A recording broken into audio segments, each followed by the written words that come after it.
Well. Okay, that's pretty loud. All right, let me load the volume on YouTube for this. For the okay, there we go. It's basically very quiet on the music bot. Let me actually check to see how quiet that is.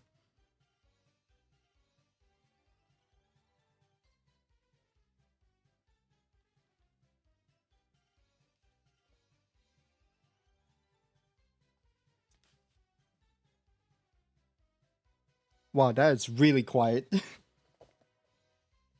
Wow, that is really quiet. Yeah.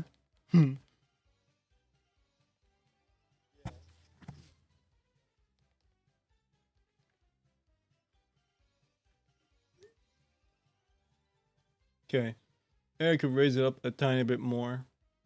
But yeah, doing some more behind the scenes maintenance because there's a new update for the Newt server that I'm in.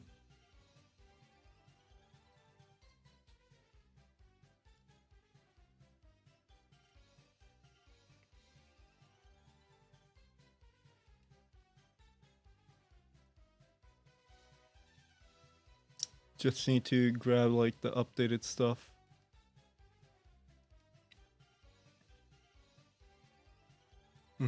There we go.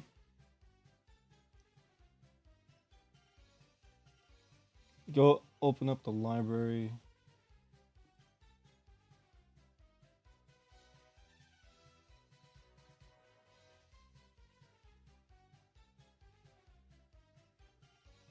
Shouldn't be too much.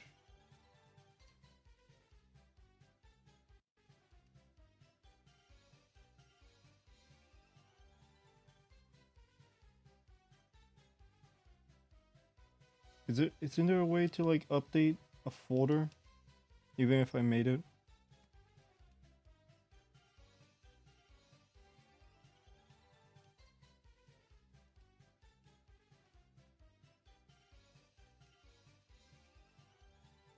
Hmm. Shit. Okay.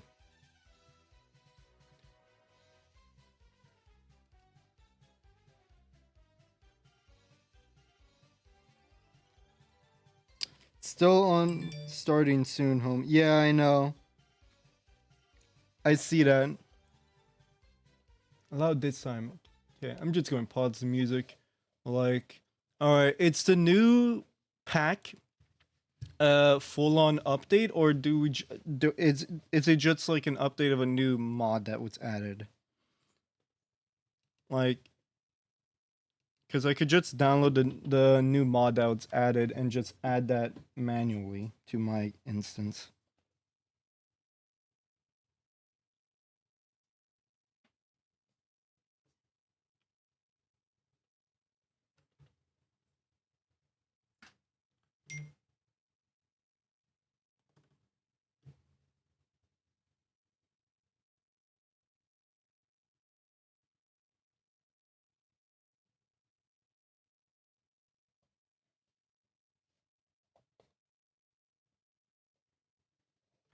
Just update for all the new peeps. Yeah, okay. You could just add it. Okay, okay. I'll do that then.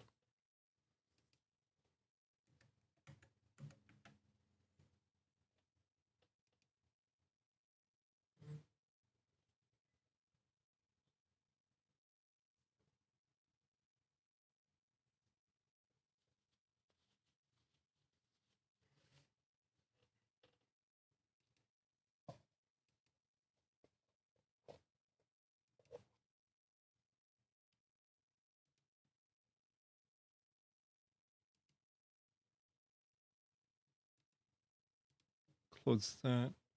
And the Waitstones update. Add from file. There you go. Waitstones. I could delete the old Waystones. 1.15. That's the new one. The old one is 1.13. All right, that's gone. Okay, boom. Now let's actually open it up.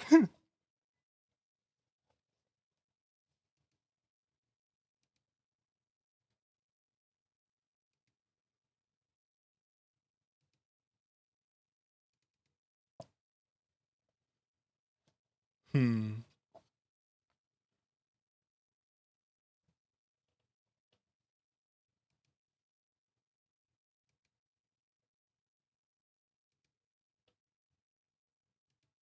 Close out Discord. Alright,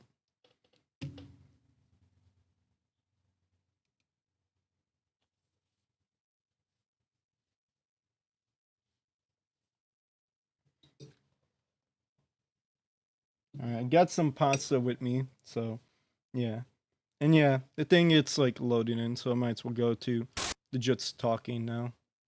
I don't have a webcam though, so the TV it's just this for now. Although, could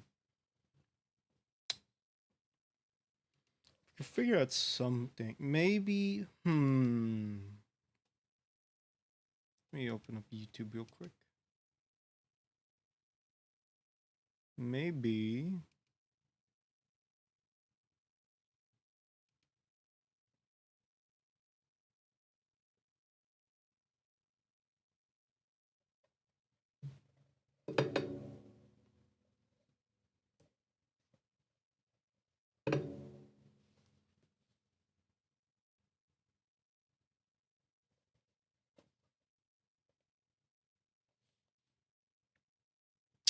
Come on.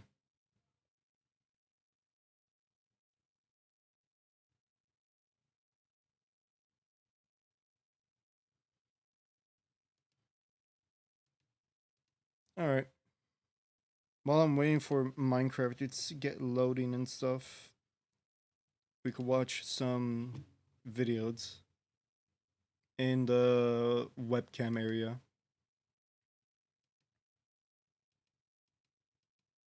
Yep, okay, that's that. So I add in the music tab.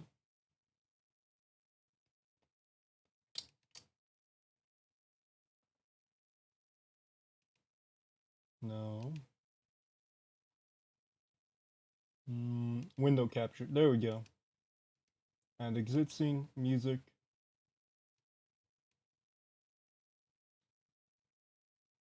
The top right there. Let's move it all the way to the bottom. Turn off the phone.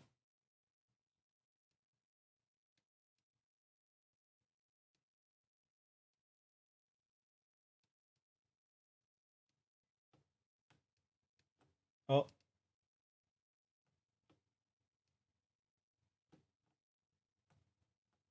Alt.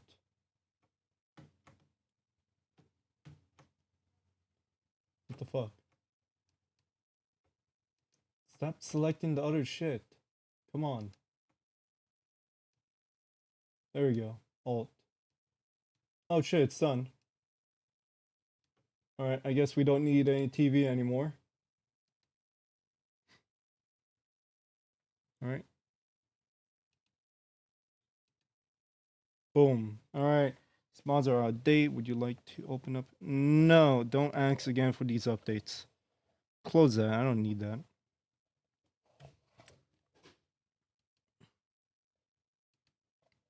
Alright.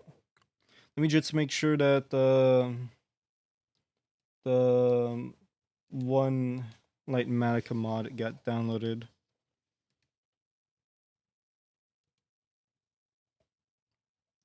Client side, so that's up to you. Oh, okay.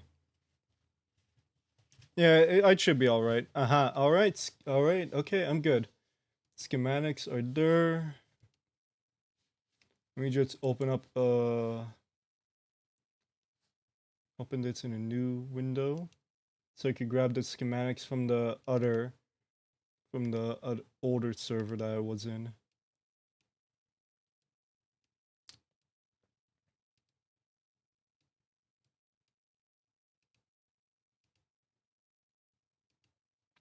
Let's get on in.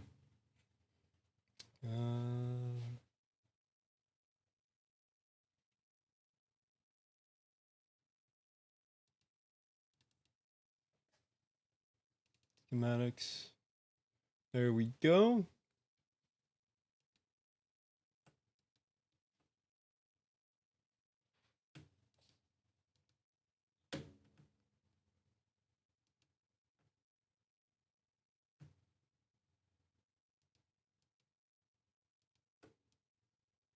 Move that all in here. Probably should have done copy instead of just flat out moving it, but alright. Oh yeah, shit. /L login. Wait, no. /login and my name.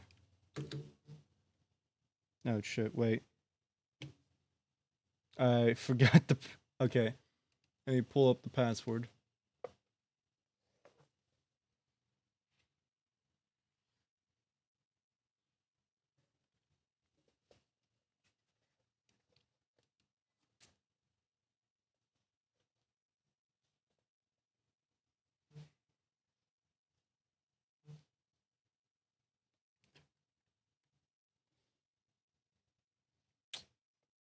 There's the password.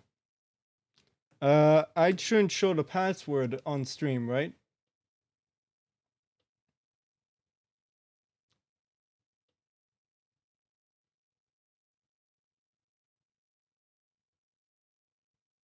Yeah, okay. So yeah, I could just head back into Just Talking, click on back in, wait a minute. It says I'm logged. Hold on, I need to exit out.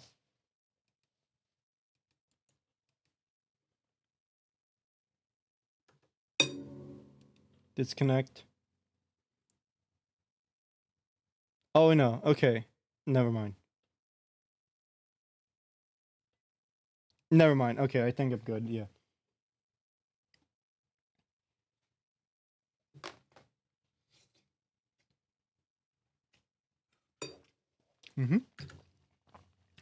/L login and the password. All right. I'm back in. Just need to give it a sec for the world to load in. You can probably already hear the fans going crazy. But yeah.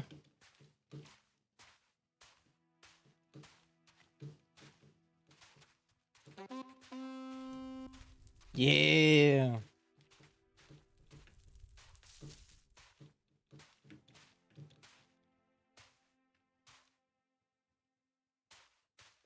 Let me head back to the bed.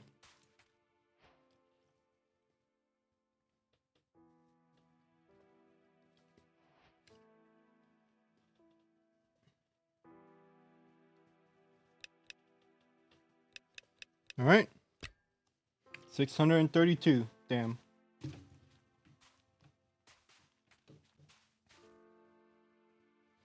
Let me check the Lightmatica mod to see if like is working on my end. Controls, keybinds.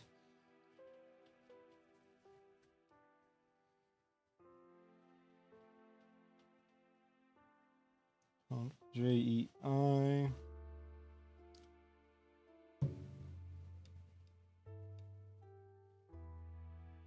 Voice chat.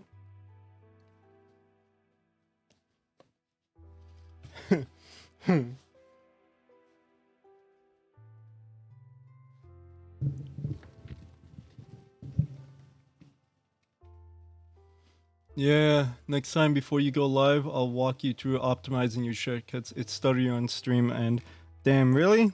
Alright, thank you. I kinda need help with that also. Where is the goddamn thing? Building wand. Backpack.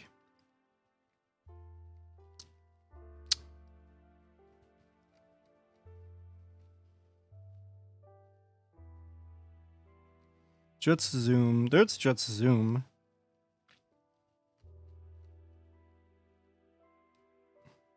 Do I not have the mod downloaded? Should be.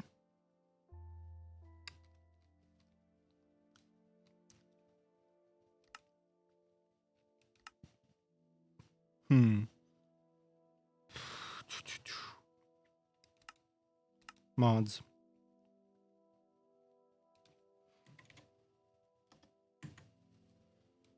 Yeah, I have it. Why is it not showing me? That's the wrong button.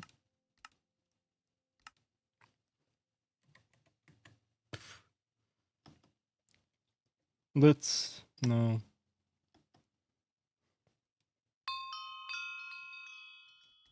What was that? Oh, I guess someone joined the game. In the mods, click the menu button in the mods menu.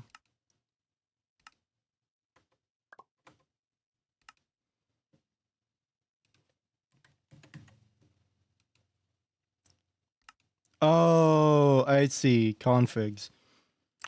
And here, I could have like it be. Okay. Although there should be a keybind to open it, like from here.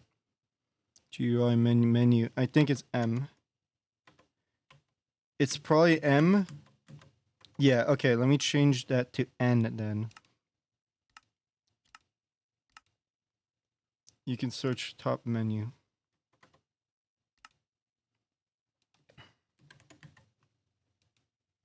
Top left.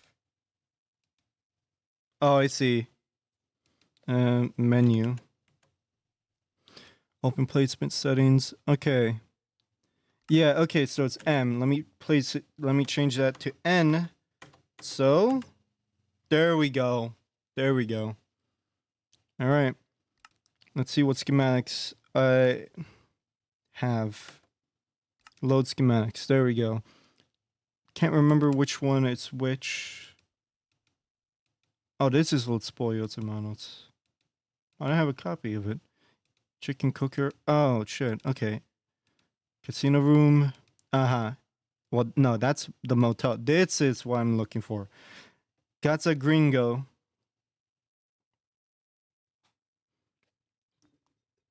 It's not the numbers. That's from me. Now you're good. Back to my vids. All right. Enjoy the editing process, Jeff. Hmm.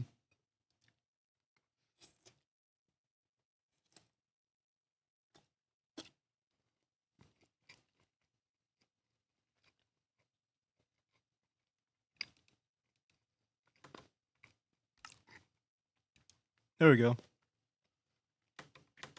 Oh, it's right behind me.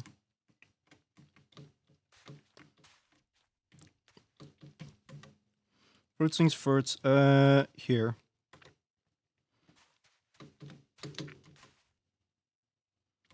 Oh.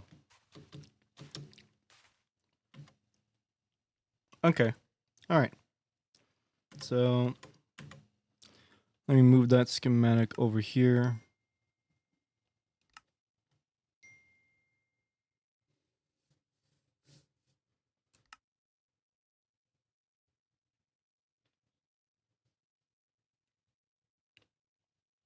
That's summon 2. I think I did.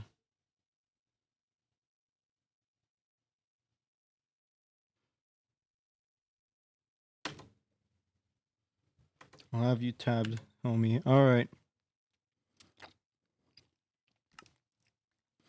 Okay, I summoned 2 more.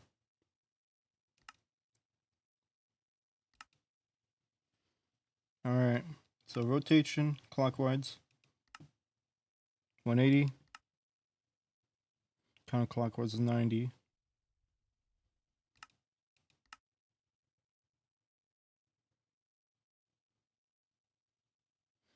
Move that down.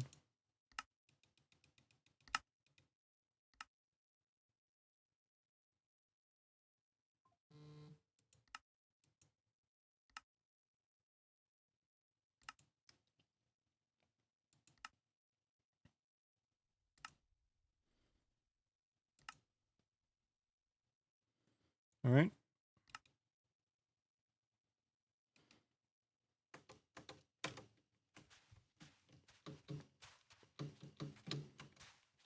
All right, so if the hotel's here. All right, okay, hotel's here.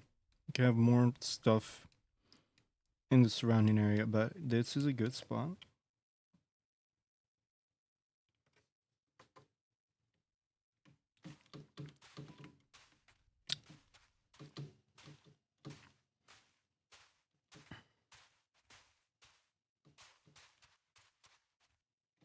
Oh shit. Oh. Oh, I did not see that. Oh, okay. Okay, I did not see that giant cliff there. Hmm.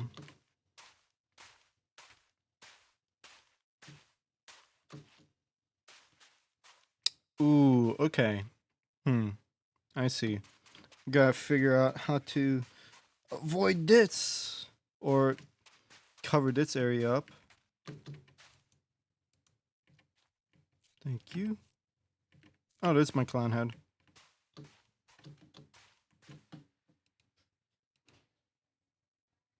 There, now I got an inflated ego.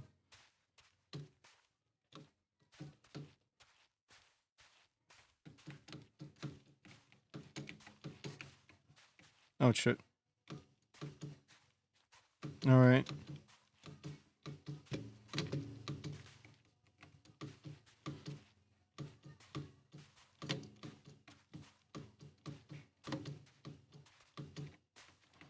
Okay, so this isn't too bad.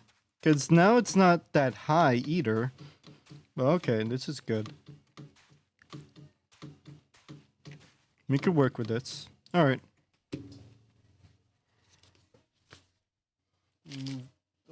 This book here.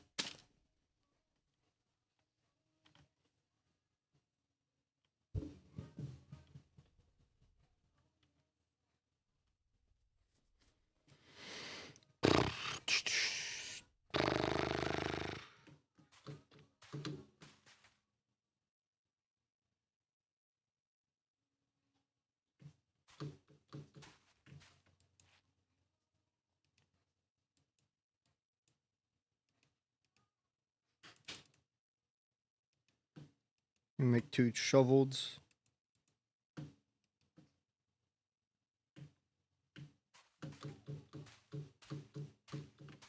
And let's start the terraforming. Just to be safe. Schematic verifier, no. Lock that. Lock the placement of it.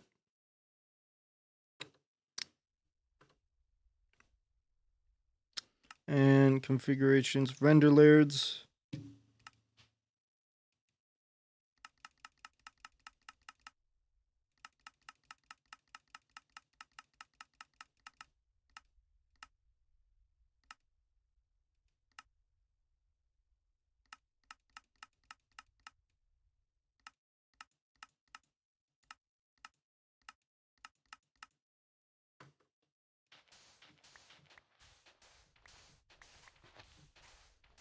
All right. The long process starts.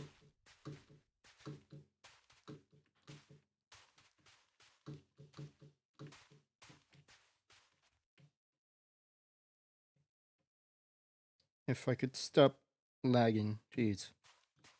Okay, maybe it's probably better if I do this during the morning or the day.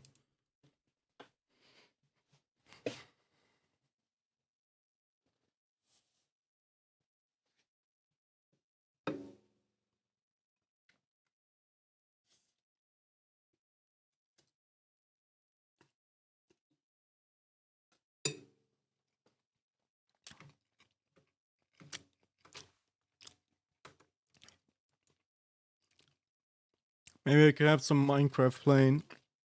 Not Minecraft. Maybe I could have something playing in the background in the top hand corner. Like this.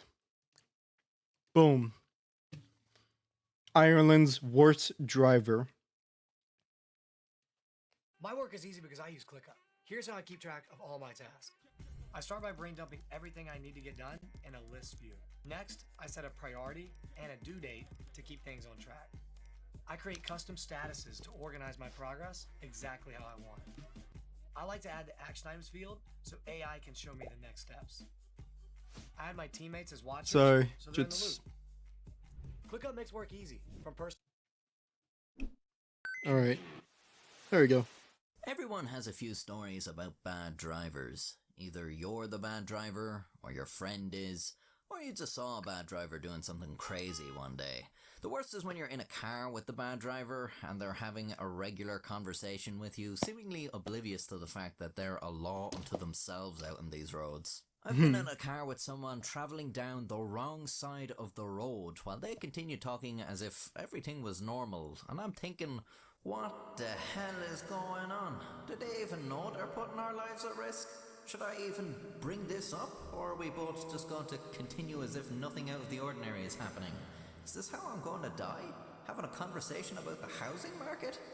But in Ireland, there's one bad driver that stands out among all the rest. This is for a number of reasons, but perhaps the most interesting is that Okay, they yeah, I were don't think a anyone's phantom. going to go to Their sleep. identity was as fluid as the air.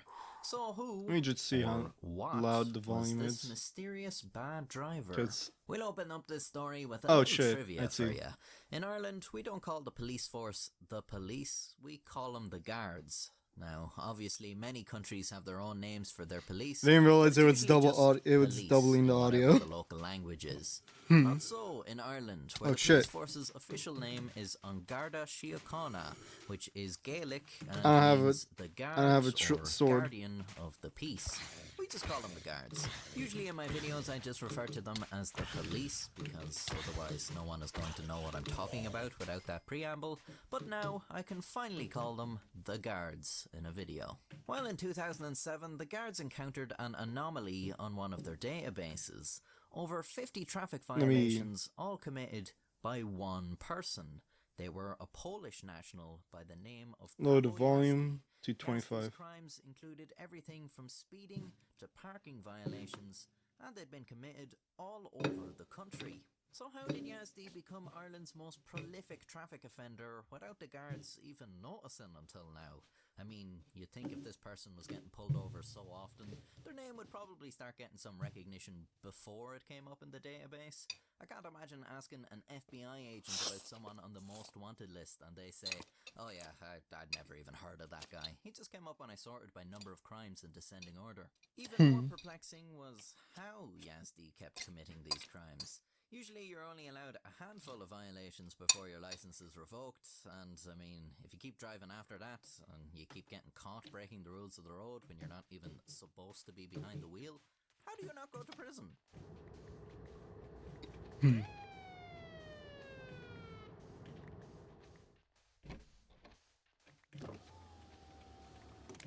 You know, you didn't indicate going through that junction there. Tak. Jesus, you, Pravo. I should have known. With damn pignoni. You were going very fast there when you went through that old junction there, Pravo. Tak. The light was red. You nearly killed that old woman. Tak. Are those cans of Karpaki sitting in the seat beside you, Pravo? Tak. Ah, no, you haven't been drinking them now, have you, Pravo? Tak. And it looks like you've turned one of the empty cans into some sort of makeshift pipe. Tak. You've been smoking crack and driving again, have you? Tak. Very well done. Well, alright then, so, best be on your way. Do widzenia. Bye.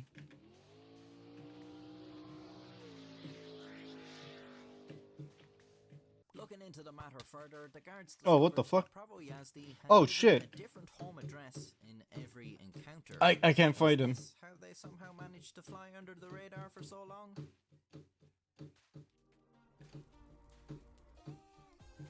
I can't fight the skeleton. It also doesn't help that I'm lagging, pretty much. I probably shouldn't be watching videos. Or, I don't know if, like, Google, it's, like, causing me to lag even more. Yeah. Okay. Universal Technical Institute's Automotive Technology Program can help you develop the God damn it, skills okay. to kickstart a career as an auto mechanic. Let me head up And use those here. skills to pursue a career you're passionate about. Apply today. No. Something was very wrong here. If you speak Polish, you've known what went wrong from the second I said the name Prawo Jazdy. That's because Prawo Jazdy isn't a name, it's the Polish for driver's license. Yes, in over 50 separate incidents, a guard had written written up someone using a Polish driver's license and mistook Prawo jazdy for their name. Here's a contemporary sample of a Polish driver's license so you can see how stupid that is. Even if for some reason you didn't ask the person their name so you could verify which one of these details corresponds with the phonetics, how could you think this one was the name? Jesus, come on, this happened 50 fucking times? I wonder, are there any entries in the database under the name of Pl? I should also point out that it's possible not all the entries were mistakes. Maybe some offenders intentionally misled guards as to their identity after being caught breaking the law.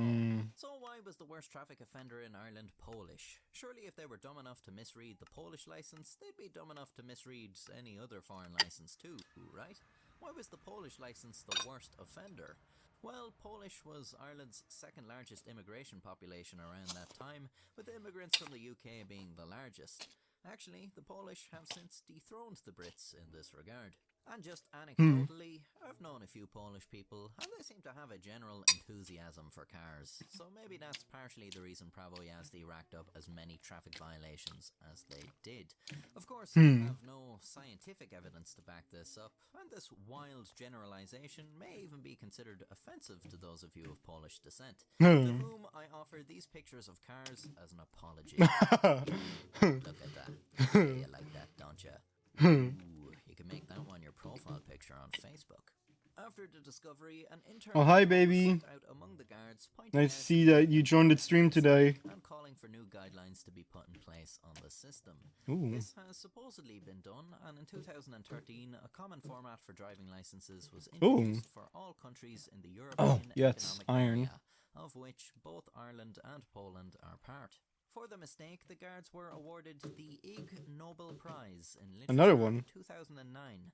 The prize is satirical in nature and is to honour achievements that first make people laugh and then make them think. The award was accepted by a Polish national who had received a ticket in Ireland. What a neat little story. This is usually the part of the video where I ask you to subscribe and to check out my merch and buy a channel membership, but Someone before I'm still gonna ask you Iron to do Club. those things. Ooh. But seeing as the video hasn't been that long, why not throw in a stupid little joke that I've heard before? A lorry Oh, driver from this is a London good was in joke. Ireland for the weekend. After running a stop sign, he gets pulled over by a guard.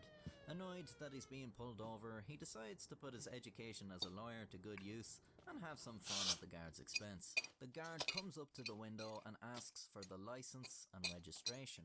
What for? You didn't come to a complete stop at that stop sign. I slowed down and no one was coming. You failed to come to a complete stop. License, registration, please. What's the difference? The difference is that you have to come to a complete stop. It's a stop sign. That's the law.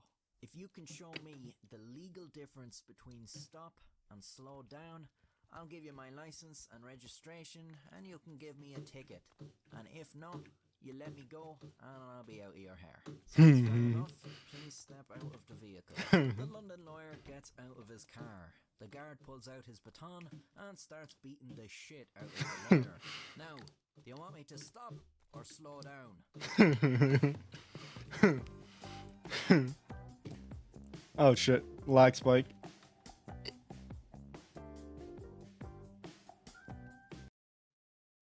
Alright. The Cryptids of Gary's Mont. Wait.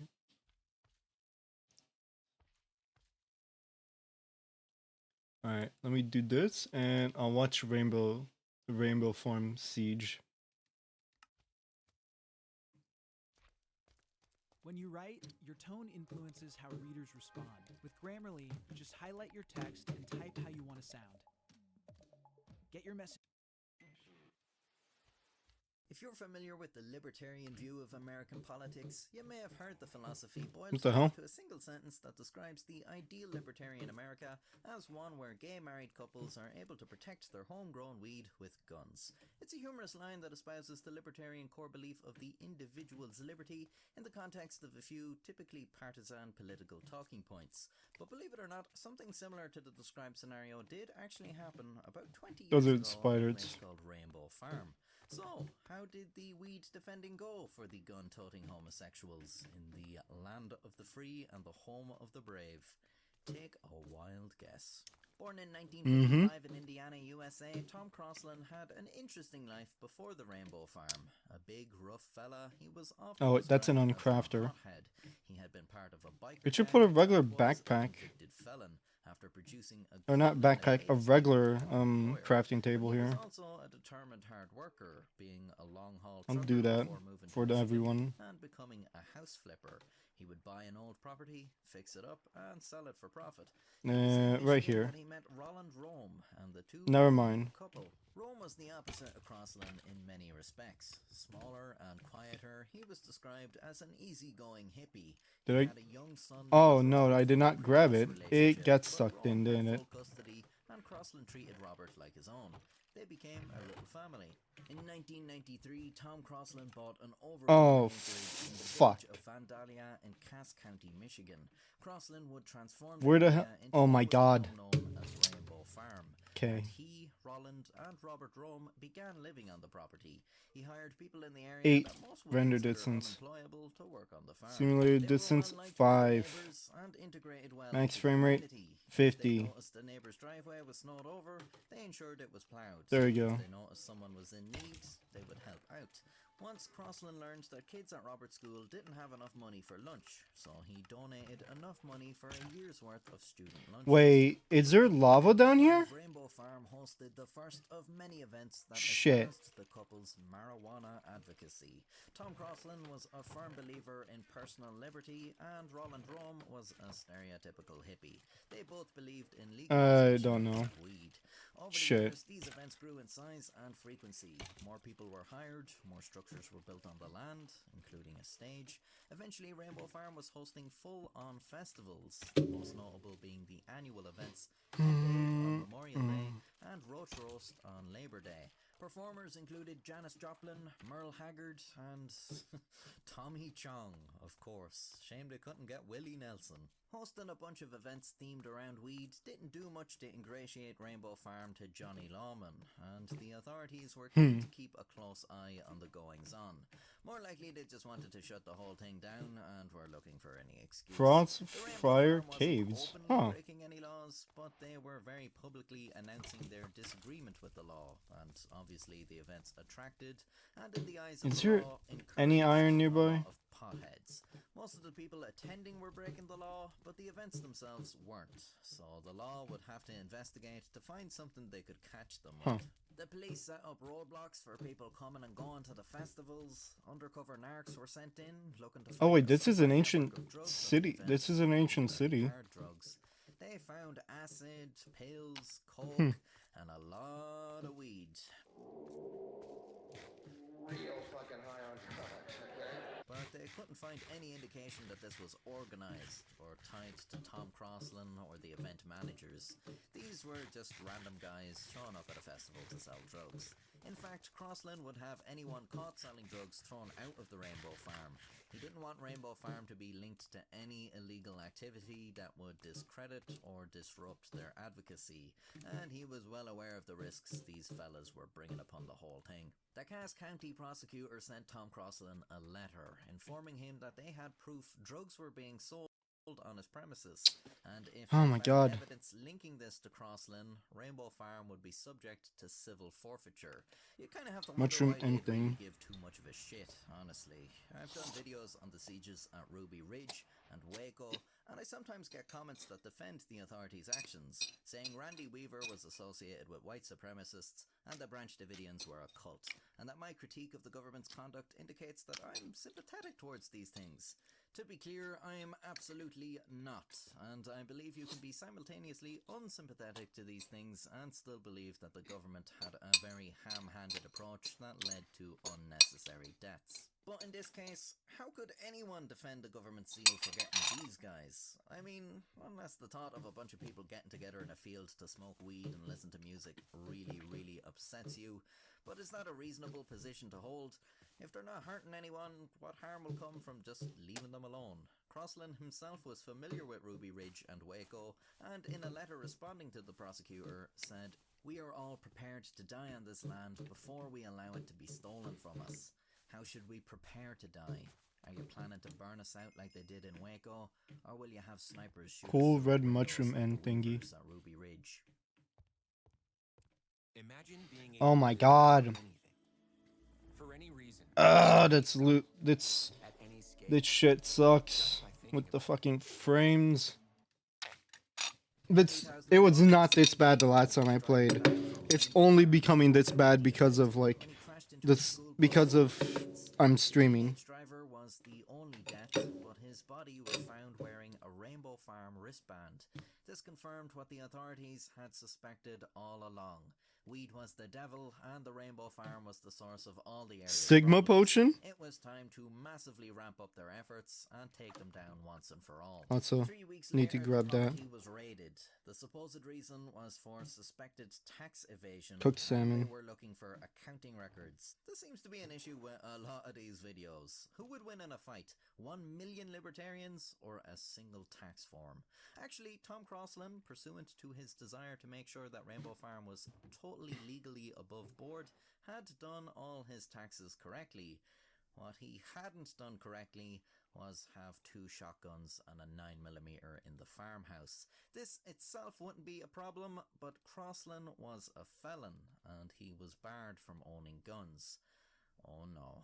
Oh, Deputies no. found a 200 plant growing operation in the basement. Oh, Jesus Christ, no.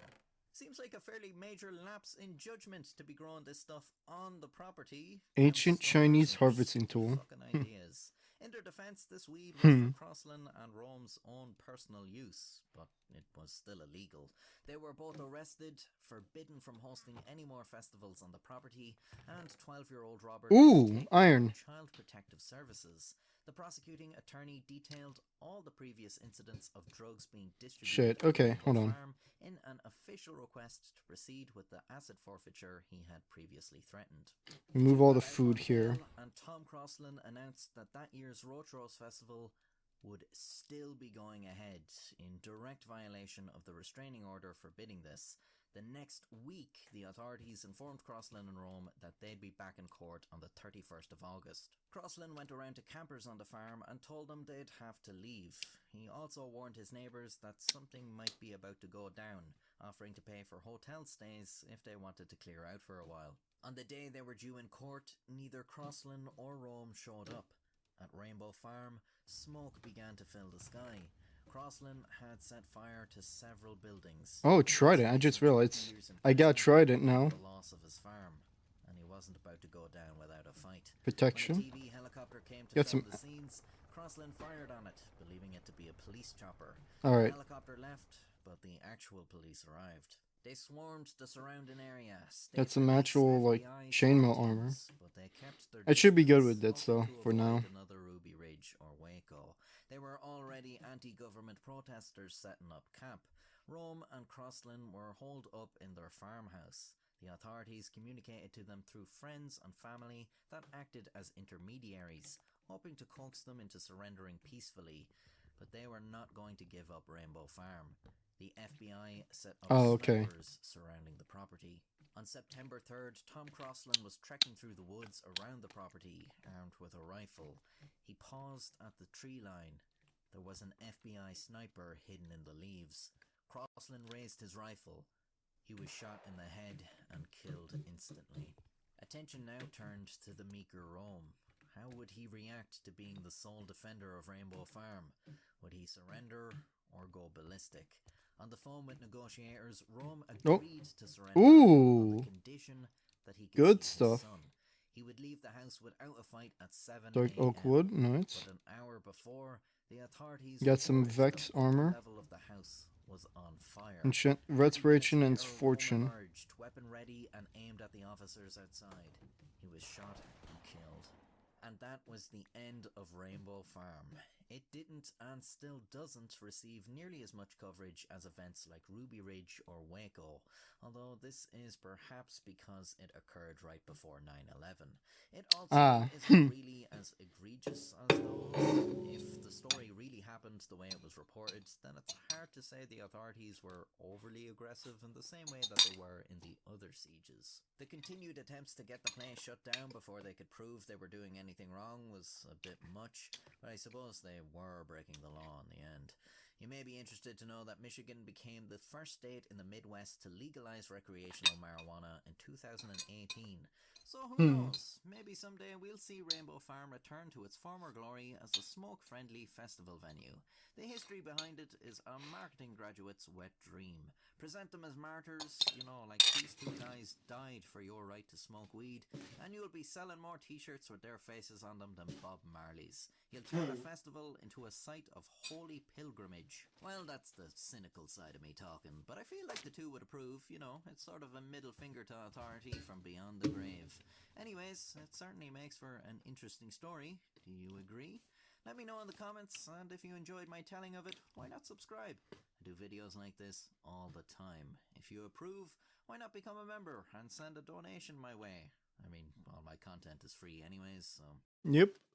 I highly recommend watching that guy's videos. He's really entertaining. So Gary's Mod is Drawing one my of those water. games where, despite it being around for 18 years, it's still just as relevant as it was back then. This is thanks to the active workshop scene, the many servers still up and running, and YouTubers like yours truly, because I can't stop yapping about it. To many out there, the game feels a lot Why is he more talking like that? expansive than just typical sandbox and GM construct, with a lot of silly add-ons to help keep it alive. Why does he But sound beyond weird? the silly nature of Gmod, some players wonder if there's something more going on with this game. See, another reason why this game is still relevant is when you're playing single player, things begin to feel Unnerving. off. In multiplayer, obviously this isn't a issue since, you know, there's actual players around, but in single player, you still get the feeling that you are being watched by something. Many Gmod players have expressed online that they've seen some sort of entity in their single player games, ranging from a dark figure in the Flower distance pots, to letter. a off-putting, meaty-looking creature lurking in the dark room of Construct. A cryptid is a creature that is found in stories and that some people believe exist or say they have seen, but has never been proven to exist. Just like in real life, some video games have their own cryptids, although we usually just call them myths. In GTA San Andreas, we got Bigfoot, in Minecraft, we got Herobrine, and in Gmod, well, we got several different types of cryptids, some of them being pretty iconic. Now, are any of these cryptids actually real? Well, no. No. No, absolutely not. Thank Let's God he say did that. hypothetically, these cryptids were real, then which one would be the scariest? I'm talking about a creature so spooky Ooh. that if you were to Give me that sword. actually see it in game, Hell you'd yeah. probably die in real life. Well, we're gonna be going over 10 Gmod. It would be the cryptids, job and we'll be application. discussing the lore, the sightings, and No, if I give me that. actually find these creatures scary. That Oh, wait, this is a last weapon part is too? my own Iron Club. opinion. What people 8. find scary is really subjective. So if you 6. disagree Oh with shit, this my is probably input, better. that's perfectly It's fine. just slower though. Anyways, let's begin this list with a cryptid that I'm sure everyone in the Gmod community knows. Oh my god, about. again. Give me the fucking item frame then. Awaken to a world of wonder in Final Fantasy XIV Online. Final Fantasy 14 Online. That's how old like the e-dating scene is for that game. Shadow figures It are needs to be probably shut the down most immediately. famous Cryptids in all of Gmod, being a well-known myth even in the early days.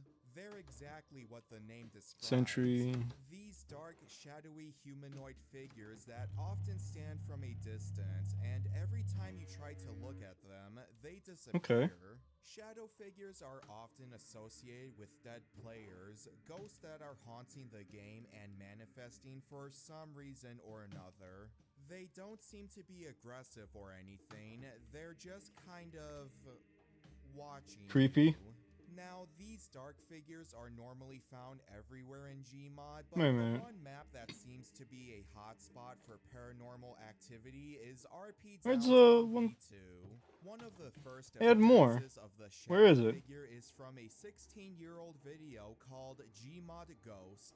In this video, Pomegranate Andre juice. HD is Instant on RP damage and Downtown levitation. What the fuck? V2, playing on a Villagers empty server. ectoplasm. When he gets to his Ugh. apartment, he notices that one of the windows was shattered. As he looks outside, the recording catches a glimpse of what the uploader describes as an almost Oh, a totem. invisible person. Sure enough, it's Equipping the the charm. shadow figure. Ooh. Andre attempts to find this figure, but it is There you nowhere go. to be seen. He then drives to a gun shop and buys himself a Gnome Glock. hat. When he leaves, though, he notices that his Jeep has somehow disappeared, despite the fact Hollow that he's sandals. completely alone on the Iron server. leggings. Nevertheless, he spawns in another Jeep and starts driving back, only to once again catch another glimpse of the same dark figure, this time heading into the subway. He chases after the figure, trying to find it, but once again, it has completely disappeared. When Andre leaves, he notices that his vehicle has disappeared once again. I guess this ghost really likes stealing Jeeps for some reason. Yeah, looking back now, obviously this video is fake. Like, there's a lot of noticeable cuts in between these encounters that kind of give it away. Still though, it's hard to ignore this video's impact, because not only is this the first time we ever see the shadow figures, but the map itself would Oh, shit. become very well known in the I didn't know general that it had this community mod. for supposedly being haunted. After this video came out, other players would recount their own experiences on RP Downtown V2, claiming that the map was haunted by Seek. some sort of ghost. Of course, all the evidence they provided are flimsy at best. Nowadays, some people still believe that RP Ooh, yes, Downtown the shotgun. V2 is haunted, but not by some random entity. No, people now believe that the map's dead creator, the Pro, is the one haunting this map, and let me say up front, that's fucking disgusting. Look, I think the whole haunted map thing is fun and all, but tying the hauntings to an actual person who actually died is, once again, fucking disgusting. One of the problems with online horror nowadays is the need to tie fictional stories with real-life people who died. Either by picture or by name, it doesn't matter. This comes Ooh, off diamonds, as finally. extremely tone-deaf. Horror is supposed to make me feel scared, but whenever someone does something like this, then I'm not gonna be spooked or whatever. I'm gonna be pissed off. Don't do that. Anyways, where were we? Oh yeah, this guy. The most famous appearance of the shadow figure would probably have to be in classic GM videos. In this ARG, the player is stalked by a dark figure, often causing distortion to the recording.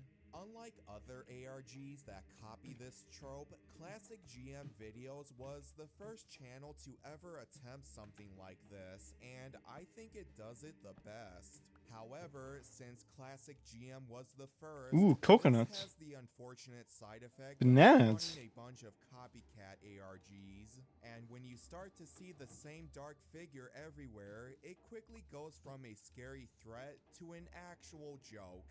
It doesn't help that the shadow figure is just an NPC colored black, like there's nothing special to it.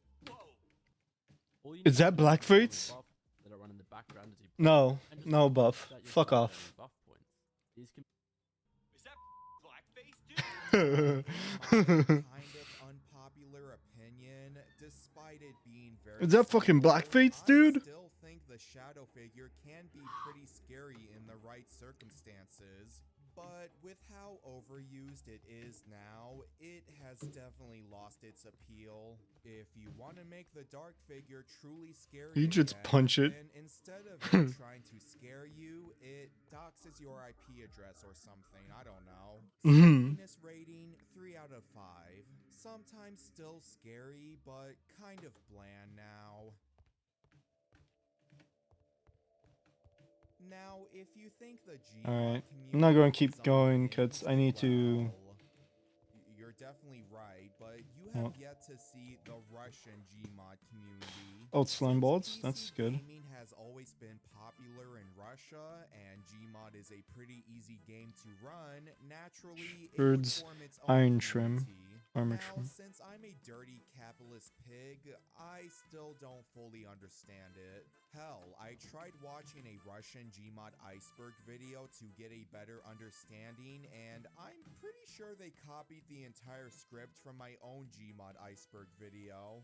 Not trying to start a fight here or anything, but some of the writing in that video is very similar to what I wrote for my own video. Again, not trying to start a fight here, Russian community. Please don't send a tank to my house. Anyways, the Russian community has Gucci their own t-shirt. version of the Wow. shadow figure called the Observer. The Observer is very similar to the Dark figure. However, instead of a normal citizen NPC colored black, now it's G-Man colored black, which doesn't really change things that much.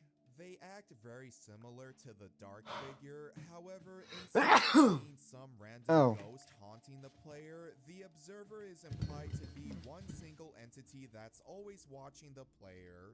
This sort of plays off the feeling you get when I'm just you gonna drink the Mysterious Stew. completely alone. You know how you get the Fuck. feeling that someone else is there with you, but there's no one?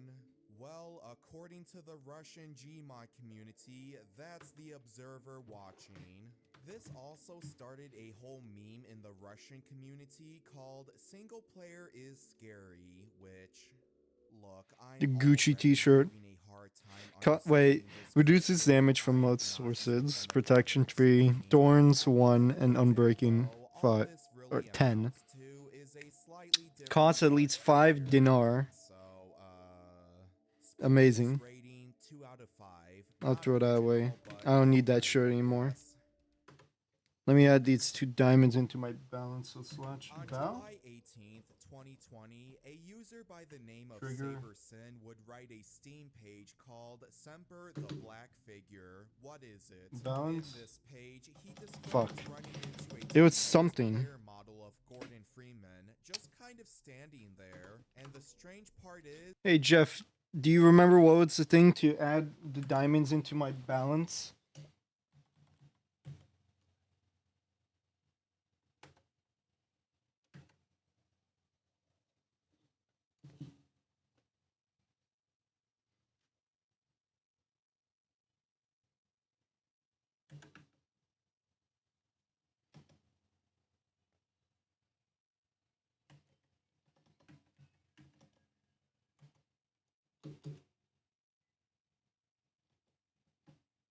No.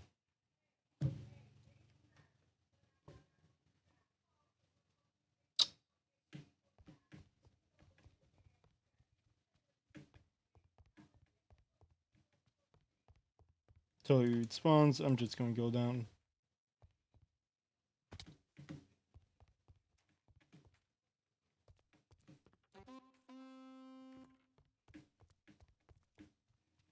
So lots of sugar canes here, so I might not break that, but I might take them.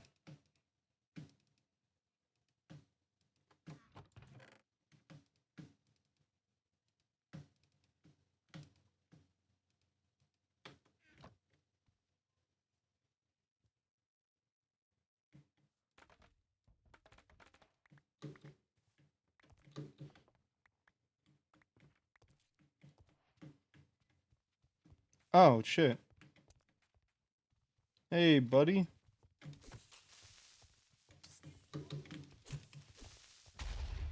Damn it. Probably should have shot him with the arrows instead.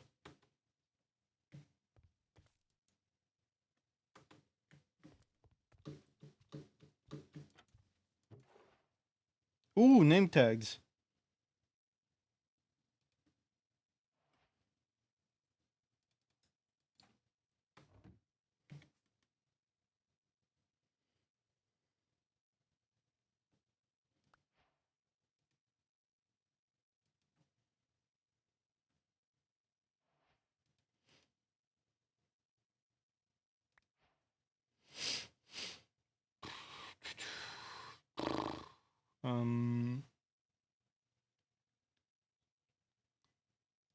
The green hat.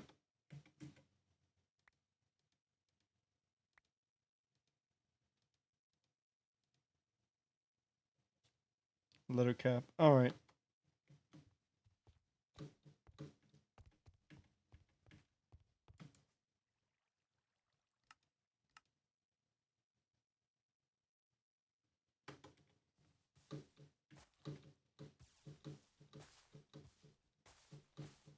Things on the other side. Damn it. Okay.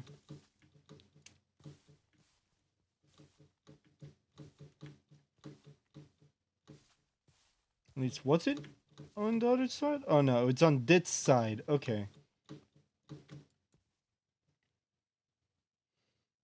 So that's loot. All right. He couldn't make it go away. The only thing he could do was restart the game. He Pillager would go on Manor. to run into this strange player model a few more times in single player and even in multiplayer. Saber theorized that whatever this entity is, it's been here since the very beginning of Gmod and maybe even Half-Life 2. Skelly Farm. Hell, if you go into third person in Half-Life 2, you'll see that you're playing as that very same model. It's always been around, hence why Saber has given it the name Semper. And then he commented on my iceberg video asking me to cover it, and I did, and here we are now, I guess. Yeah, it's kind of my fault. Does it not work this like that? entity is everywhere now, but I did have my reason for covering it. Looking back now, yeah, this article was kind of cheesy and hard to believe, but this is real. Like, actually real. Okay, not in a paranormal kind of way, far from it actually, but if you know anything about Gmod, then you know that it's running on a modified version of the source engine. And if you know anything about the source engine, then you know that the source code is a goddamn mess.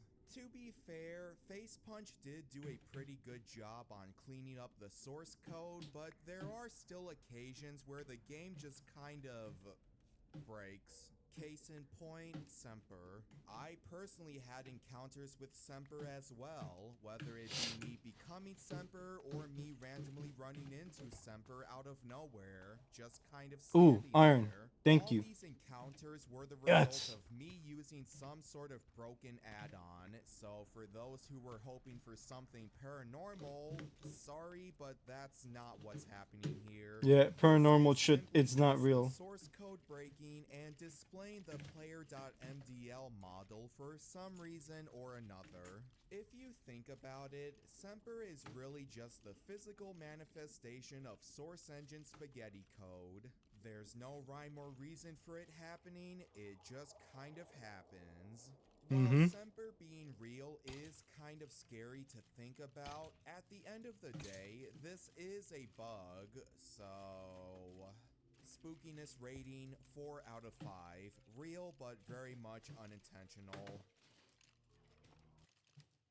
Stop taking meeting notes and let ClickUp AI Note Taker do it for you. It allows you to focus on your meetings, not your notes. It captures More fun just to keep the mystery going, in my opinion. You don't even need to say it's real or whatever. Just give some sort of vague answer that'll keep players guessing. Yeah, I don't have fortune, so. Whatever. The reason I kind of like Well, this that's script fortune, is but like, because I it don't think that's reminds me going to of a work. simpler Some time blocks like back when coal, diamond, YouTube or was may filled drop with additional these items. GTA Yeah, myth videos. I don't think this is going to work with this. So yeah, I have a fortune. I don't have a fortune pickaxe. Something crawling up my arm. If you were around back then, you know exactly what I'm referring to. These low-quality recordings of players exploring Backle Beyond in GTA San Andreas, trying to find Bigfoot, all while the theme of X-Files plays in the background. Sometimes they'll find nothing, and other times they'll find Bigfoot as clear as day. Obviously, this was a mod, but I didn't care. I was hooked on these videos. Yeah, I'm known as the funny Gmod iceberg guy, but GTA San Andreas was a part of my childhood as well. And in a modern internet dominated by fucking Skibbity Toilet or whatever, Oh, I didn't any know story that. reminds Huh. me of the good old days is always nice. Spookiness rating 4 out of 5. Not scary, but nostalgic. I'm not sure if this backpack belongs to anyone. Now, Nestor is probably one of the more unique But maps on the workshop. I'm more willing to take it if Rather someone than wants it to just being one map that's the same give it every to me, I single guess. time, the rooms are randomly generated. Every time you open a door, a new randomly picked room is generated each time, and whatever path you take, it could theoretically go on forever, or until your game starts lagging. Basically, every playthrough Oh, I have to have it in my is back thing? completely unique. However, Oh, one no, I player don't. reported seeing something bizarre. When they came across a red corridor, the entire map suddenly went dark, and out from the darkness emerged a giant G-Man head before the game crashed. When they turned off their computer, it wouldn't turn back on, almost as if this entity bricked their entire system. They would give this entity the nickname G-Man Apparition, and I'm just gonna drop the Yeah, entire it's name. fake. Obviously, this was a shit post. The G-Man Apparition is just a direct copy of the Wario Apparition. Indianapolis? Oh, I hate Indianapolis. Only place I hate more than Indianapolis? Chicago. The similarities are obvious. The name, to the appearance, to the way it behaves. A lot of jokes from the Super Mario 64 iceberg kind of carried over to Gmod, and that includes the Wario apparition. Am I to blame for this? Probably, but that doesn't change the fact that this is just a direct copy of another cryptid that, in my opinion, was done way better. Heck, I'm pretty sure the original creator was not proud of this too, because I cannot find the original post anywhere. Spookiness rating 1 out of 5. The original next time. So let's transport back to 2011. A much better time, in my Oh, wait. opinion. Oh. Browsing around The sword's YouTube, not there. My watching bad. various Never mind. mod videos, until you came across a video by Jimbo MCB, and it looks rather weird. The video's title is You Need Me, and the thumbnail looks to be 6 G-Man heads all stretched out. Curious, you click on the video hoping to get more context, only to be greeted by this.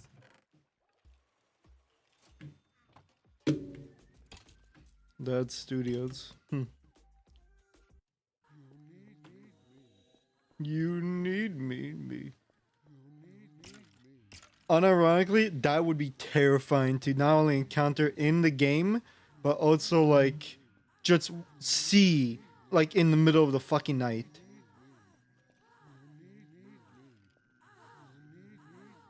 So, ironically, despite clicking on the video for more context, you're just left with more questions than answers. What is this thing? Why is it saying you need me? Why is it just standing there? Why anything? Well, this is the you need me creature thing. Looking at it, the appearance of this creature thing consists of the body of the Half-Life 1 scientist and 6 G-Man heads all stretched Seek, out, fill, constantly sing. saying, "You need me." How it acts is really weird too. Like, it chases after the player, but when it finally catches up to them, it just kind of stands there, staring at them while saying, "You need me. Why do we need you?"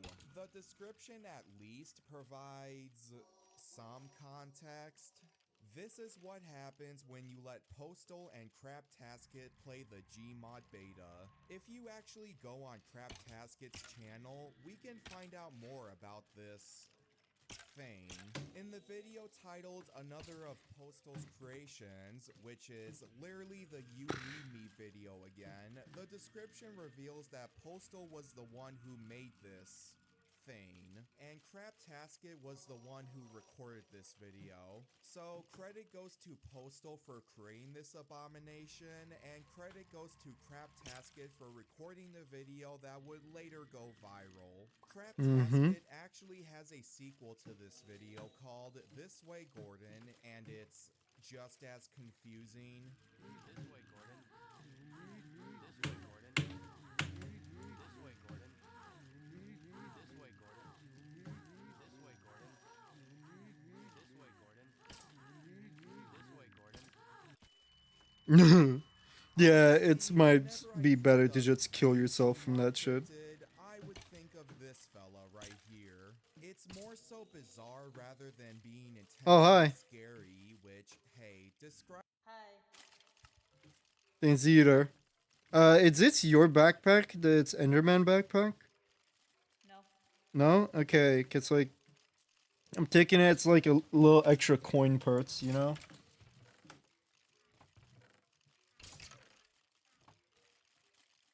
Oh, yeah, perfect. We got enough for 9.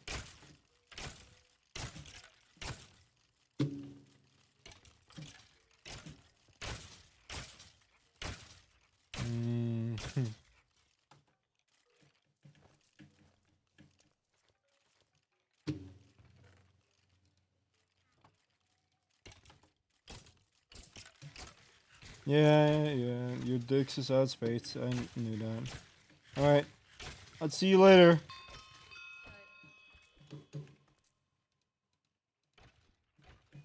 Might do some more mining, but let's see.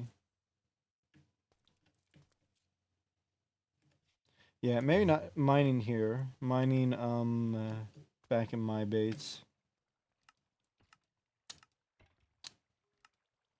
Bomb site. Bomb site. Boomba.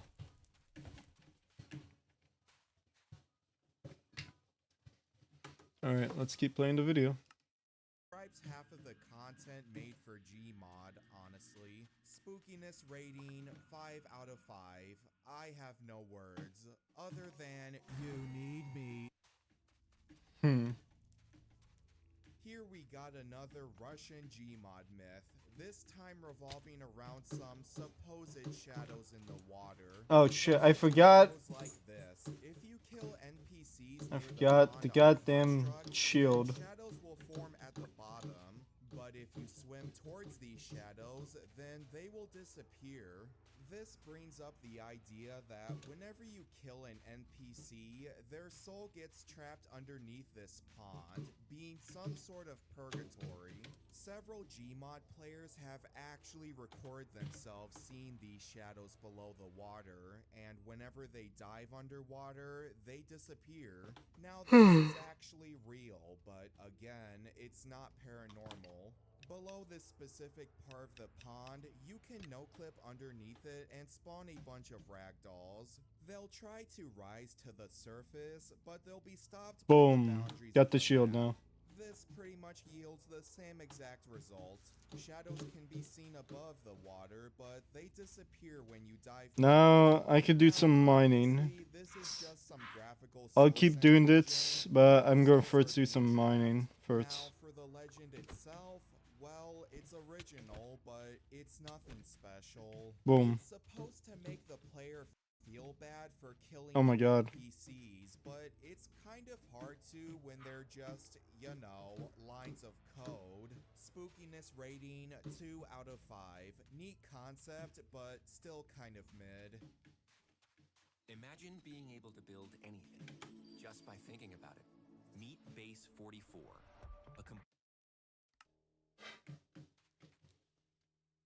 We have one more Russian Gmod myth, and this is kind of a weird one. Meaty is a meat entity located in the dark room of Construct, often She's gone. described She's as at her his home. domain. Can you close the door? Doesn't really do much, often Thank you. just Bye, watching Keke. the player from a distance. However, Nothing. if you do a specific series of The door. actions, you can The door actually did that. summon it. The series Bye bye, of Keke. actions you do Yeah. changes depending on who you ask. Hmm. One source says you need to spawn a bunch of NPCs and interact with them. Others say you need to kill them in a I didn't make specific a order, iron pick or either. one Shit. random way to summon it is Oh well. by spawning in a gray ball, which in normal gameplay is literally impossible. If you start seeing the shadows in the water that we mentioned earlier, then you know that you've summoned Meaty. Head into the dark room and you'll encounter Meaty itself. What it does after this remains unknown. What Meaty looks like, though, is still undecided. It's not like they're Haha, intentionally got you, keeping it bitch. unknown to hype up the mystery. It's more so the fact that people can't decide on what Meaty looks like. One design that I personally find cool is this one right here. A bunch of limbs reaching out from the dark room.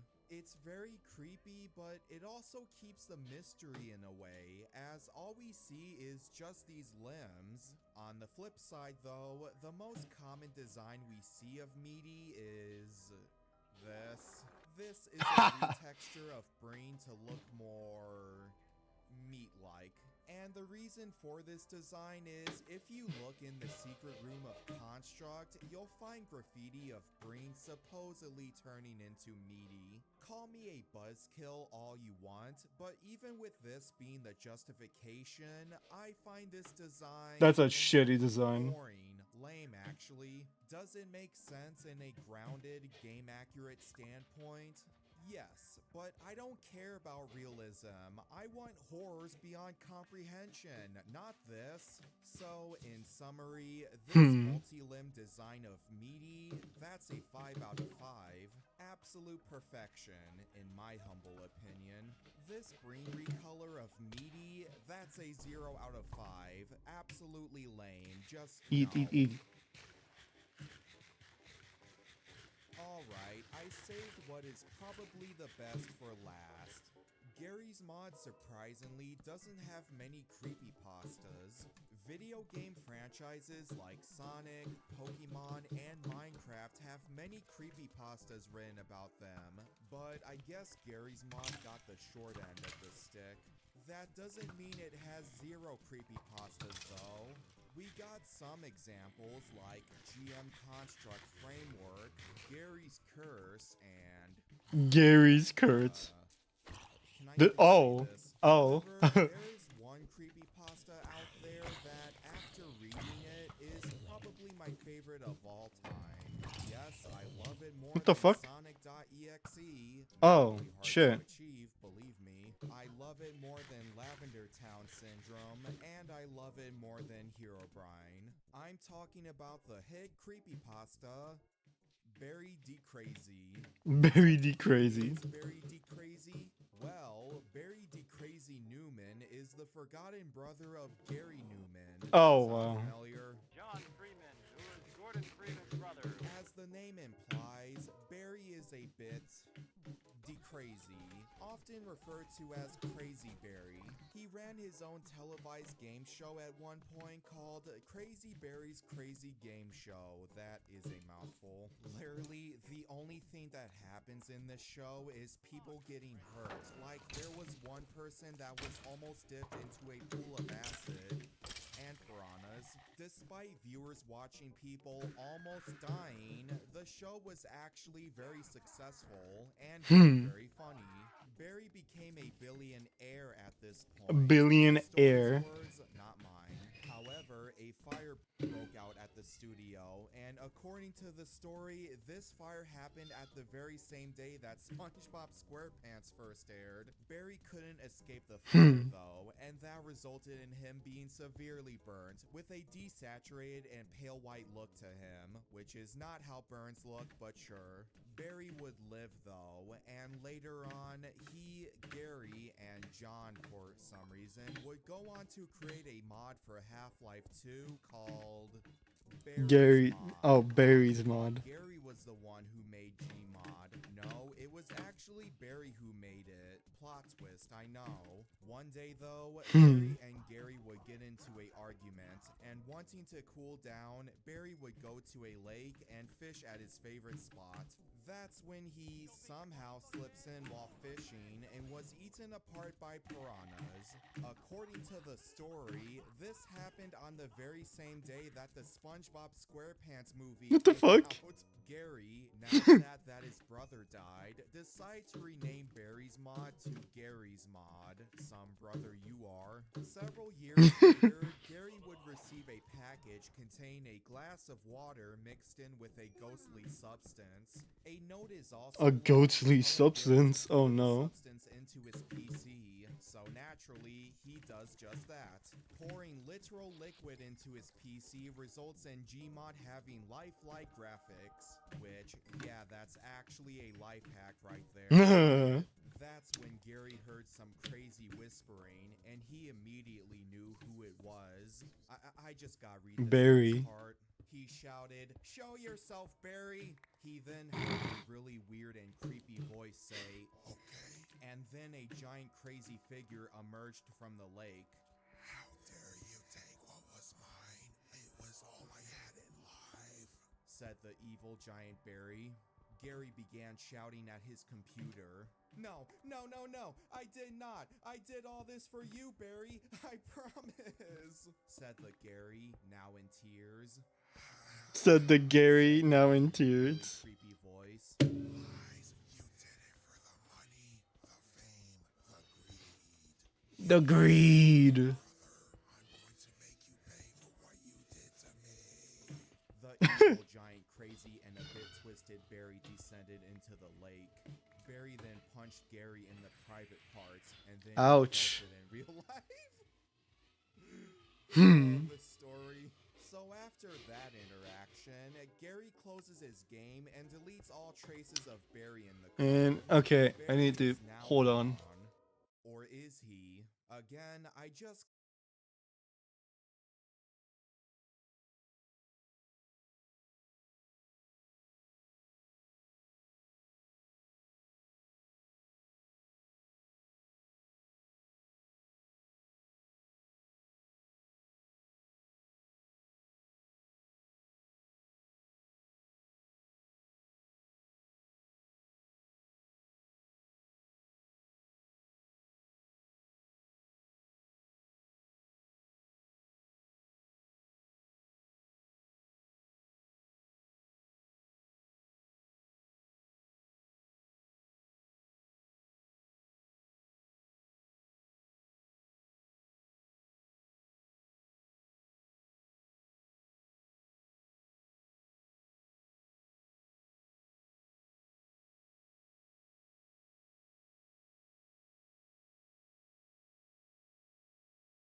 gotta read this next part, but the story is not over.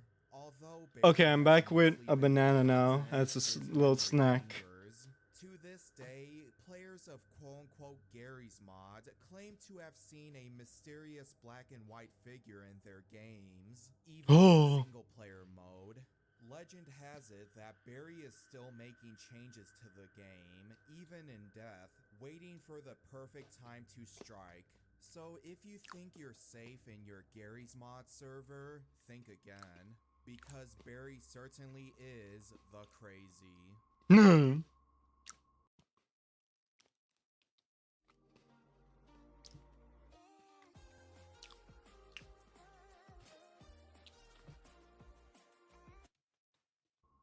What? So, that was a Barry the crazy. story, but it was one that I kind of love in a weird way. I know this was a shit post, but this is exactly how I This is imagine a on par with creepypasta all of the for Gary's mod creepypastas. to be. Just fully embrace the randomness and humor of this game. I don't know why SpongeBob was such an integral part of this story, but he sure was. Yeah, there are better written creepypastas out there, and hell, I'm sure there are better written Gmod creepypastas out there. But on pure entertainment alone, Barry D. Crazy is a personal favorite of mine. Now, what do I think of Barry D. Crazy himself? A tier. Spookiness rating 6 out of 5. Actively pissing myself right now. That's every Gmod cryptid that I felt like talking about. I'm very much aware that there could be more cryptids out there, but I wanted to focus on the more well-known ones. And Barry D. Crazy. Let me see something. Any other How much cryptids is either have little to copper? no information Oh, from a okay, long yeah, this thread is. made in Okay, shit. Yeah, this is before the Shrouds and Chambers update. Okay. We have simple radios and we have copper wires and pipes and shit, so that's not too bad. But yeah, it's definitely before the whole thing. Okay. Damn. 2009, or they are incredibly niche foreign gaming myths that don't see much discussion. I'll probably take a look at them another day, but until then, I hope you enjoyed this video. If you did, then why Still not going to take a bunch of subscribe? copper cuts. I want to try and build the thing. About an 18-year-old game. Thank you all for watching, take care, and as always, I will see you guys next time.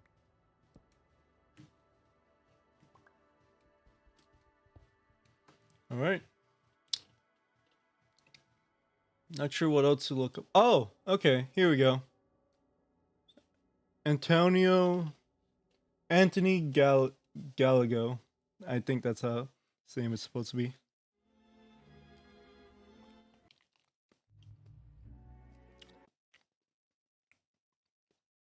Let me go on his actual channel to look for the video.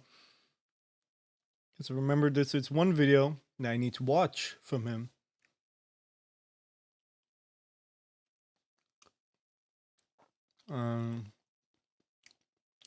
All right.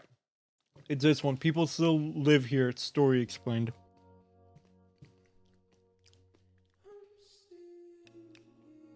People still live here? Sleep underwater, bro. It's peak. How? Oh.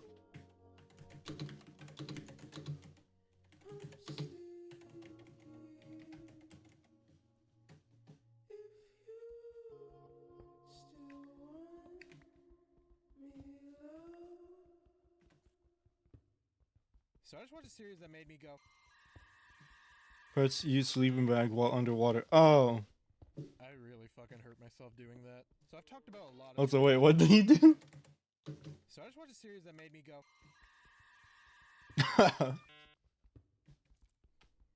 I really fucking hurt myself doing that. So I've talked about a lot of different internet horror series on this channel. Some good, some bad, some straight up silly. But throughout my long and illustrious 3 months of making videos, there's one man that has been in my crosshairs for a very long time now. Kane Pixels. Creator of the Backroom series, The Oldest View, and now his newest series, People Still Live Here. Oh. Unfortunately, because of when I started making videos, everything I had made up until that point had already been covered to death, so I didn't really see a point in Oh, wait. Kane Pixel made a new story? Oh, shit. I did not know that. throwing in my 2 nuts. Damn. Now he's released this new series, and it's probably some of his most cryptic work. I'm definitely going to watch it as soon as I can. Little details, references to Damn, I didn't know that. concepts, locations, cultures. If I were to compile everything myself, my head would turn to gravy. So I had to do the one thing What that the fuck? does at his lowest point. I had to ask Redditors for help. For real. I give a huge shout out to the Kane Pixel subreddit. A ton of people posted these videos and have picked out a lot of the real world references. Sorry. Family's home, man. They're playing music really loudly. There as a starting point for my own research. So everybody say thank you, Redditors. Now everybody wipe the vomit from your mouth. And let's get into the series. A haunting, distorted melody. Everybody say thank you, Redditors. And now wipe the vomit off your mouths. Ears and pulleys whir as the agonized eyes of an old man look up to meet the cold gaze of a maniacal automaton. As he closes his eyes, he thinks back to the vast blue sky as a sped up dialing noise can be heard in the background. And as the sky fades to black, the old man passes into the great beyond. This. Ever wondered what your home looks like from Oh, what the space? fuck? Enter your address and get a 360-degree satellite view of your home. I don't want... Why do I want that?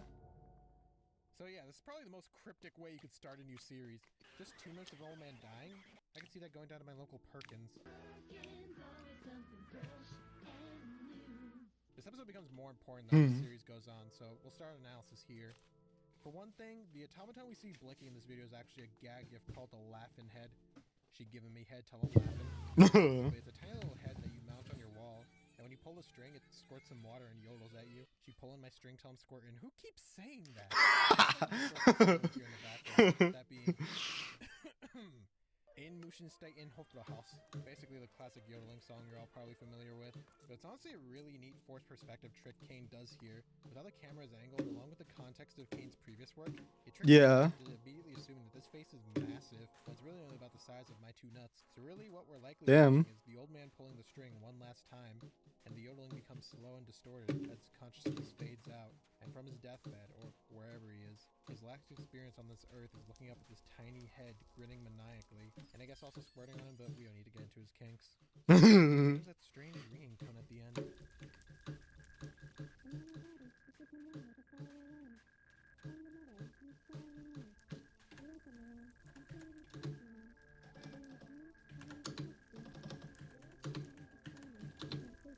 Oh, I wasn't reading the text.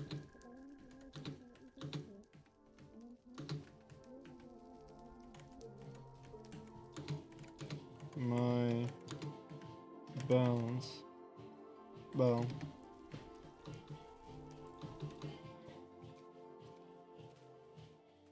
So here we have the main bulk of the series, this late 90s, early 2000s PC game called People Still Live Here. Okay, thanks. The details to analyze go off the fucking rails. That starts even before we hit play. In the description, Swatch diamonds balance. A newspaper clipping with Deposit. For Clifton J. Saywell, the old man we saw pass away in the previous video. There's a lot to dissect here, but you know I'm gonna keep you edging. Yes, he's going to keep us edging. Comprehensive reconstruction of the events experienced and documented by Clifton J. Saywell between 1934 and 1946. This game was made in his honor. God damn it. I'm lowering the volume of my goddamn mic. It's the fucking music outside.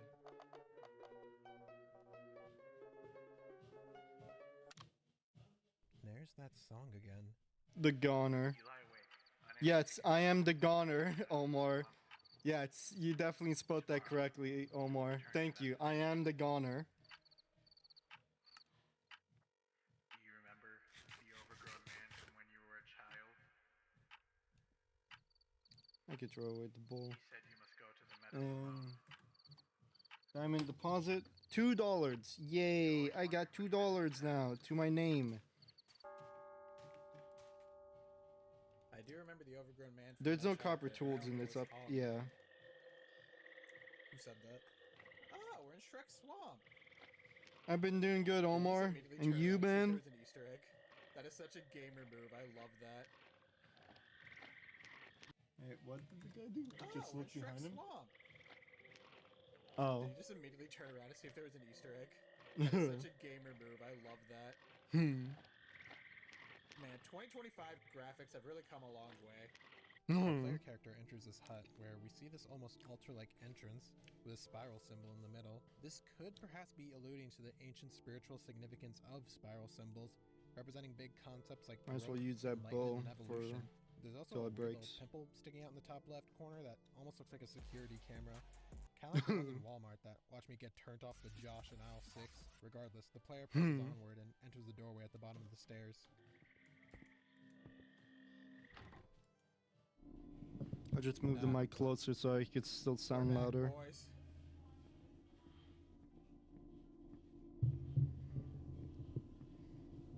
Clifton J. Saywell, 80, of Bridgewater, died on Saturday, February 12, 1994. Born in Bridgewater on February 8, 1914, he was the son of the late Edward and Mary Holmes Saywell, a lifelong resident of the area. He is remembered for his sharp mind and deep outlook on life. He pursued mathematics professionally after World War II, working as a human computer for local firms and government projects, and then as a rate analyst for New England Telephone. He spent his later years in the care of his family members, particularly his niece Ann Timmerman. A quiet and introspective man, he was often walking near the edges of Hockomock Swamp or sitting on the porch at the Bridgewater Public Library with a small notebook in hand. He is survived by his nephew, Michael Saywell of Frederick, Maryland, along with several other nieces, nephews, and extended family members. He was predeceased by his sister, Margaret Hartman, and his brother, Edward Saywell. A burial service, officiated by Reverend Mark Howard, will take place on Saturday, February 19th at Old St. Thomas Aquinas Cemetery, where Mr. Saywell will be laid to rest alongside his parents. Memorial contributions may be made. So it seems like the old man we saw pass away in the first video was actually this Clifton J. Saywell fella. There's a lot of details in this obituary that will become relevant as the series goes on, but I want to start with the image file itself because the attention to detail is insane. If we take Oh, I already have an axe. I'm good then. This newspaper was scanned in 2005 by a Lucas Timmerman, and if you'll remember, Saywell in his later years was mostly taking care of his niece, Ann Timmerman, so Lucas Timmerman was potentially Ann's husband, or more likely her son, based on the time gap. And I'll just say now, I believe that it's this Lucas who is our POV character throughout these gameplay videos, based on the year this image was scanned, corresponding with the year of gameplay footage. So from now on, I'll be calling the player Lucas. And dude, I just gotta say, this shit made me feel like an actual hacking god. Like, I thought it was weird to go through so much effort to create a newspaper clipping with a bunch of other random shit that seemingly had no relevant information, when he could have just written the obituary in the description. You can even see some text bleeding through from the other side, which I did try to manipulate to read, but it was just more random bullshit. So when I decided to check the metadata of the image, I felt like I was a private investigator, jacking the matrix, analyzing source code, solving crimes, and I was so excited to share my findings with the subreddit, only to find out that I had figured out that part weeks ago. But it was from them that I found out there were some GPS coordinates in the metadata, which if you plug into a Maps app, just puts you in the middle of this random park in Bridgewater. It is somewhat near Hockomock Swamp mentioned in the obituary, but I'm not sure what we're supposed to be gleaming from this. If you have any other ideas, leave it in the comments. Speaking of the swamp, it's clear that the location we spawned in is a representation of Hockomock Swamp, a place that held a lot of significance for early Native Americans, specifically the Wampanoag tribe, the name Hockomock even meaning the place where spirits dwell, and it was apparently used as a sacred burial ground, so wherever the end of this tunnel Oh, there's silk touch on that thing. Alright. I'll keep that in mind.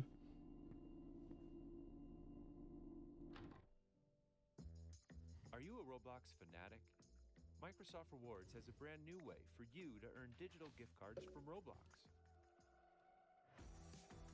Just sign up for Microsoft Rewards. Oh my god, then give me the search other and axe. shop on Edge, Xbox, Bing, and other Microsoft products every day. You'll earn Fuck. Microsoft Rewards points, which you can redeem. Stop for switching the tools. Oh my god. So what are you waiting for? Get started Tool now. swap. I need to turn that shit off. Microsoft.com. What's causing it to auto swap? That was a fancy ass door knock. I don't know what's causing it to auto swap. We enter the Fuck. hallway and are greeted with a sight we all yearn for deep down. The Windows XP start screen, a wide open meadow, rolling hills as far as the eye can see. And we get our objective for the game. Find all 3 items and leave before sunset. A wampum, a shell bead made by early Native Americans as a damn. memory aid, or way for keeping records. A pocket watch, used to keep track of time. And an air compressor? Yeah, I got nothing for that Give one. me the broken one. Come on. Staring at some Dr. Seuss ass looking horns, and quickly finds the first item. The watch is sitting on a picnic blanket. There we go. Somewhere you spend Jeez. time with someone you love, but with the watch being here, perhaps Saywell's time was too taken up by something else to spend much of it here. His obituary didn't mention any spouse or children after all. Let's fucking go, dude. We're making great progress. 2 out of 3, man. This is a world record speedrun if I've ever seen it. This guy's truly a god gamer. By this time tomorrow, he'll already have a cheated speedrun controversy. I will say the wide open. What the fuck? Why is it so loud? Sky is very intimidating. God damn it. foreboding. Oh man, this is a nice little house, man. Man, fucking Mural and Eustace really spruced up the place. Really hit me with the fucking house. Entering this house, we see several paintings, the largest of which being The Blind Leading the Blind, a painting adaptation of Matthew 15:14. Leave them. They are blind guides. If the blind lead the blind, both will fall into a pit. This is the second reference we have now to enlightenment, or lack thereof in this case. There's also a painting of a Swiss alpine boy, perhaps another link to the yodeling motif throughout the series, as well as a painting of a stairway leading to a door. This could be depicting the entrance we took to get to the meadow, but it's hard to say. It could also be a stairway to heaven, but we'll get back to that later. There's also an RGB pixel sticking out of the ceiling. Whoever owns this place has some weird-ass decor. Like, if it were me, I would install at least 5 flat screens, replace these stupid-ass paintings with ugly white walls, have a chandelier in the shape of the Rizzler, and I think that would make this house a home. Anyways, after looking around, we found a note scribbled on the desk, telling us where to go next, so we proceed onward. Thanks for the help, Eustace, Muriel. Hope the crack addiction is treating you well. Maybe a side God damn tangent. it. Does anyone know if Eustace had a job? Like, I know they owned a farm, but did they ever do work for in exchange for money? Ooh, lovely little fountain. Oh, that's the wampum. Wampum. If I butchered that, please shoot me in the head. If there's any way for you guys to just hire a hitman instantaneously, send him back in time to my house and have just a red dot right here, that would be fantastic. Every time I mispronounce something or make a mistake in a video, just like send a hitman back in time to execute me on the spot. Oh, syringe from the drawing in the house. Just about to sleep in the bed. Schizophrenic ravings finally paid off. Is that a headstone? It really looks like a headstone. Was the puzzle really just that, like, hey, go this way to the only other building in this fucking 5 billion square foot vista? We walk through the empty meadow silently, but then this happens. Oh god, not the fucking Evangelion train sound. I always hated those scenes. Where the fuck are we going, bro? What the motherfucking hell is this? Whoa!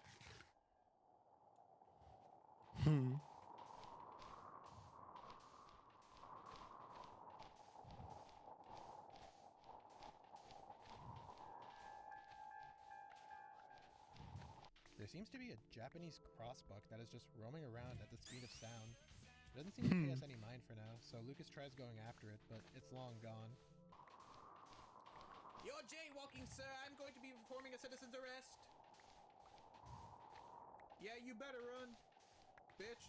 Oh, we're at an Amazon Fulfillment Center. You know what? It's about time video games started properly portraying reality. I've been saying it for years. We don't have enough games set in Amazon Fulfillment Centers. Quote me on that. I've said that in every single video I posted. Oh god, we're locked out. We're locked out. No. Let me in. Let me in. I want to be employed. Please. Is it like one of those things where you have to go into a thing and then like come back in from underground? Is it one of those? Yes, it is. You see, I just know video games too well. I'm just too much of a god gamer. Here we are. Finally, employment. I'm breaking through the glass ceiling. Breaking the cycle of poverty in my family. Now how the fuck do I get in? With YouTube Premium, watch ad-free Alright, so it's videos glitched. and listen ad-free on the YouTube Music app. That's Oh, right. there we go. One subscription, 2 apps. Set up automatic downloads and watch offline, in the background, and on the go. Try 1 month free. Excuse me. We made it, boys. Hiccups. We did it. We're employed. That is an evil ass company logo if I ever saw one. Holy shit. Oh my god. It's a W for Wumbo. So I really didn't think anything of it at the time, but that company logo actually seems to be that of Equinix, one of the world's largest digital infrastructure companies. So this facility is actually a massive data center, harboring and transmitting internet data from all over the world. Weird. Lucas pokes around for a bit until we get what I consider to be one of the most unnerving moments in this video.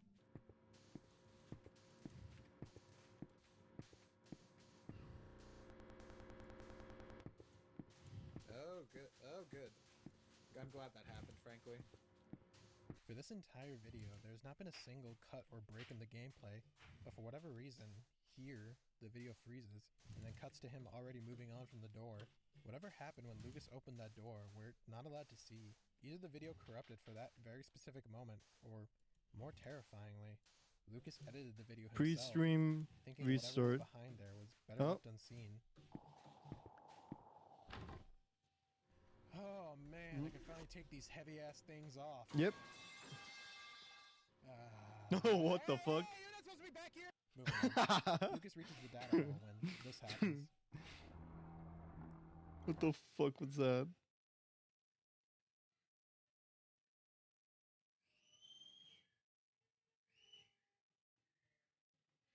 Not sure how long this is going to take. Omega. Ooh, I wanna take you. Mama, come on, pretty mama.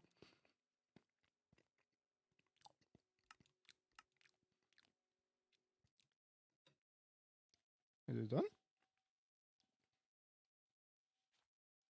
Ah.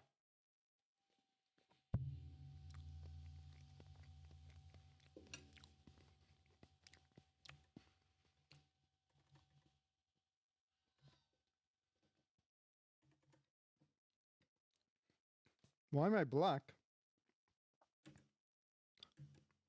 Oh, there I am. For some reason, it gave me the, like, one of the default skins. Oh, thank goodness. Finally, someone has opened the door. Who are you? I've been stuck in this room forever. What were you doing in here? The shepherd's not mad, is he? I was just trying to look at the computers to see where my favorite people were moved to. It's been a long time since I've read computer words, though, so I can't figure out how to get their location out of the machine. Well, you're just a waste of life, aren't you? I think it's time for me to go home. Thank you for opening this door. Yeah, keep it moving, Buster. Come on. You're on company property. And I better see you clocking out on your way out. Hey. I'm not seeing you going towards that time punch. So this guy was snooping through the data hall to try and find out where his favorite people were moved to, but got stuck. Is now worried about the shepherd being mad at him? Well, this may at first seem to allude to some sort of religious theme. A shepherd is actually a tool commonly used in Linux machines, as well as in data centers. It manages background processes and makes things run more efficiently. So whatever this meadow is, it seems to run off something akin to digital architecture. But this game is supposed to be depicting events between 1934 and 1946. So what the hell is any of this doing here? It doesn't make any sense.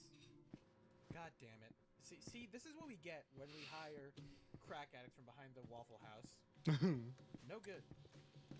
Never hire a crack at it. I guess this world is being run by someone called the Shepherd?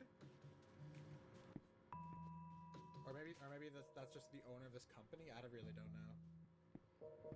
Oh, well, this guy was fine. He had cans of food. He could have lived in here for at least another 14 years. Hey, you! Over here! Yeah? Me? No, you want the other guy. No, I have nothing to do with this. I don't know what you're going on about. You're not gonna tell anyone I was here, are you? I mean, if you ask nicely and give me like $400,000. But I would really appreciate it if you didn't. I don't want people to think I'm spying on their thoughts. I wouldn't do that. It is important to... Hey! No! Oh shit. Hey yo, I'm gonna get off for a while. Like later, my mouth hurts. It's almost like cankered sores, but I'm just Yeah, we didn't even have a fucking millisecond to hit him with the swiper no swiping. Get well soon. God damn. It seems like people going rogue and breaking the rules is very frowned upon in this world. Better. And it seems that these crossbooks are some sort of avatar of the shepherd. Also, Executing holy swift shit, just the justice in his fucking... name. Naturally, we don't want to stick around for much What the longer, hell? so we head back to the starting area.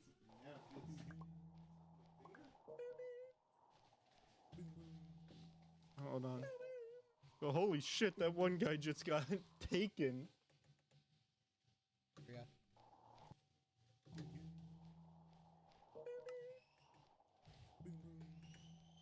Ding ding. Boom boom. Ding ding. Boom boom. Is there something? Something in the distance?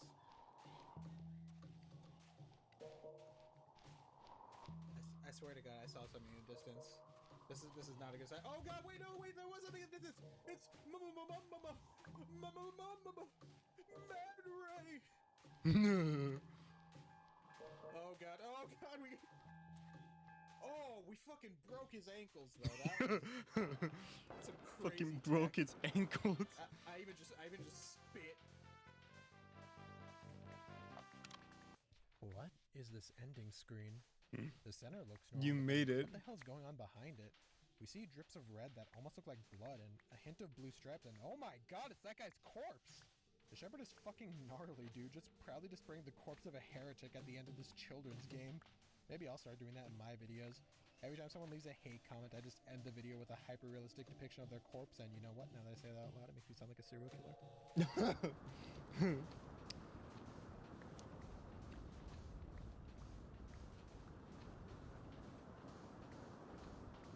Oh god, it's the road signs. Oh god, they're multiplying this for them now.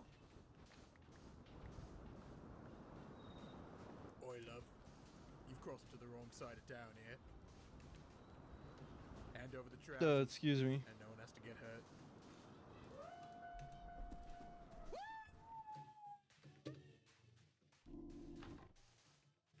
Coconut Creek Mazda is the Mazda store that gives you more. We're in the customer service business, not the car business. Volume pricing made us. Yeah, sure you guys are. Alright, we're back, boys. Favorite game of all time. Top 10. Top 40. We have new objects to collect in day 2. A feather, an important symbol to Native Americans, representing a connection to the Creator. A sundial, once again a means of telling time. And a bowling ball? With this, I think I can start to piece together the significance of the objects we're collecting. The first object seems to always be something of spiritual importance, specifically relating to Native American culture. It's possible that during Clifton's time spent around Hockomock Swamp, he may have looked into the history of the area and ended up adopting a lot of Native American beliefs and spirituality. The second object is always something that tells time, perhaps alluding to Saywell's mortality, or perhaps alluding to the time distortion that seems to be happening in the meadow. And the third objects might seem random at first, but I think this may actually be related to Clifton's hobbies, his worldly pleasures. Bowling is obviously something that an older guy would enjoy, and one of the most common uses for small compressors is to power small airbrushes, which, as an army guy, I could imagine him building and painting up army model kits. Cars, Gundams, anime waifus. That might be a stretch, but it's honestly the only connection I can see at this point in the story. Anyways, moving on to the gameplay. He's really cheeked up. What the hell? Around, or we've spawned in a different area. Someone took our picnic blanket. God, can't leave shit out here in Detroit. We make our way towards the hot air balloon in the distance, passing this wishing well on the way there. For visual use only. Did someone blood themselves by jumping into the well? What the fuck?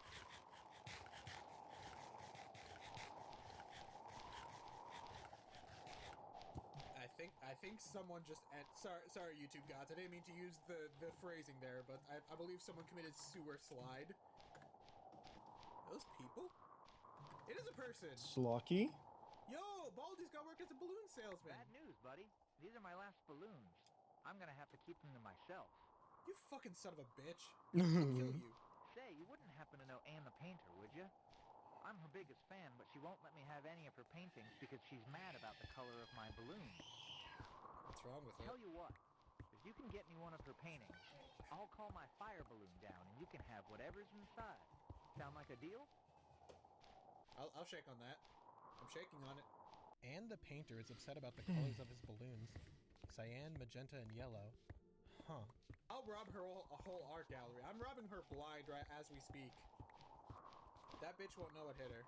Oh, it's a little bard. I think. What's she doing? Making for like sculptures of Stonehenge? Oh, is it like solar power? Your solar panel arrangement is all kinds of fucked up. Nah, you know, my company will do you better. Let me sell you on solar real quick.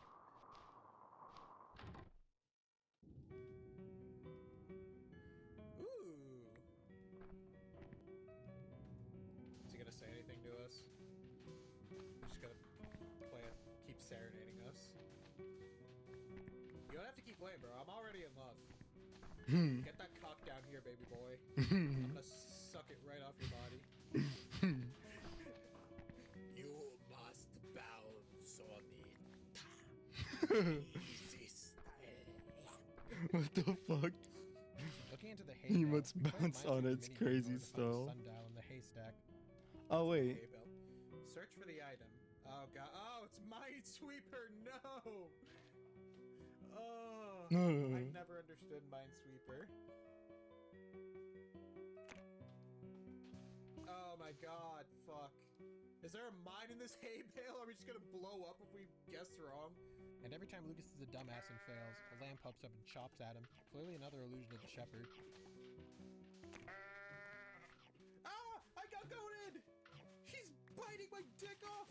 And I'm gonna be honest, I know nothing about Minesweeper. My head is filled with too much gravy. But it seems like neither does Lucas. Clearly this person is either Oh shit, what the fuck? There's another one behind me? too young. He eventually fumbles his way through though, and we're rewarded with that is a fucking tongue twister. And we're rewarded with the sundial. Well, this can't be good. And the boys! What have you done with Rolf's sundial? That's a horrible Rolf impression. Hold on, I can do it better. I know I can. And the boys! What have you done with Rolf's sundial?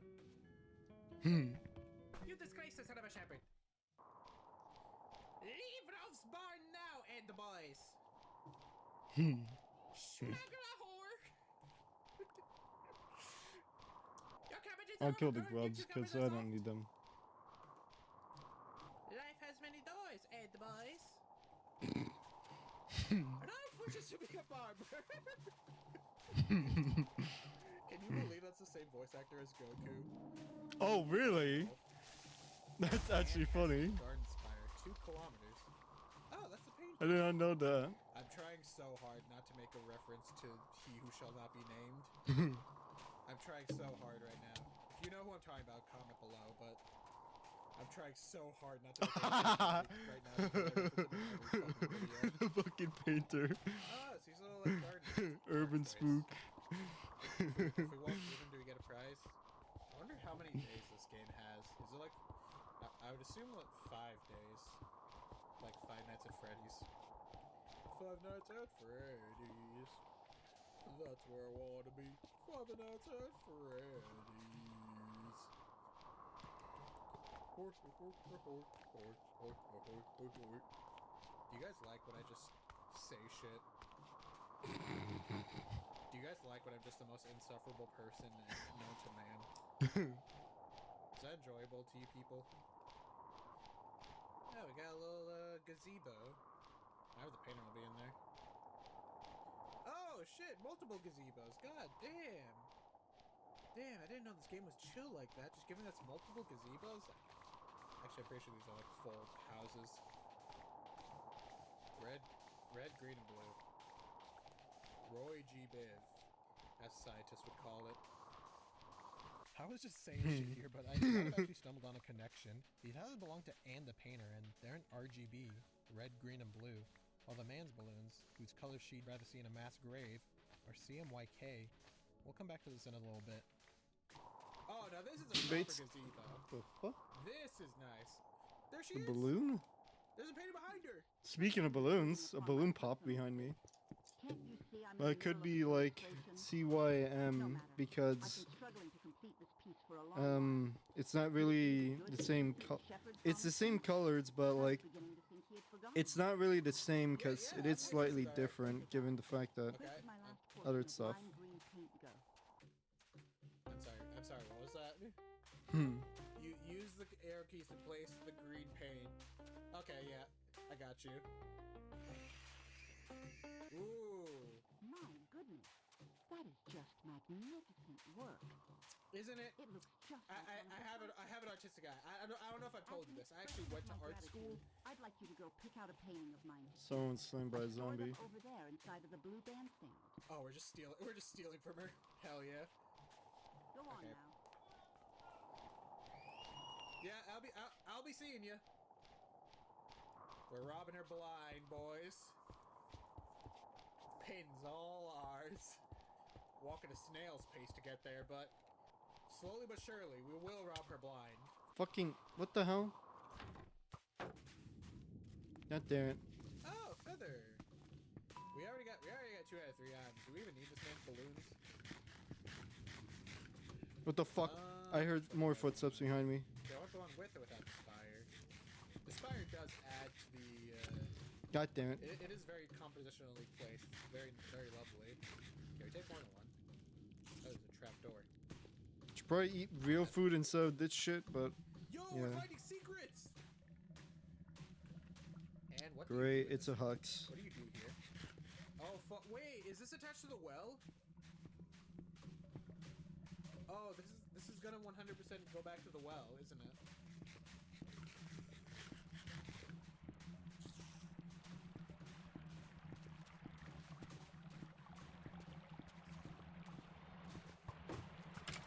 Oh, there's a river. You know, this is a prime location to start introducing enemies to the game, like, you know, skeletons, rats, What the fuck? goblins. I'm just saying, man, there's lots of opportunities here. The sky is truly the limit for What the fuck? Oh my god. I mean that metaphorically, of course. Shit, shit, it's a child. We are moving It's a forward. child. Slowly but surely. Actually, no. We just turned around. What are you scared? Fucking pussy.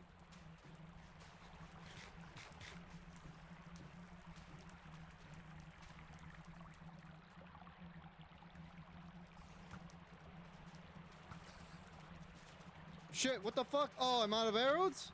Oh, shit. I should have grabbed more from the mansion.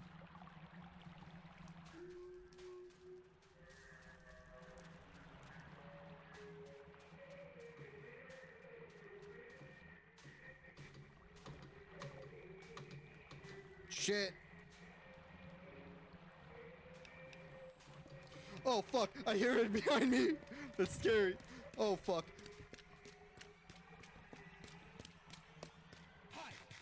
Sorry about the yeoman back there. She was laughing on my head till I squirted.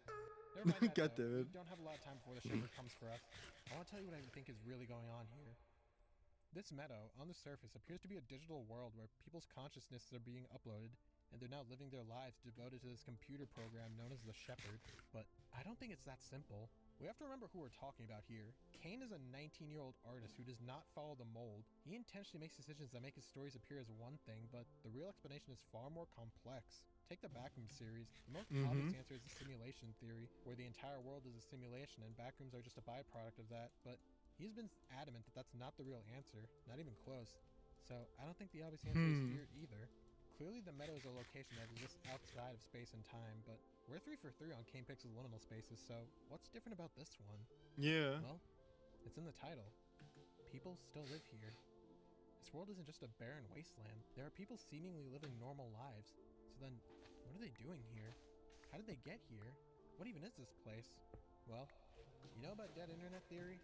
It's the idea that the internet will one day be comprised of mostly bot and AI activity, and it will become virtually impossible to actually interact or consume content from another human online. I'm commenting on a post by Drew Peacock, but it's actually a synthoid named BBL8 =D. The thing I don't see often discussed about the dead internet, though, is that what happens to the work that's left behind? There are billions upon billions of posts, videos, pictures posted by real people, and in the theoretical dead internet, those things are still there, just drowned out by the waves of bots. I think that's kind of what the meadow is at this point. You work on the land, and so you work for the land. In return, the land accepts you. The meadow is a graveyard, an afterlife, not necessarily for people's souls, but what those people left behind, the way they chose to live their lives and impact the world. And I think that's why there's so many different cultural influences here, from Native American to German to Western to even Japanese. You may think your work is finite and conclusive when the time comes to depart, but the land will always remember what you gave to it. And in time, you and your work will live on through the land.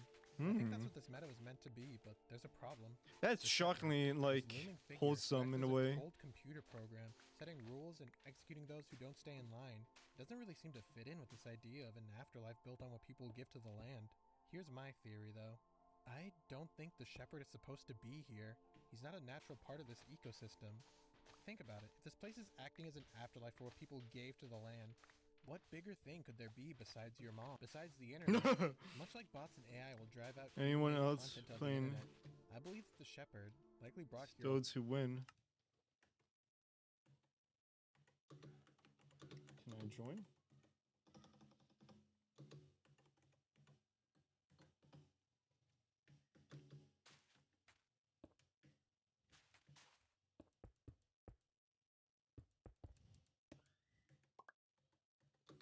Give me a sec. Alright. Let me place everything in a chest real quick. It's time for the main entertainment of this game. Slocky.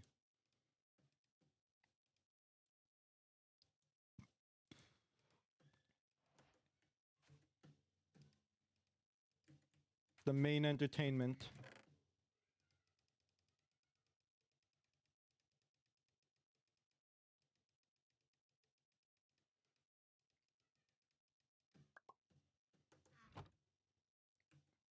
Oh, yeah, my pants are gone. Might as well. Well, that's for later. I don't need it right now. Maybe I could wear my backpack. Yeah, especially for food and shit. Let me grab the dried kelp though. That.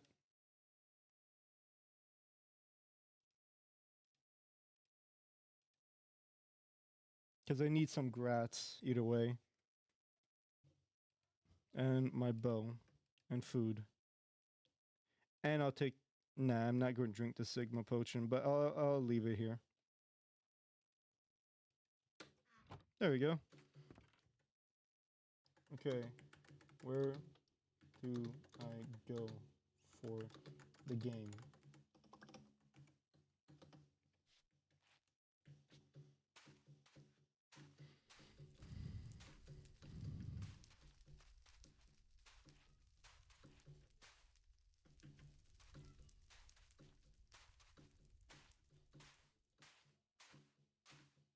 I need to add a bridge here so it's easier to run across.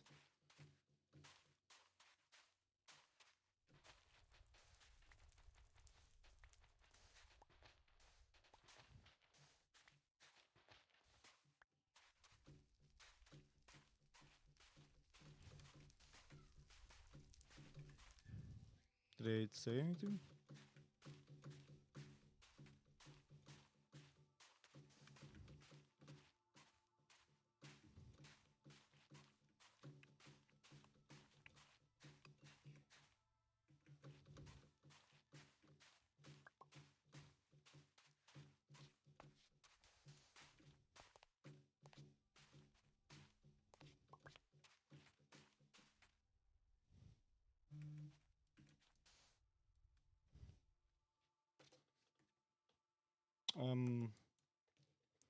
Where'd I go?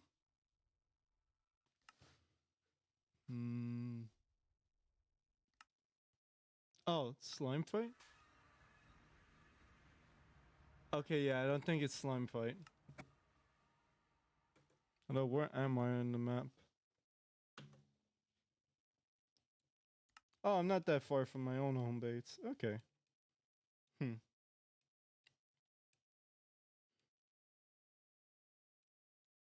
Yep, there's a carving of the land.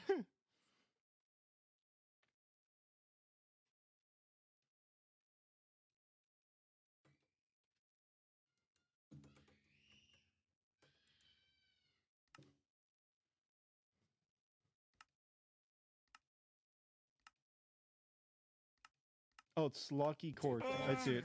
Hello! I found you guys. Hello. But You are floating. you can turn over. Hi, Zach. I'm floating? We made the group. Yes. Alright. Let me take off my armor. Relog. Okay. There you go, and then Wait, it's gonna be up there. wait, what do you mean relog? Dude, my You are butt cheeks floating are in the clenched sky. type free. I'm right behind you right now. You're right. Yeah, no, you gotta Oh, reload. are we Zach. supposed to be in the Oh, okay. Are we supposed to be in?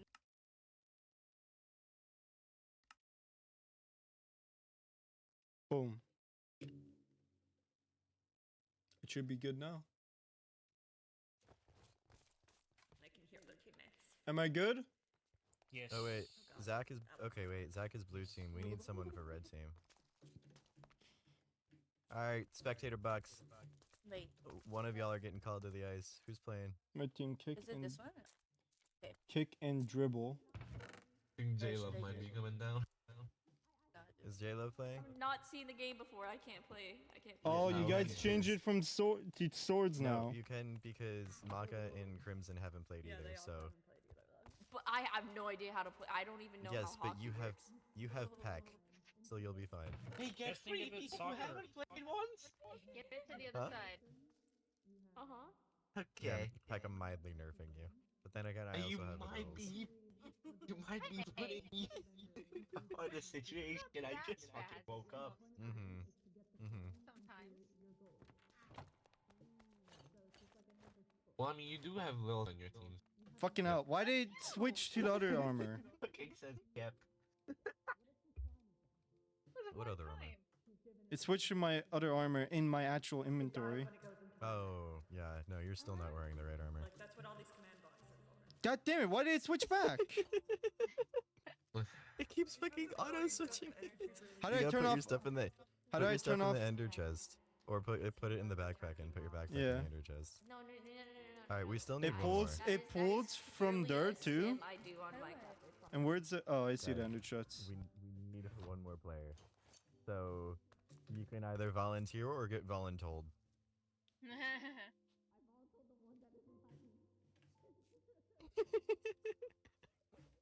Is that?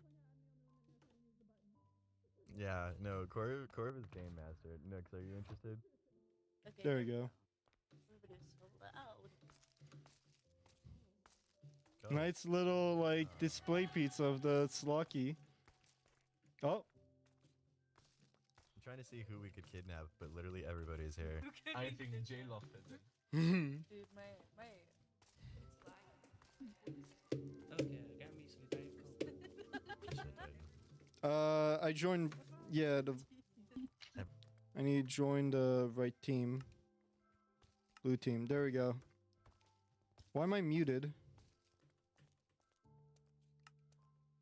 There we go. Can I hear you guys? Hello. Yeah, you can hear me. All right. You're like the loudest fucking person here, but she's here. I'm turning you down. I'm gonna spin a wheel with the three of y'all on it. Whoever gets chosen is gonna be the one that's playing. Yeah, it's a one-button start, Corv. You can't use that anymore. Corv, Nux. I see you and guys J-Love. added like beacons into the game. You're stuck with us. Yeah, you're kind of stuck with us, dude. Yeah, I mean, It's Corv. It's fair. I can't use Jeff. That would be way too fucking broken. Hey, Peck, you're Yeah, getting I'll meet Corv. 3 new people, but it's fine. Peck, you're getting Corv. Oh god, I'm getting Corv was ref. Game Master. Wait, I might need to put these away too. Okay. J-Love. Alright, we you go. are gonna have to play Game Master, okay? What happens if I click this? all you have to do thing? is press the button that says start the game when we tell you to. When we tell you to. If anything happens, because what normally happens is like all the buttons are labeled. If we have 2 slimes on the ice, we'll probably either tell you to end the game, which is that button right there, or we'll ask you to clear the puck, which is you press that middle button twice. All right. If you start to notice a bunch of potions on the ice, all you have to do is hit clear everything. It's a 1-button press. Okay. These two, don't press them. Yeah, don't. Almost immediately presses. Yeah, you're good. Why is there a random tripwire here?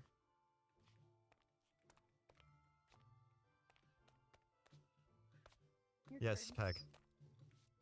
The colors are each blue and we're red. It's because it's what side you score on. Oh. Yeah. Ah. And it's totally not because I didn't feel like changing all of the colors again. Why is Zach in the stands? I'm Wait, no, don't exploring. press the button. Don't press it. Don't press it.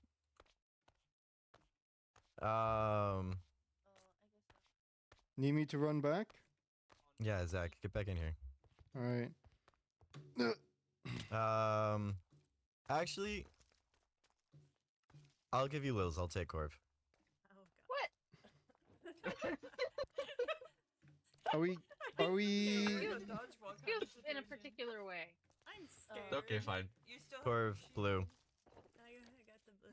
Oh yeah, Zach, get your shield. Dequip your shield. Oh shit! I realized. No, Don't. press the button yet.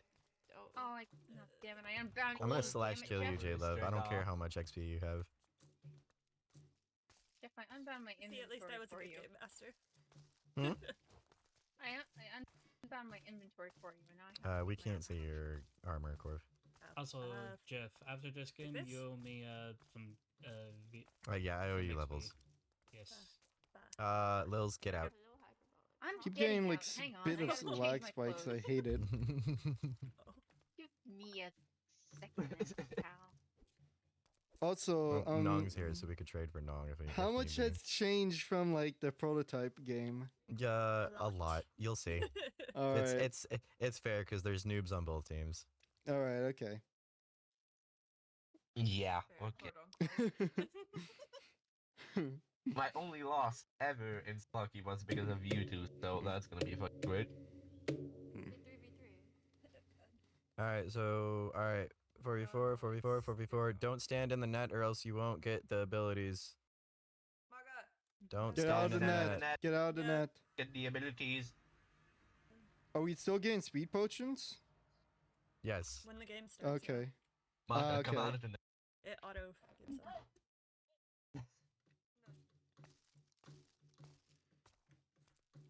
All right, Game Master, you can start the game. Ah, Oh damn. fuck, I missed. Oh, I'm in creative mode. That was a little cheaty. All right. Bruh. Ah, poo. Right behind you. Oh, Jeff is cheating in day one. All right, mid. Centering. Going to the net. Let's fucking go! Yeah, first one. Oh damn, this is more professional now. Alright, reset. This is like an actual game in like I don't know, like whatever. Ah, fuck. I boosted them. Oh, good shit. Any more help? If you Yeah, don't it's get on my the speed. abilities and you're like slow and you don't have the health, there is a good fucking shit, Titan. No, I've been getting the stamina. I just realized we don't get the extra kill like we did last night. No, you only get one. Good shit, Titan. Good shit. Right as I taken spit it it out. out. There you go. Corv, So the stamina, it's push like it, push it. Yeah, it's a burst of speed. It's a burst of speed. It's not like infinite. Okay. Mhm. I'm low on stamina though. Or low on food. Good shit, Titan. Fuck off, Peck. Stay away from my net. Oh, Thanks. Fuck off, Jeff. Fucking Oh, nice fucking save, Titan. Ye red boy, stay away from me, net. No.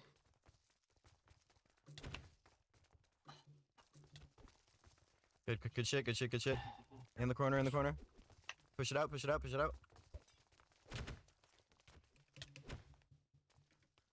Kick. Good breakaway.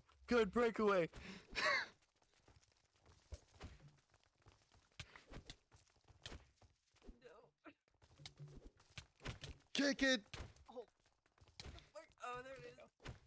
Get out of there. Oh my god, lag spike. Yeah. Oh, Corv. Get him back up. Get out of here. What the fuck? What the? No.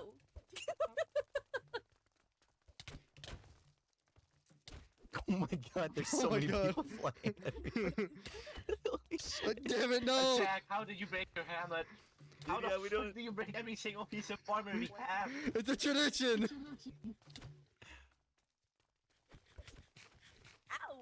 Alright, I put it back in. I hit it back in. I hit it back in. Oh, Lil's got to it. Kick it to me. Kick it to me. Where we at? Where we at? Where we at? Over here. Ah, shit. Alright, I'm gonna try and get it. I'm gonna try and get it center. Zach, if you want to wait center. Yeah. Alright, cool. Centering. Centering again. I got it. Oh my god. Ah, you can't. Okay, but I got the slip as well. Oh. Good fucking play, Zach. Good fucking shit. Let's keep doing that. Yes. No. It's Oh, in. it's supposed to go. No. It's in. No. The fucking 3v4 right Zach, now. how the is fuck did you crazy. break your fucking chest plate too? To be fair, most of our armor in that chest was like already almost broken. The fuck out of here.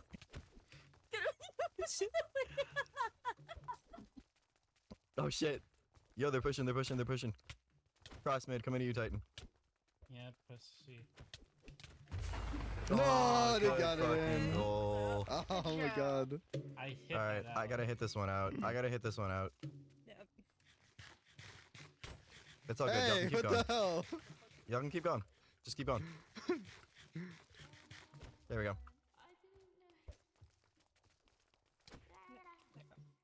Who's on the mic? Oh my god. Who's on the microphone right now? Zach, do you not have armor on?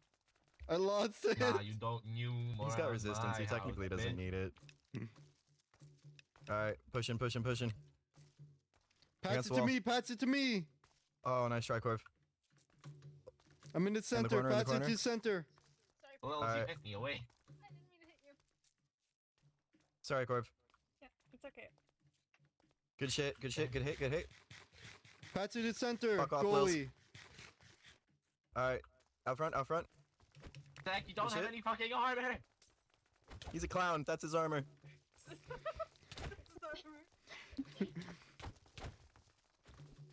Oh, nice. Oh my god. Fuck off, Peck. How the fuck do you reach me from there?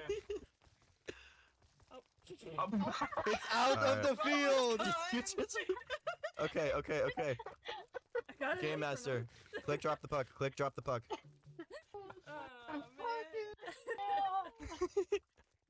Alright, there you go. Oh wait, down.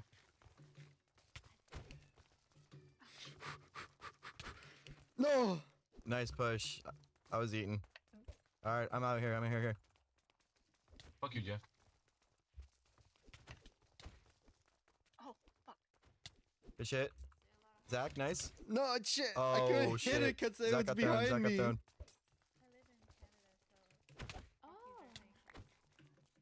The goddamn puck hit me again. Just hit it back in. It's still back in. Good save, good save. Zach, if you lost your ability from going over the pressure plate, there's another pressure plate on the other side that you can grab. No, I didn't lose my ability, but thank you. Yep. Fuck you. You bitch. Why are there 3 random potions in the ground? Who dropped them? Inventory's full. Oh. J-Love, clear the items. Clear the items. Thank you. Sorry. Sorry, Crimson. I hit my own goalie. No. Go Crimson. Oh, out front. No. Oh, good shit, Titan. Oh my god, with the breakaway! With the breakaway! Go. I opened my. There's no one out there! Fuck you, Peck. Did she just open her voice chat menu? What? Oh shit, Who the I'm fuck is the lagging. full inventory?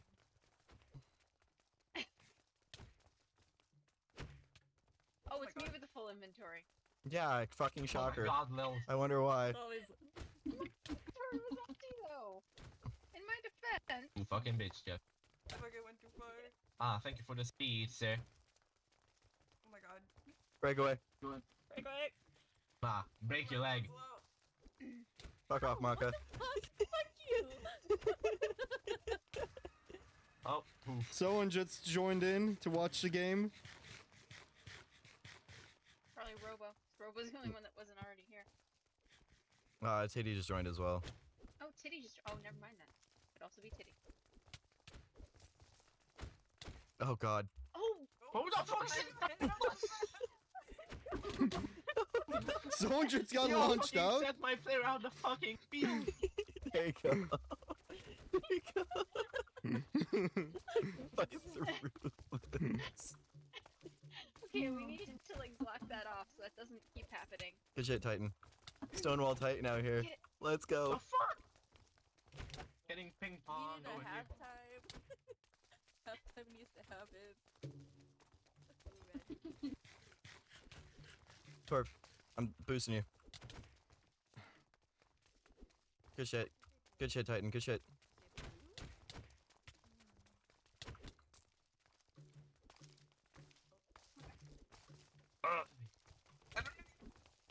Back in the corner, back in the corner, back in the corner.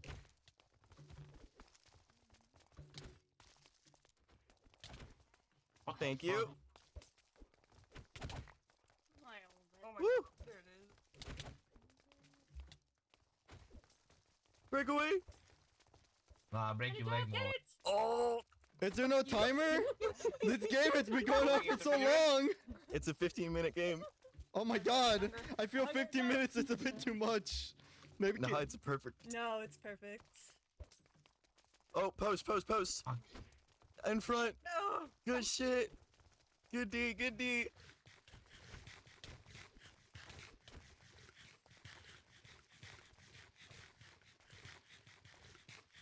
I missed.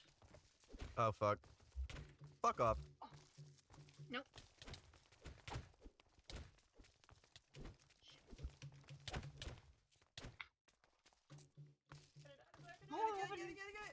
Oh, good save, good save, good save. No. Oh, thanks, Titan. Oh my god. Popped her out. I need fucking food. Ah! Come on.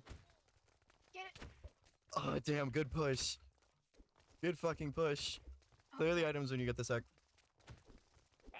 Food. No.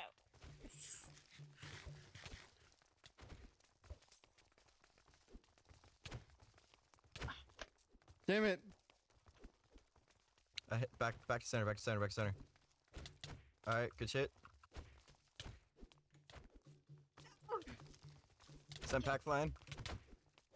Ooh, positioning, let's go. Oh, fuck. Oh, you bitch! Right Hit place, it! right time, boy. No. Right place, right time, boy. Hit! Oh, I can't sprint. Poor if I just smacked the shit out of I you, I'm have so no sorry. It's okay, stamina it's fine, stuff. as long as you kept it away. Dude, this is such a fair, like, even game. This is crazy. You just gave the fucking slimes, dumbass. Correct. Oh my god, Lils. Jesus No! Christ. I'm clearing goalie. The fuck is just in there swinging for the fences. Oh my god. Good shit, Zach. Good keep, good keep, good keep. In I'm front, in keeping front, it, in I'm front. keeping it in front. I'm keeping it in Get out front. of here. No. It's staying on this side. Well, it's not there. You guys Alright, shoot it in. Front center, front center, front center, front center. Corey, pass out. Oh. Alright, so I'm just gonna be done about Lils. I smacked. Go, get it, get it behind you. What do you mean something's gotta be done about me? Oh, gotta hit me. I like Spike. Get it, get it back. Oh, I opened my voice chat menu again. God damn it. Fuck you, Jack. Oh my god, there's so many potions over here. What the hell? You're welcome. There's so many potions on front, the out ground front, out over there. front. Front center, front center. Oh no. Woo! Get out of here, Jeff. Can you fuck off? I'm out of pink stamina. bitch? You pink bitch. Thanks. Going back. Oh my god, I just got fucking triple teamed. What the fuck? You deserve Hit it, it. you bitch. Sorry, I launched you by mistake. Behind you, goalie. Good shit, Corv. Good shit, Corv. Good shit. I missed. You can stay the fuck back. It's gonna be a draw. What the fuck? No, it's not. Bro, next goal is gonna win. Get it, get it. Good shit. Run it, run it, run it, run it, run it. Oh, fuck.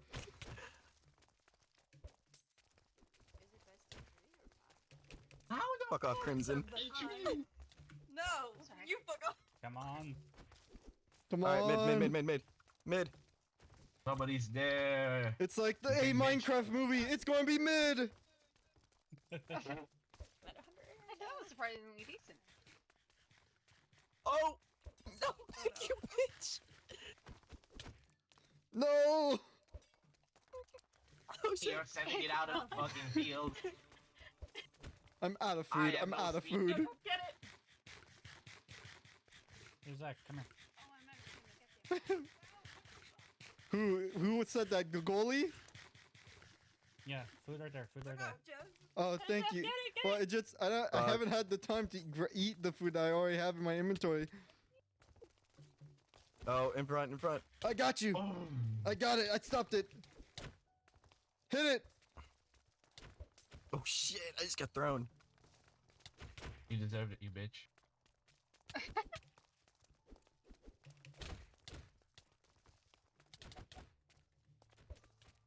Poke check. Oh god, it's up Damn front. it. Oh my god. GG's. Ended on We the gotta draw. do something about it going out, bro. Oh yeah, I'm gonna. We need doors Yeah, and for stuff. this game, yeah. It'd be nice if like you didn't have to eat. Oh god, my armor's almost all busted. Yeah. Yeah, sorry, Jeff. You know what? I'm happy. That was with the actually draw. peak. What the fuck? Space. It's Wait, such a fun fucking game. Wait. I'm sorry. Whose armor is almost busted? Hmm? Mine. Your armor is almost busted? Hmm? That was fucking insane. Good What shit, do you Jayla. mean you're almost busted? You have no armor. I never saw it on you. Okay, guys. Whoever has broken armor on, give it to me. Shiloh with the raid. Wait, who? Shiloh Whoever raiding has party broken at armor, you. give it to me. Nice raid. How are you Titan? doing, y'all? Hello, raiders. Welcome in. Dude, welcome this to the fucking thing? Slocky. Okay, this is the Welcome one to that Project 24K. How you? Oh. If y'all don't know, my name is Oh, Jeff if you need Carrots. I'm a. That's the name of the server, Project 24K. Okay. I got a lot of iron. Thank you. I did not know the name of this game or this server.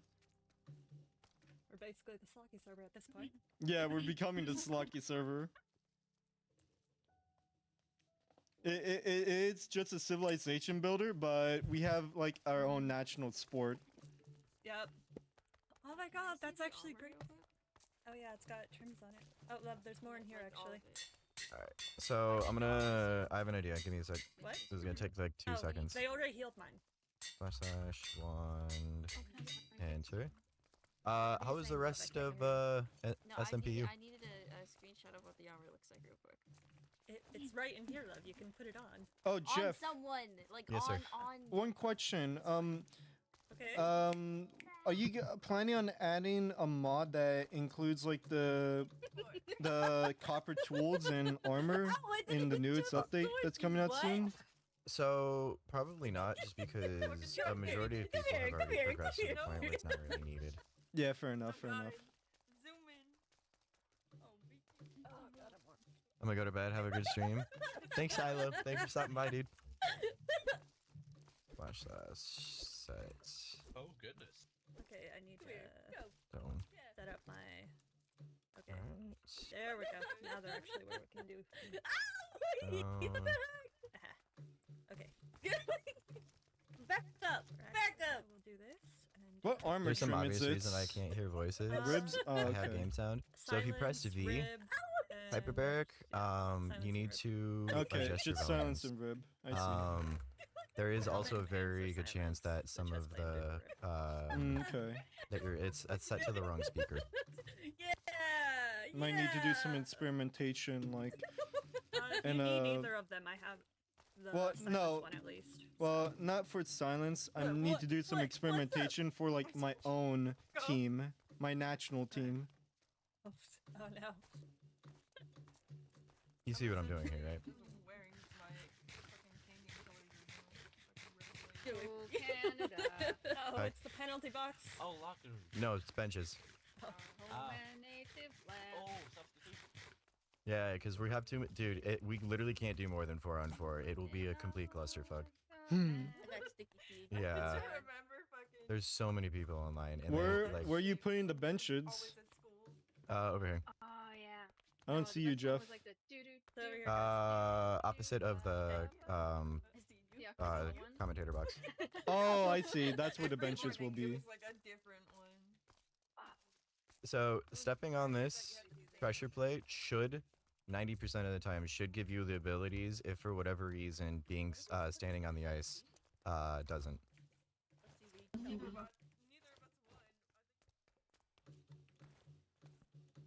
Okay, I see. Yeah, These are but the it's benches. fine. I see. I mean, we technically did win. Nong, I figured the steps look more like an actual bench. They do, actually. That looks really good. We could sit on these, or Yeah, the sit mod should work. Yeah, just do the look straight down, shift, and... okay, I see. All right. Well, if that's the case, I'm staying out. I'm staying out. I cannot handle any more of it. Watch out, Corv. I cannot handle any more of it because Well, you're then going that will to break allow your us to- armor, Zach. You've broken like 20 sets already, and one of them was iron. All right. So I'm gonna put this here, I mean, I almost broke my set, but so that you can. Run out, walk out, and stuff. Yeah. All right. And then we also need. Is this? Oh. Is this? Oh. Benches. Oh my god. Oh, it works. You don't even have to click on it. Cause the pressure plate Yep. down there, it still activates. That's cool. Yep. Benches. Oh, so is this We haven't where done the penalty Jeff dogs goes yet. every time he hits his own teammate? Listen, Maka. Wait. Jeff. One question. Should we Yeah, have what's the up? penalty box just be a giant, like, you know, like I forgot what they're called, the giant TVs that's in the center of the stadium? Oh, You the should have- Omnitron. Yeah, the Omnitron. yeah. You should have that be the penalty box. Penalty box. You get fucking teleported to the You get- Omnitron. That'd be You fucking get hilarious. teleported into it, and it just becomes the box of shame. All right, there we go. Nice. All right. And now I'm gonna just clean this up a little And bit. now we just gotta make sure that it doesn't go out on the other side. No, you should be good. Oh no, the other side. I'm gonna put the gates up on that side too, because that's like an actual issue. You want me to decorate the rooms later? Yeah, I'm setting it up for expansion now. Oh my god. Just said, So what do y'all think of the sport? It's amazing. As a matter of fact, I feel like I'm going Oh. to do a quick retiring and just be You actually have to pay attention, and I'm like paying attention. yeah. You were a good goalie though. You and Titan, dude, y'all were fucking holding your own. I rushed y'all like 3 individual times, and every time I could fucking shut my shit down. Okay, Jeff. I'm going to temporarily retire in order to become an announcer on the big box. Okay? Do you mind that? Yeah. Yeah. Right. No, It's yeah. not even. Get out. It's not even. All right, I'll do that. Nah, Rick Jenneret. Fuck Ray It's not even Ferraro. at all. Oh, okay. And I still have some stamina, so might as well use it to climb up the stairs better. Words? How do I get up into this thing? Hmm? There's a it's an white, elevator. What do you mean it's not even? Oh, there's a teleporter right here. Yeah. Hold up. Let me get out our fucking measuring tool. Oh, got it. I'm up here. Measure. I have one. Okay, so it's 19 on this end, Whoa. and it's 24. What the fuck? I should probably leave the blue wait a team second. thing and Hang on. I should probably leave the blue team thing and join the announcer thing.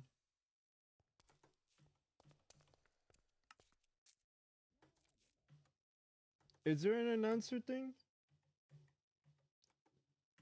Oh wait, shit. I just realized N mutes everything from my end. But is there an announcer thing? Hmm. What the fuck? Hold on.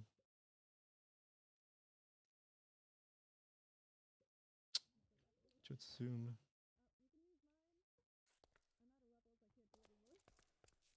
Yes. The fucking circles are off. Voice chat. one block. Disable voice chat. What? On each end. Disable that. Yeah. Group management. Oh yeah, I see that. Where? Uh, We can't hear any. We can't hear them, can we? Should I not stand here then? Now when they're way on the edge over there now. No, you can't hear them. It's about halfway across the court is when you stop being able to hear them, guys. Hmm. So like right I- about the circle. They should be able to hear us though when we're making announcements, right? Well, Non's thinking of doing like a radio thing to make it to where everyone can hear you. Yeah. They haven't done the radio thing yet? No. Aw, damn. I was hoping to be like an actual announcer just saying like Like you have like roses on and doing that stuff. Damn. We could try that, but like I was hoping we could do that now. What is that?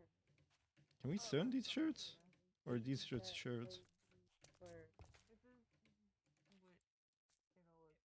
got you. Oh, cool. That's picture. Am I just doing it straight F5. across? But where the okay. There we go.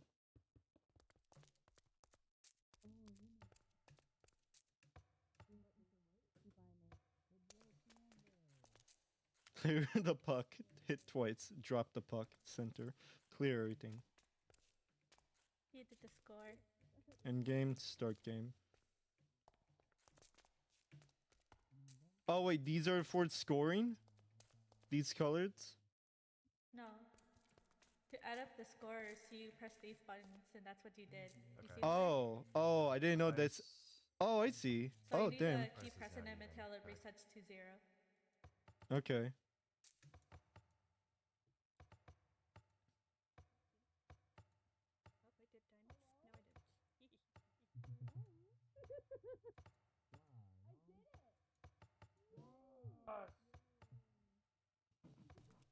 There you go. Nice. Hello. Hi, hi. Where's the what? Hello.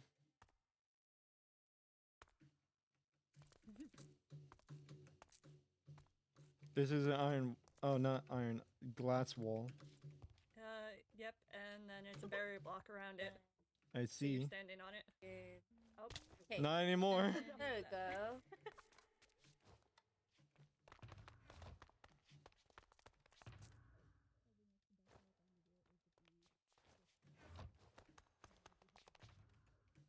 It is that one, right?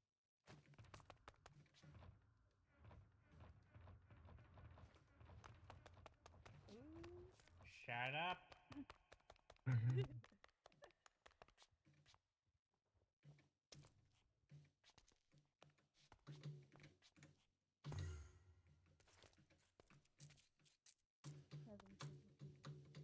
Oh my god, your backpack.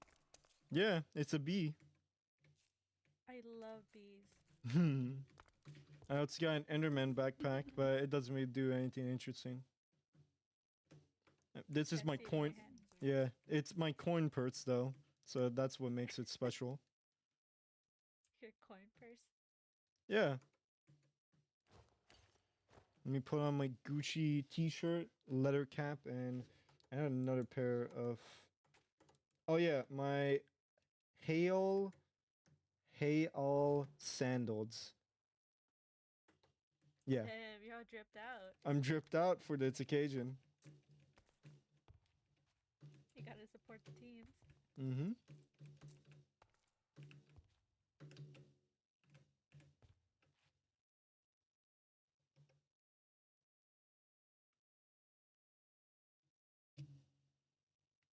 All right, this is perfect. Only problem is that like while I'm sitting down, it's might be a little bit too hard. Well, okay. Hi, hi. Oh wait, it's that. Wait, it doesn't work with the shield up. Okay, I see why.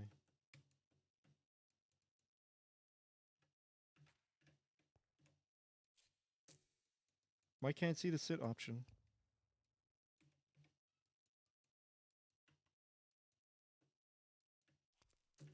Can I only sit here? When I go to the penalty area. Yeah, fine. I forgot what they said about if you right click, it's buggy or something like that. Yeah, I'm doing right click. It's oh, there we go. Now it's there. It is.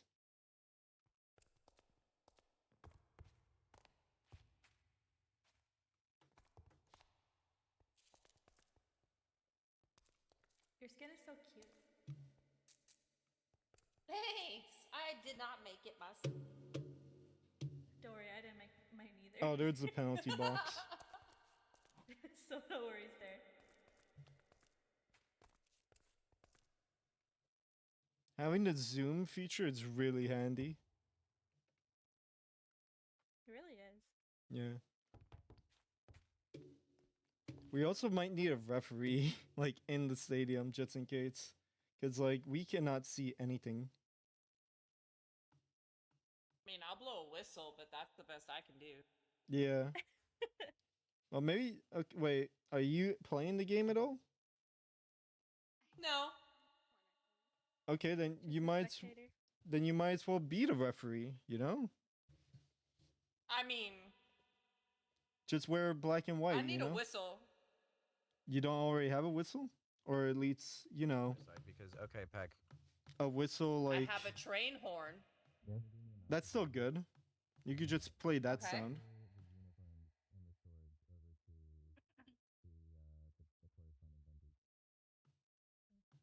Also, maybe try and wear like all black and white in order to like, you know, look like a ref.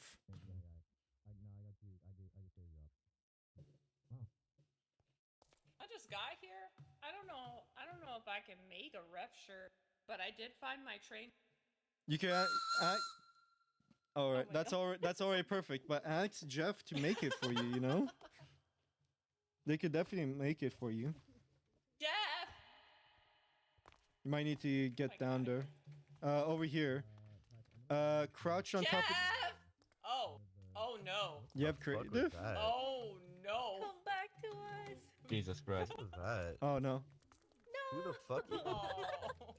It was them. Down Oh, it's there. Hyperbaric. It's Hyperbaric has a Hyper. voice now. shit. Hello. I do, and I have a train whistle. What? Oh, okay. Jeff, Jeff, Wait, Jeff, you're not a ref. Jeff, make Hyper the ref. That's what we're saying. We need a ref. Oh, we got a ref now? Yeah. Yeah, but I got you. Here, hang on. Stripy shirt. No, yeah, I got you. Here, give me a sec, give me a sec. I was told all I had to do was run around and blow a whistle. Is that You true? know what? That's pretty fucking accurate. I'm not gonna lie to you. Gotta make sure you don't get rammed. Is there offsides? So there's no offsides. The only thing you really have to be looking out for is roughing the goalie. So if the goalie doesn't swing first, they're not allowed to be hit. However, if they smack a player, it's free game. Okay, Yeah. understood. The lore, the rules, the rules. And I'm That's also what this going is to all give about. you a Everything's building lever. up. Oh, and a. it's time for the game to get more pickaxe. interesting in the rain. So that come over More here. dramatic. Mm-hmm.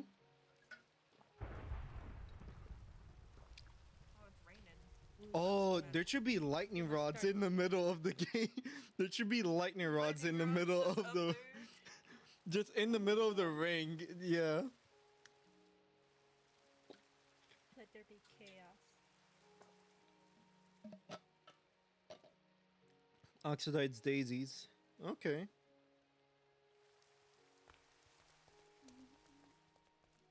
Okay. Oh hell yeah. We also need banners, because we only have red team and blue team. I already know I'm working on a yellow team. Wouldn't that be like like, I can't get over the logo. It's so adorable. Yeah, the logo's really well done. Whoever's the artist that made it did a good job. Entity. Oh, Entity made it? Yes. Alright, tell them that it looks really amazing. Not sure if they can hear me, and that's them laughing. Huh?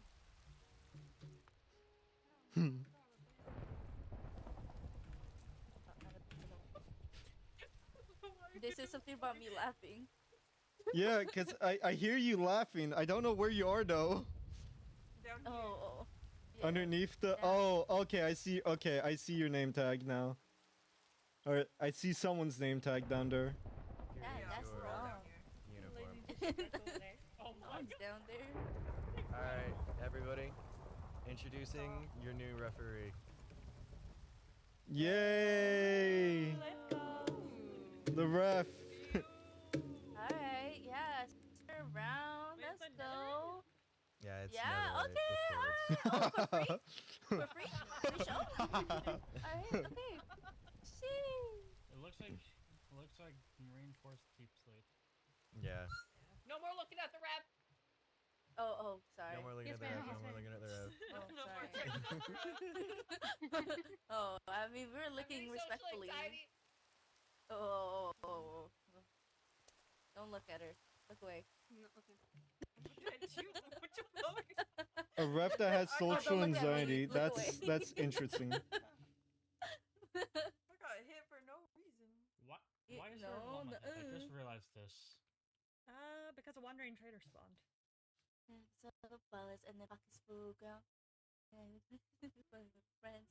Because it's 11:30 and the club is jumping. How do you duplicate them?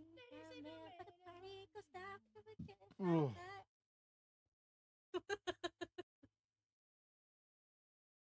What? I only got dreamt up. There we go. Yeah.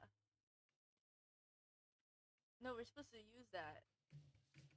Supposed to use that before the game starts. Because they're gonna give us another one. And yeah. Ah, yes, drug. Drugs. There you go. Drugs gone. Ref demands drugs. Use the mom, sorry. I did not know they were going this hardcore.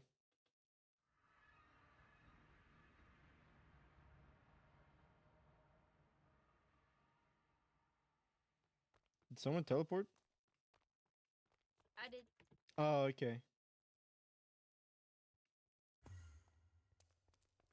Hello. Hello. What is up, sir? Hello.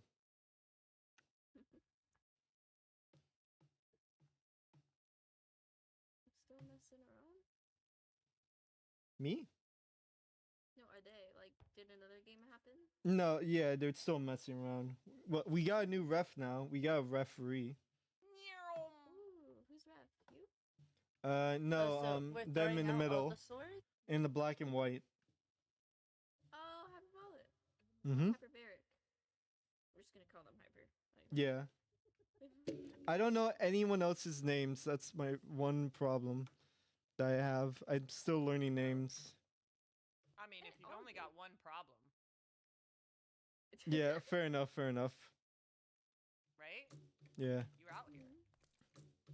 I mean, Let me go out and remember who's on which team. I'm going to need to write it down with like a colored pen, though.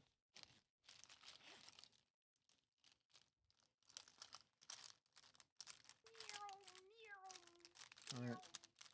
Where are my... Okay, I got blue.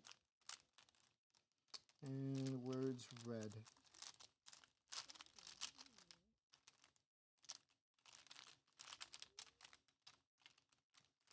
Oh, there's red. Jeff, if I remember... Yeah, Jeff's on the blue team. What's up? What's up, dude? I totally didn't just fall from the ceiling. Got that pink stuff they've been throwing around They call it rugs. Rugs? Oh my god, I love rugs. They look so nice on my carpets. The rugs. Dove rugs? Oh my god. I did not know they have Dove rugs. If you don't do it, you know.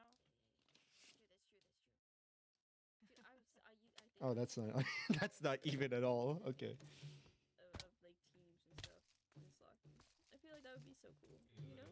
All I can hear is Jeff right now. Hyper. I could just middle Ah! button for me. Yeah. Hi.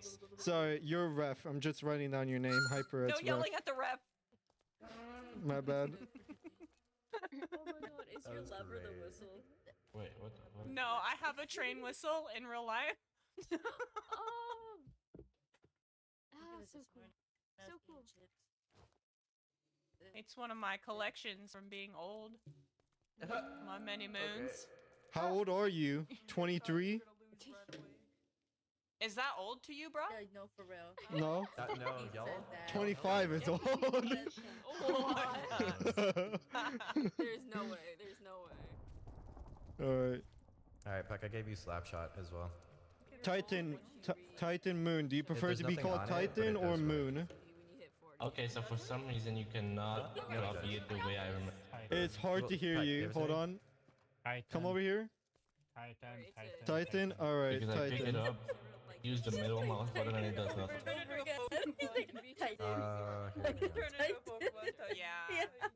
am 38. That's why they call me auntie. Everyone's really loud. Where's It's the hurting my watch ears. ready? Yep. I think it's Alt Shift or is it Alt Control? Why is the Why Or is does it not it work with this one? 100 times amplified? Oh my god. How many do we need? 1, 2, 3, 4. Regular. I had to turn everybody Well, down. I think at least like 7. So, 24? Yeah, that works. Wait. Yeah. And Jeff is really high. Alright, ready? I'm about to give myself 24 of each. How do I lower everyone's voice chat goodness. volume? Come here. It should be at the top. Wait, I think I figured it out. Yeah, for some reason. They're plugged in wirely. They don't change audio like that. Crimson. Crimson Roads. You prefer Crimson or just Roads? All right, I'm going to call you Roads to make things easier. Yeah, what's up, Mom? Thunderstorm. What's up, Mom? Wait, Jeff, Lily do you have pads. frostbite? Do you I'm going to call you Lily. Are you Okay, alright with because, that? Like, item coding thing calls them different. All right. Roads. Yeah, I don't. Lily.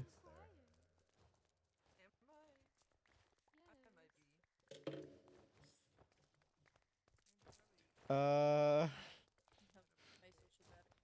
god. Sorry, Mac.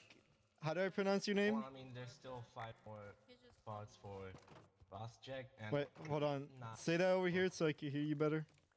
Just call me Maka. Maka. Oh, okay, Maka. Okay, we got enough boss checks. I'm just duping the Okay, and we got enough of both. For red side, yeah. got it. Yep. Maka. All right, Maka. Over here. Barely hear. There's so many people on. It's so many voices. Damn. Jesus. I got Rhodes, Lily, Maka. I was on blue team, so I don't need to add myself. Set it up for you. Peck. Up. Peck just left. Oh, why are you just behind me? What? Huh? Who else is on blue team? Oh, Peck. Do you prefer Peck? I'm on red team. I know, but like you're. Yeah, I see that, but do you prefer it to be called Peck? Yes. Okay. Just making sure, just making sure.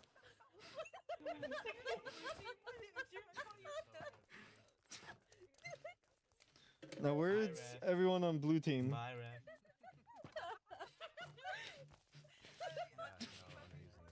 Red. Is that the red team flags?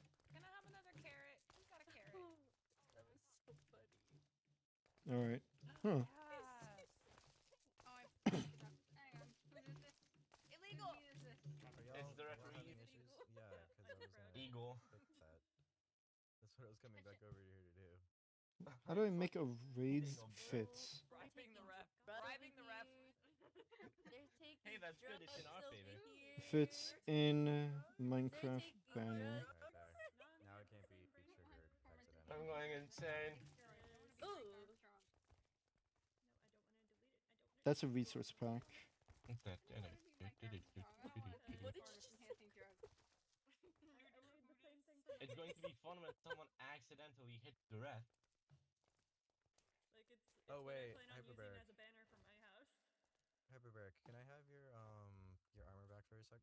Yeah. I'm gonna add. Yeah. I'm gonna add Stupid thorns. win. I'm gonna add thorns 50 to it. Oh, shit. Oh, that's actually smart. Adding thorns. That's actually smart. You get away! Help! My teammates beating me up. There's so much going on right now. Hey. No beating up teammates. No Jeff, it's of beat, course nah, going to be thanks, blue Zach, team. No. Fucking whistle. I should be able to easily remember Jeff Put her in the as a penalty name. box, ref. Yep. What's Put up? Crimson in the penalty. Where you at? She's beating me up. Crimson. We need like a fucking that just Get away from me. ref use it and teleports to them. Hmm. Because Nong had this one, and this was one that I'd already made before.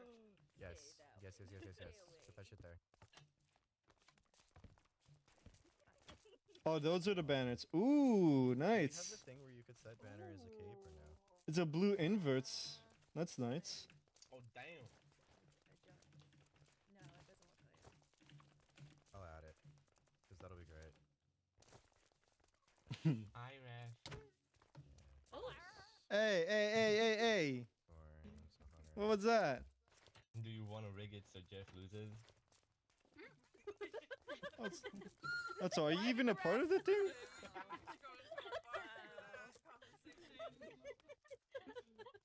Hey, it'll be No, funny. we can't lose our funny star moment. player, man. We can't lose our star player. No, please, Peck. Peck is a star. I can't. Please.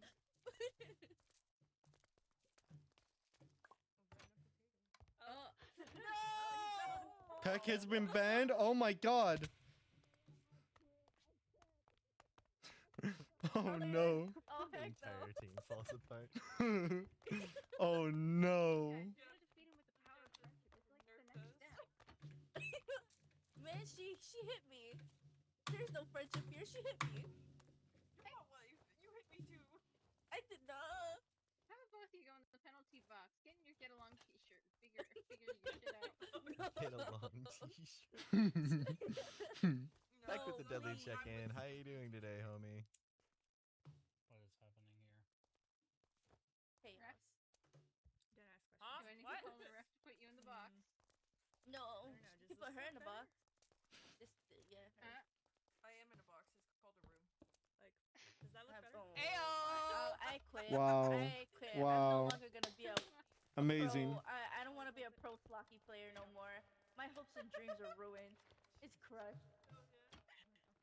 Get back on that ring, Muck. Okay, so rib on.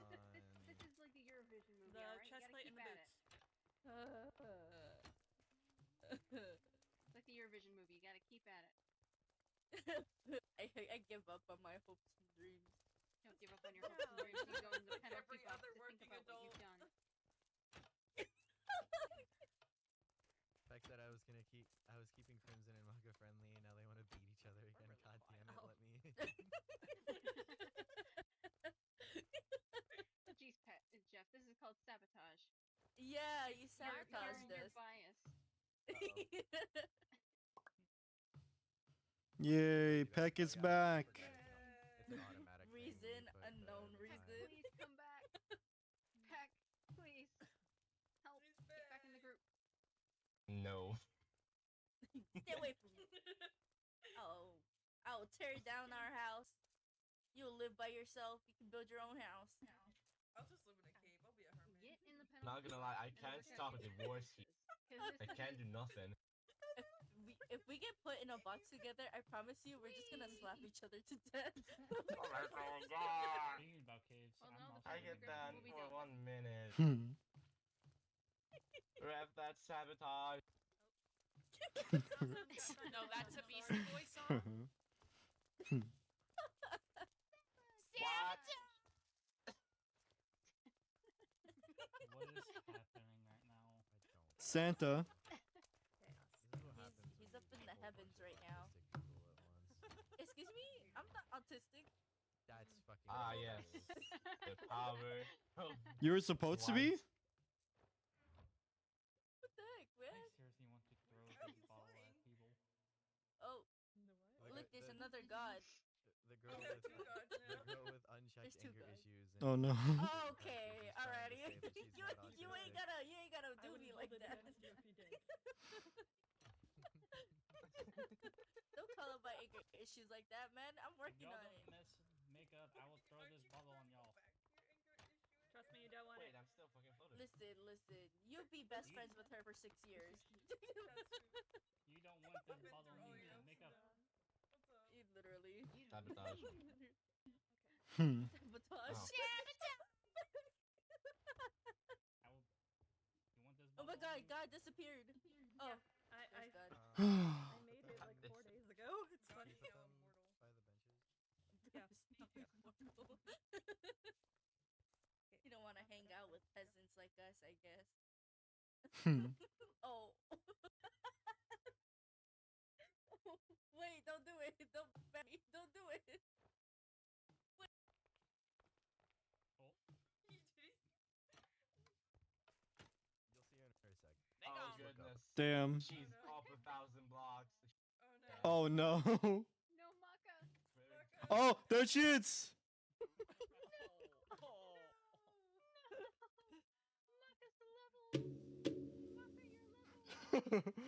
Oh no. That was like a cartel shooting. Rev that sabotage. Jeff, can she get her levels back? Yeah, obviously. Yeah. Who keeps yelling? How are we supposed to get out of here? Even close this. There's a button right. Oh my god. There's a button right above your head. I'm sorry. blind I'm fuck. sorry. There's a button above your head. Helen Keller could have found her way out of the stadium. Pack. She probably would. Okay, Wow. fuck you, Jeff. Give me all my levels back. What the heck is this? Yeah. What did you have? Did you rip her I had off? 72. Oh. There Yeah, you he go. ripped me off 42. It's like, okay, There you go. 69? Oh, I Really? thought you only had Really? 30. Really? I thought you only had 30. I told him 30 at least. No, I had 72. Now he just gave me 69. Oh my god. Hmm. Of course he did. I got 239 levels. Shut up. Hmm. She provoked me for that one. She needed that.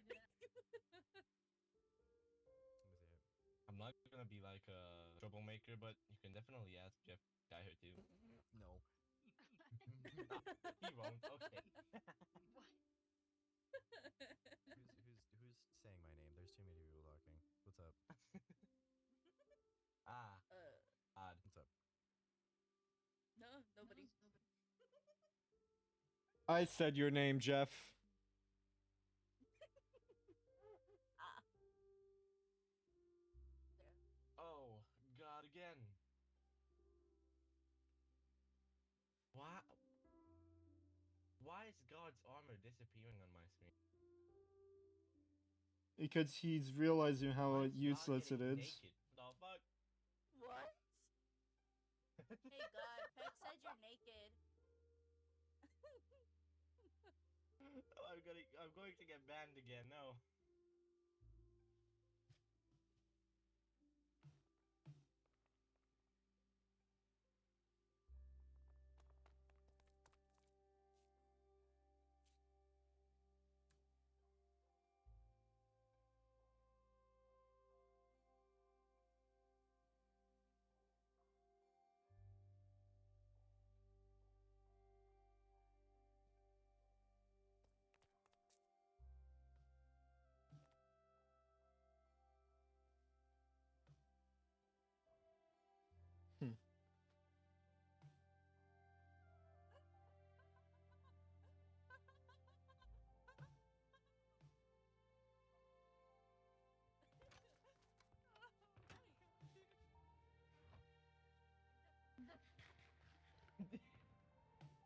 Picture the die.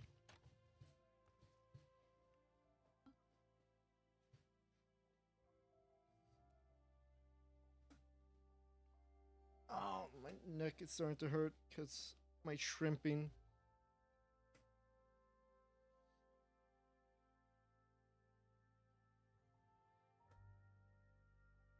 Hmm.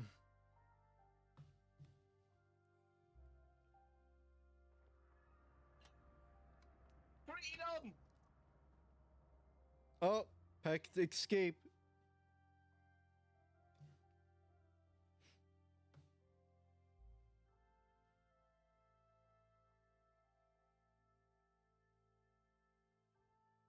Oh shit! I did not see this.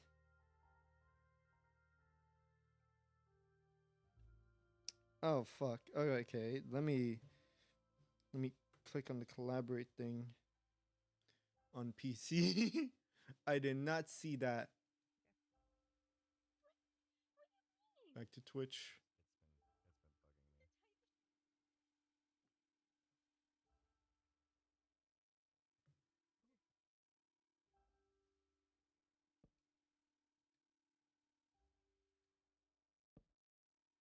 How come I never got a notification saying that?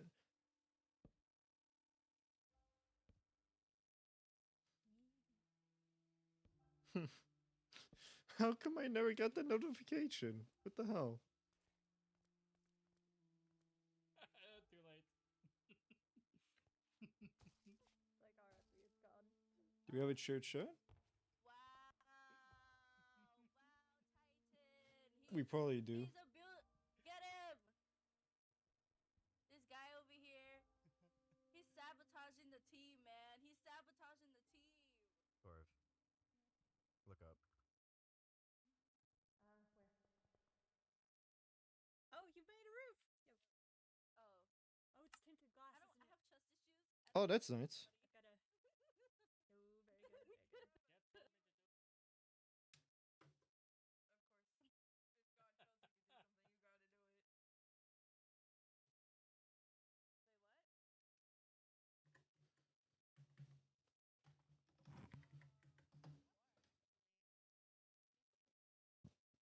Excuse me. Damn, why isn't the chat merge? Oh.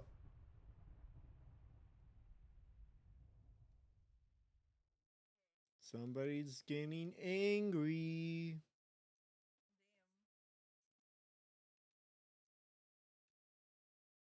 Alright, get some rights. We'll just separate that window and just place it over here to the side so I can still see the chat and its shared chat.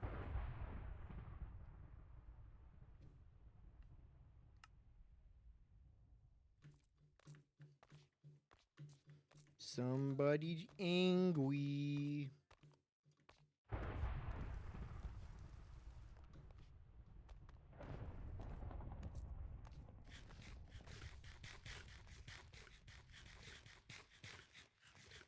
I was up till 4:30. Damn, Eric, that's crazy. I'm not sure if they can hear me though. You had to ask that I said that.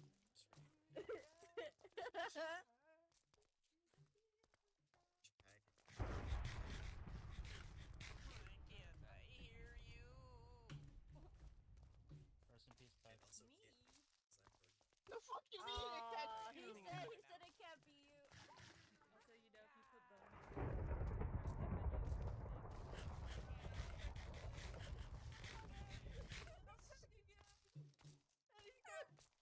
you know, if you put bones. Jeff Peck. You know what? We're doing redeems. Robo,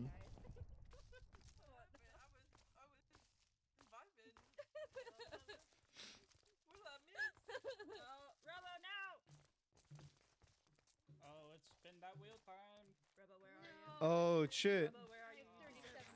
Where's Jeff though? He's behind you. Oh, I see. Opt out on spin the wheel. No, no. Spin the Can wheel. I let's opt go. out on the spin the wheel, please? Unfortunately. If I I don't think you can. I hope you weren't doing anything. If I die, can you give me my It's time. It's time to play everybody's favorite role.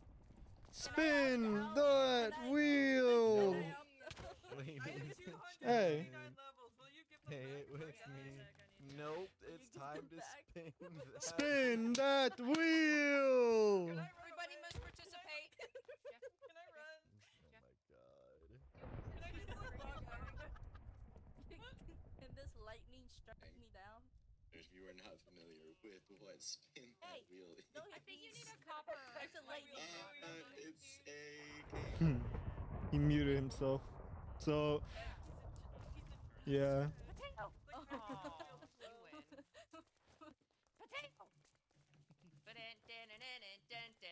Also, it's very ominous that he's just floating up there and there's lots of lightning everywhere. It's very ominous, especially when it spin that wheel. Literally. Can the ref be bought with potatoes? I will always be bought with potatoes. I don't think so. I don't think she can. Wait, she or he? I don't know. I just joined. Uh-oh. Does that mean they're added to the list? I'm here. I'm here for the wheel. I'm here for the wheel. Oh, that's why they joined. Never mind. Never mind. Why would you join for the wheel? Why would you do that? You're supposed to I like the wheel. Oh, No, the wheel is fun. You're crazy, Jaren. Respect. Absolutely. I like the wheel. The wheel's Immediately joins for the wheel. Yeah, the wheel is fire. Hovering ominously in the dark. Barely out of view. Has he even spinned it yet? I don't think so. Who's watching it stream? Probably gonna take him a half an hour to put in all the names. Doing something. He's doing it right now. That's what Oh, he's putting all the names in. putting all the names on the wheel to spin. Yeah. Good thing my name is Lats. Of carrots. I'm so stressed. I have stress hiccups. Who said that? Nobody.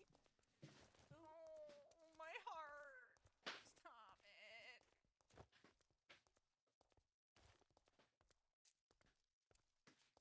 Oh, fuck. My headphones. Potato.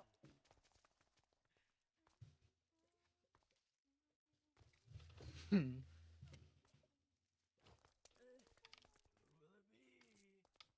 Just. Oh, okay. No, it's not. Yeah, we're saved. Oh, what do they get? Was it just joined?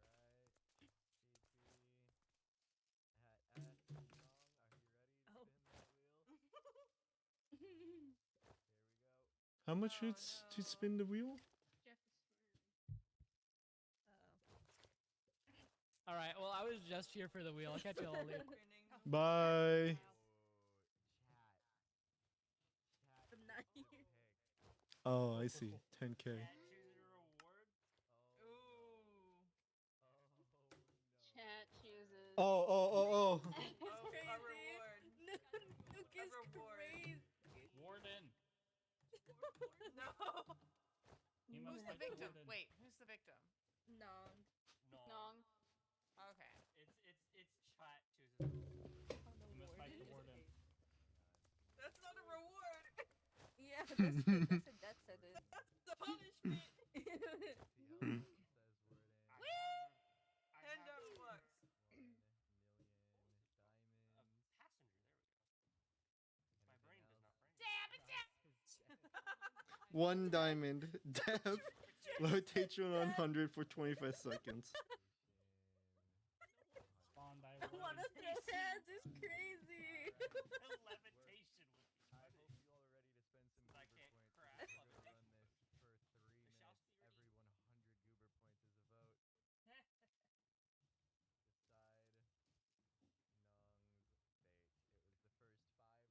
Good luck, ladies and gentlemen. Oh, there's a poll. Okay, hold on.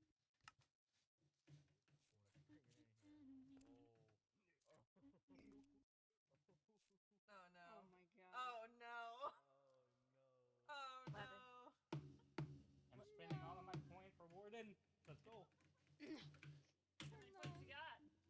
A little bit over 2K. I just spent it all of it. Oh, you poor, poor soul. It's all Warden. 172k actually at this point in time, going down. 172k, what the fuck? No, the warning is going away. No. Oh no. Got you.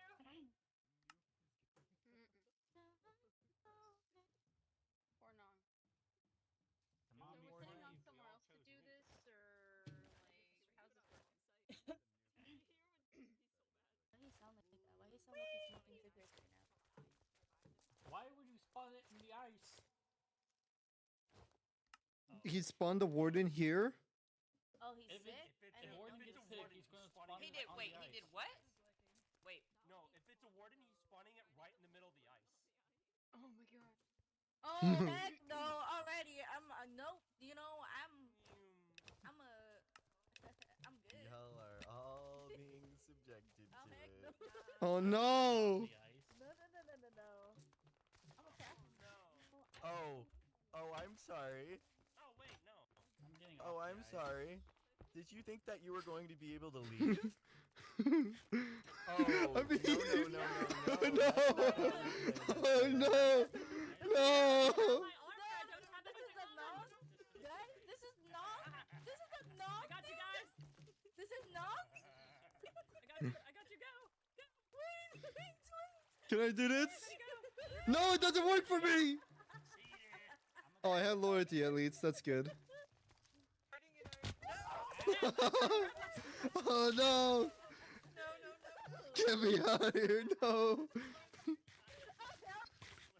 No. Why? Allow me. Wait, are my research back? Not in. Okay, stop that. We're dying. We can keep doing this as many times as you want. Alright, let's see where we're at with the poll. This is Oh, supposed to be it specifically just- for someone, not for it us. just It's so fun. happens. Fuck, I got him. Oh, wait, the poll is on. Oh, wait, the poll is on Twitch. Oh, shit.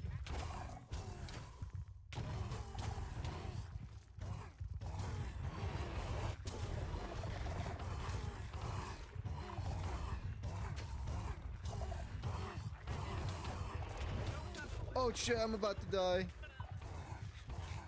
Same. Kind of hard to do this when I have no arrows. Oh, hey, he's dead. Oh, shit. Where is the darkness setting? Oh, Crimson died. I was singing you a dirge.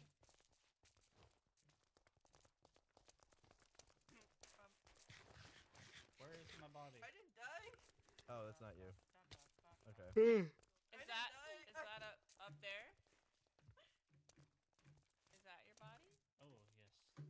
There you go. Ah. Whee! Alright, let's just clear the bodies off the ice. Yeah, like, let's just move these dead bodies out of here. Let's continue this game of Slocky. Okay, I go back to. Oh, Peg is back. I was gonna say I pardoned him. He should be able to come back. There you go. I think he was just waiting. He's a lucky one. He didn't have to subject through the horrors of, like, the warden. The blessing in disguise. Does anybody have player head? Oh, and because Peck like really wanted to be here. No! I did not.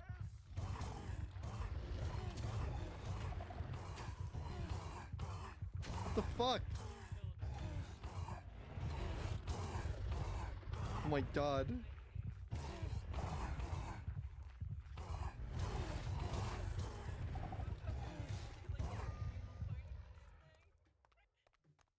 Holy shit. Maka, it's safe. Having blast protection on my hands is really useful. participated. I didn't. I ran. That is completely random. I'm lagging now.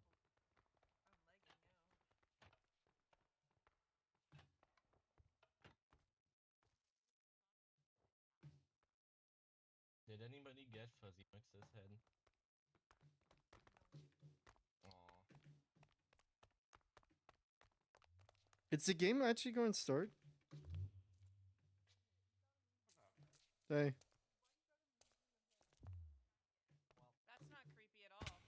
I'm making a museum and I need a ton of layer heads. Who's making the museum? So I Pete? need yours one Peck? day as well. So a rule of thumb, the next time, a rule of thumb, the next No. time y'all want to subject someone to a warden, be specific, because none of you said that it had to be specifically Nong to fight the warden. Damn. But wait, wait. Who needs a head? Who needs the player head? Willows. I do. You got like the wall up there. You do? Like a food court behind those, right? Oh I yeah, do. food court behind those. Oh, It's okay. gonna be a whole Okay. arena. I just have this. Sorry. Because Alright. Fucking sun rays, charge the wither. There you go. like come in when you're Thank you. using You're hardly welcome. any of the shaders. They're like an actual issue. Yeah. Sunglasses, essentially. How you doing, Surprised nobody Slimer? has tried to extort me money. Especially not. Good, awesome. Ready for action, sir. Also, why is there a barrier block here? Fuzzy Nut display. If I had known that was gonna happen, I was gonna spend every single one of my channel points on one. That it would have been on the diamonds. Nope, it was not. Heck no. Believe. Oh no, it's a wither. Immediately. There's a barrier block here. Do you see it? And I'm putting a roof on this place. Wait, who got Fuzzy? Jeff, there's a barrier block here. Oh. There's a barrier block right here. Yeah. Yeah, there is. Oh, sorry. Well, yeah, 'cause Jeff didn't want us running. Sorry. Jeff didn't want everybody to escape. Freedom. He said no escape for anybody.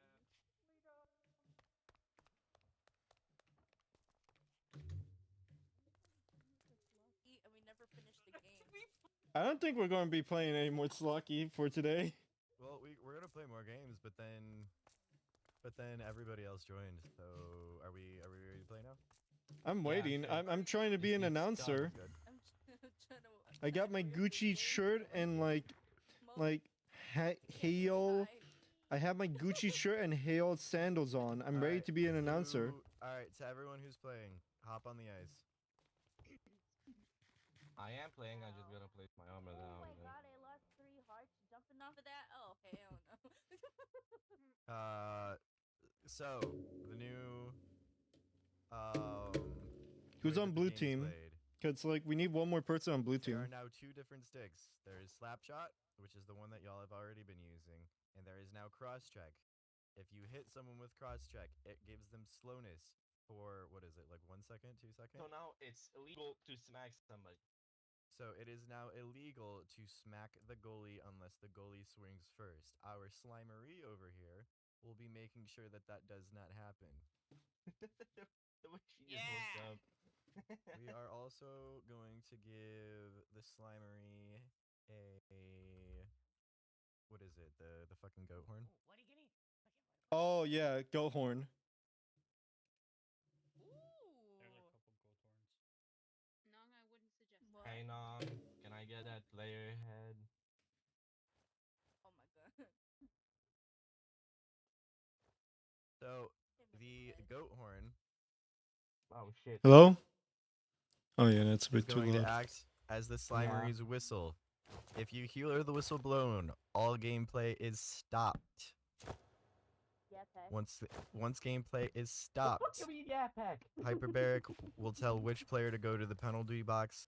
They will be locked in there until either the next gore is scold, Do you have or Fuzzy Nut? until she No. feels like it. Gore scold? Tato. Nom. No, please, sir. Do you have fuzziness in your head? Oh. Who? Ah. Wait. Who got fuzziness in their head? Oh. I deleted it off the ice. Ah. Wait, you thought I was gonna let you get free player heads? You're fucking funny. Wait. Joke's on you. I already got 2. Okay, the diffused light with the tinted glass is like really fucking pretty. mean, I the can't only see reason I that. got 3 was because they hide fucking manga. I totally forgot I did not have my shaders on. Nah, This it looks doesn't. amazing. It looks awesome, doesn't it? Yes, very bright. Oh yeah, extremely. What's the? It looks it's funny, sick. there's no Now image there's even going better. to be a ton of fucking mobs in the inside of the tinted glass. So, pardon me. Other than the ones that have wandered in, the entire biome for this area has been a mushroom biome. Oh. Yeah. So like, other than like the occasional skeleton, it's been pretty covered. Oh shit, actually. Damn. Yep. All right. So who's playing? Me. So we got 1, 2, 3, 4, 5, and then myself equals 6. Yes, you do need both swords. Are we doing guys versus girls? Is there a right amount of Yeah, guides sure for about that. the guides team? You sure on that now? Okay. Enough. She's doing her job wonderfully. All right. So all right, we'll take. Y'all can have. Oh, we'll hello. take the Canadian. Wait, what? Wait, which one? We'll take the I'm original the rep. I'm not Canadian. playing. Sorry. Okay. I will change my. The fuck am I then? You can be the Wegmans Canadian.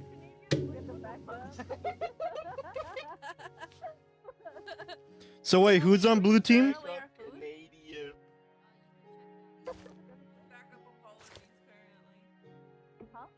Pick Maka, I rep. Rhodes. Okay, I think Lily's on blue team now.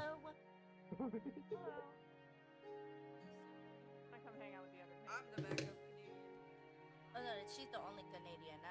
I'm the Hawaiian.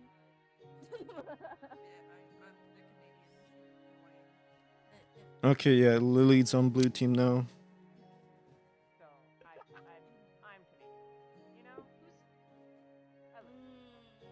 Jeff has a crazy Yeah, I text see on it. I his see it. scene. I see it. It works. It works. Right? Right, Crimson? Oh, Lily's dead. Oh yeah, that's right. I forgot.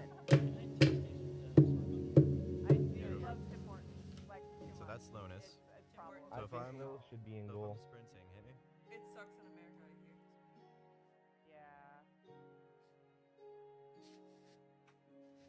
Toes are freezing. Slapshot will send players flying.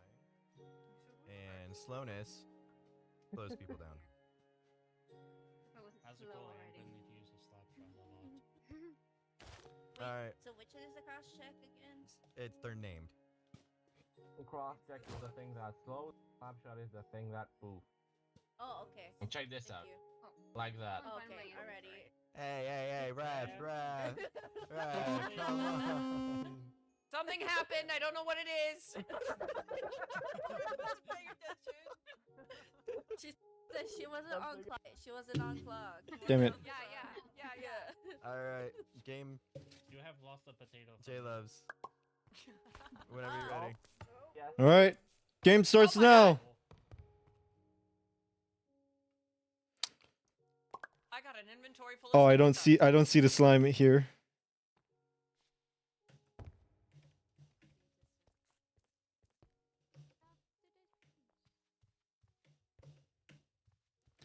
And it seems like Jeff it's hitting the slime into the goal. It hits the corner. Peck it's able to move the Or not, my slime bad, out I of the meant Lils, puck. I meant Lils. I meant Lils. Peck was able to move Wait, the wait, stop. Oh, Whistle blown, whistle blown. the ref blows the whistle. Peckett's doing more illegal moves. The red team Let's goalie. fucking wait for Lil. There were a lot of bodies on the floor. I heard the chicka chicka Oh, fuck. sound. It was not good. I'm upset about it. Are we ready? All right, ready? All right. What? Wait, there we go.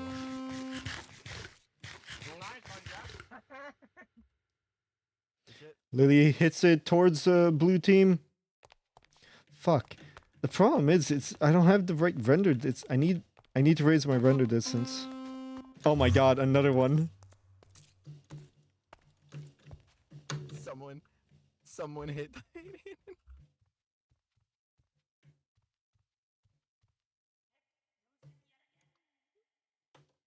Let me raise my render distance for this. Simulated distance. Terrain and entities. 10. 10. That should hopefully fix shit. Oh, okay. Peck seems to be struggling, but Peck and Rhodes are able to shoot it. Titan swings and protects its goal. Lily swings and swings with the cross check. She kicks the puck across. Rhodes is able to hit it back. Oh, but Lily just hits it, drawing off Rhodes' courts. Rhodes was able to toss it around. Peck and Rhodes are hitting it. Titan tries to defend. Titan defends the goal. Rhodes is aiming the shot, but she tosses it to nobody. Titan defends easily. Rose shoots it, and Lily is coming in to defend. Commentating right now. Yeah, like that's the problem. Rose shoots it in. Peck lines it up, but he misses. Peck hit. Lily, Jeff is going for protect a defense.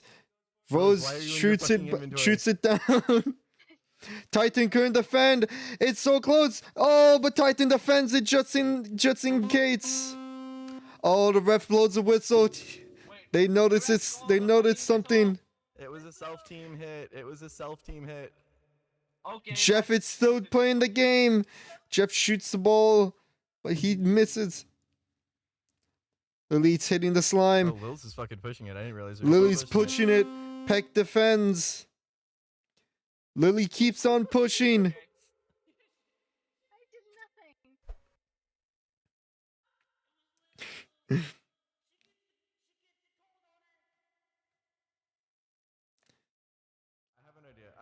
I have an idea to make this more fair. Give me a sec. What? All right, hold up. Penalty? Oh. All right, I have an idea. I'm gonna give.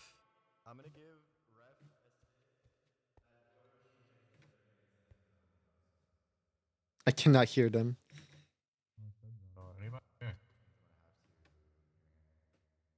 I can hear them better here.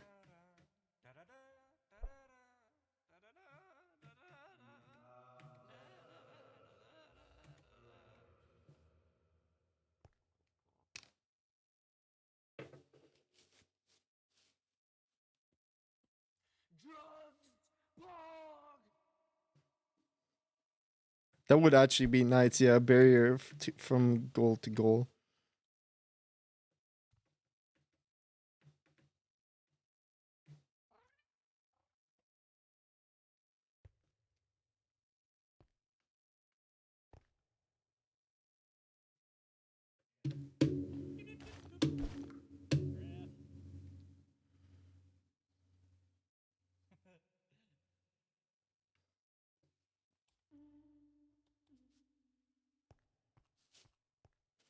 Hey, I'm up here too.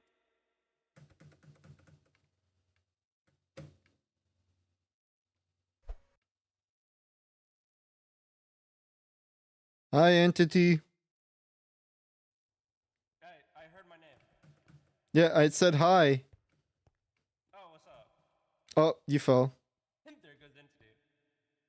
A cat is blocking half of my fucking screen, so I can't see chat. That's a pretty good excuse to just not reply back to chat.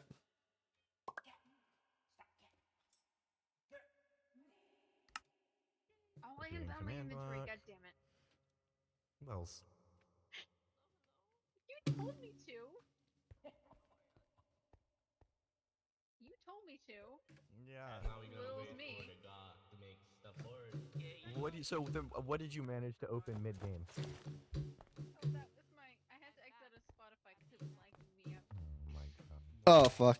I say group circle in the middle. So everyone get in the circle. I didn't open Spotify. Shut the fuck up, Robo, Mister. Oh, you say shit anyway because you're yelling in the kitchen. Hello? See? There we go.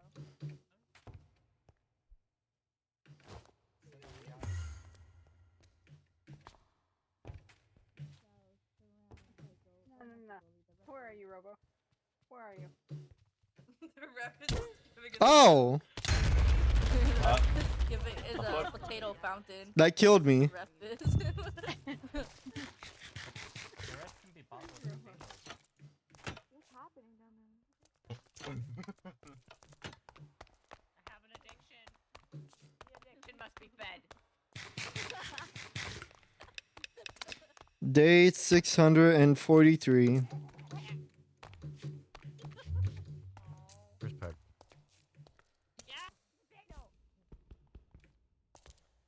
Why is The it worst gotta be? pack. Why can't I swing this? Oh, God's bad. Oh. Oh, it was Titan, not me. I can't swing this. Thing.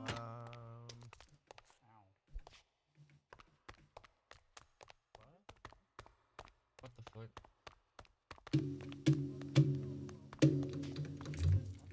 Oh, hi, Mark. Oh, hi, Mark.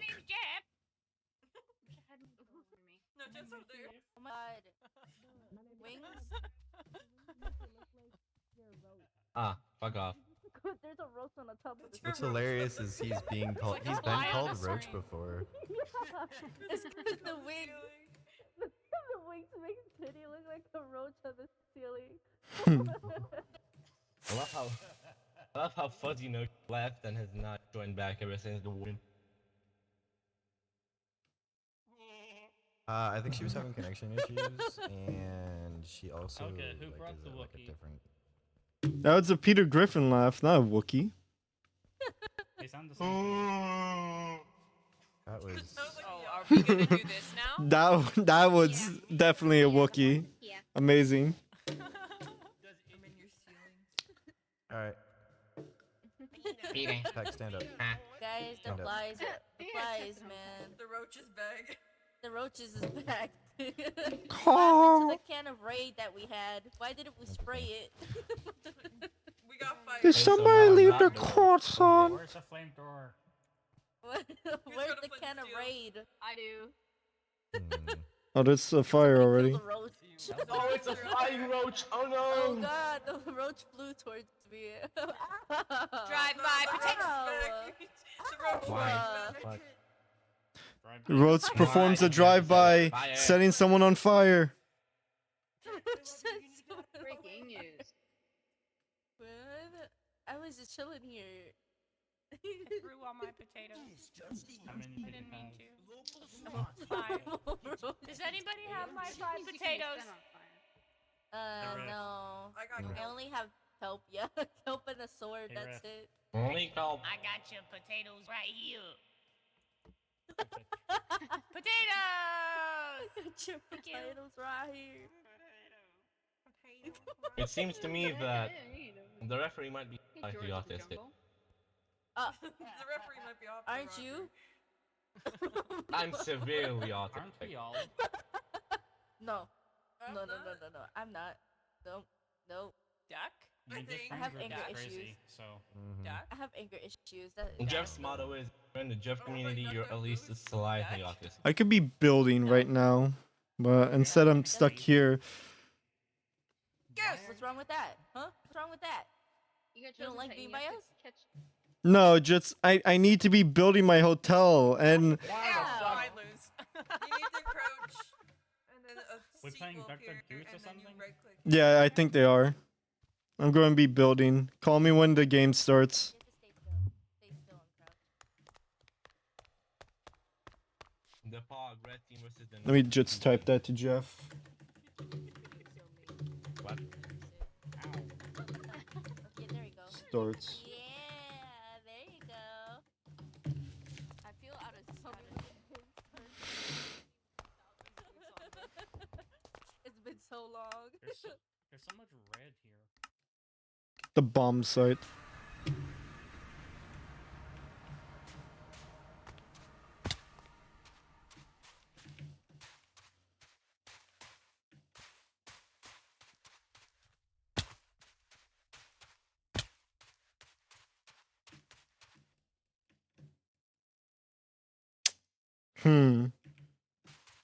Oh, vanilla refresh was reloading.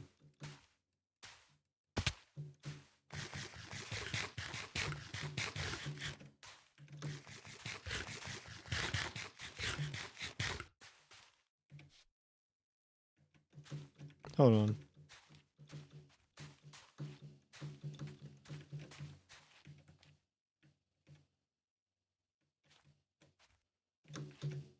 Leap of fate! Hell yeah.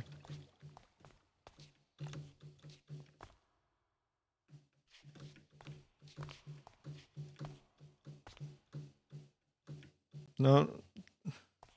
God damn it. Okay. Piss, piss, piss, piss, piss. That's a cat.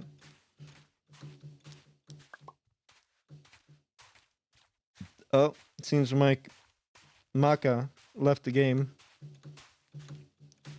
Had to look at my paper to remember how the pronunciation was.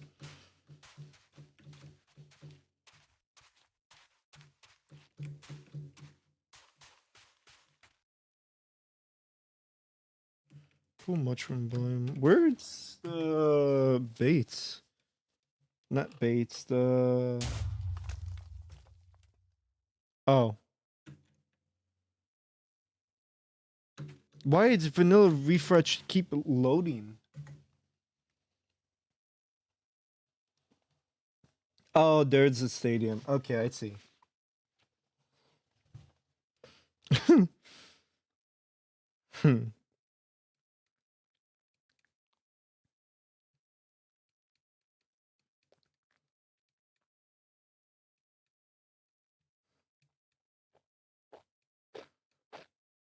All right.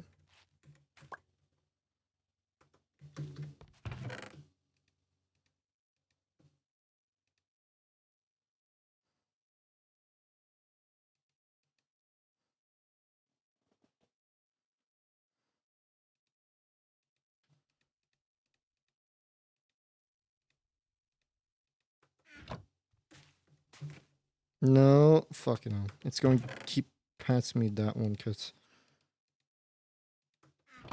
it's better. There we go.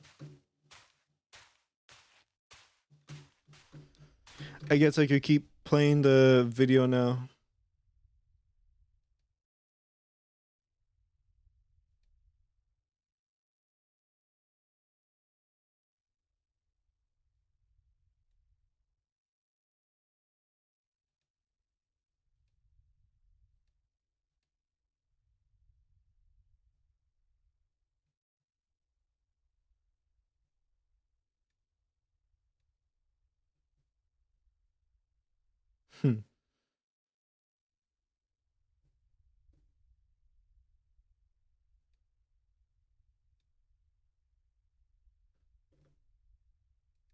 Turn on the music tab. Open it back up again. Along with the Equinix data center, is attempting to snuff out and control what came before him, moving people, killing people, creating data centers, and having access to people's minds. It seems like this entity has active contempt for those who still cling on to human concepts like friendship, spirituality, mortality, or even handmade art. And don't get me wrong, it's not doing so maliciously. That's just what it was programmed for, to manage processes and make things run efficiently, and there's nothing more inefficient than humanity. Now that it's been released as this physical entity in this afterlife, it's following its programming in the most destructive way possible. The man from the data center was punished harshly because he wanted to know where his favorite people were moved to, likely moved by the Shepherd. We hear Anne, someone who's loyal to the Shepherd, express disdain for the balloon salesman because of the colors of his balloons. He uses the printed primary colors of cyan, magenta, and blue, as opposed to the clearly superior digital primaries of red, blue, and green. To me, it really does seem as though this land is in complete disorder when Saywell visits, but then, in the footage from Graveyard, everything is much more calm and serene. The once lively patrolman of the Shepherd now static and unmoving, only able to occasionally make noise. So it's likely that we'll see Saywell take down the Shepherd and restore balance to the land, because despite this entity doing everything it can to make this world run as efficiently as a machine, people still live here, and they have a right to enjoy their afterlife freely. Saywell is going to be fighting in World War II at some point between visits, so we could just see him pull up fully strapped, Hansel style, just hit the ship with a Biden blast. Again though, this is all just my personal theory on the series. There's obviously still a lot of holes. Like, why are Saywell and the cameraman from Graveyard able to enter despite not being dead? Why does the Shepherd only attack us when the sun goes down? Who threw themselves down the well? What the fuck are these things? There's a lot that I just can't explain with the pieces we have right now, so I'm just giving the broad strokes. Anyways, it's getting late, bro. We gotta get a move on!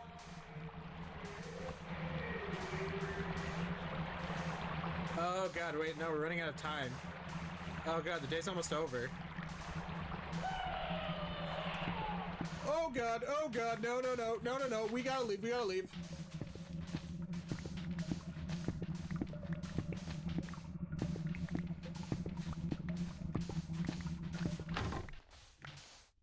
All you need to do is download Buff, let it run in the background as you play, and just like that you'll start earning Buff points.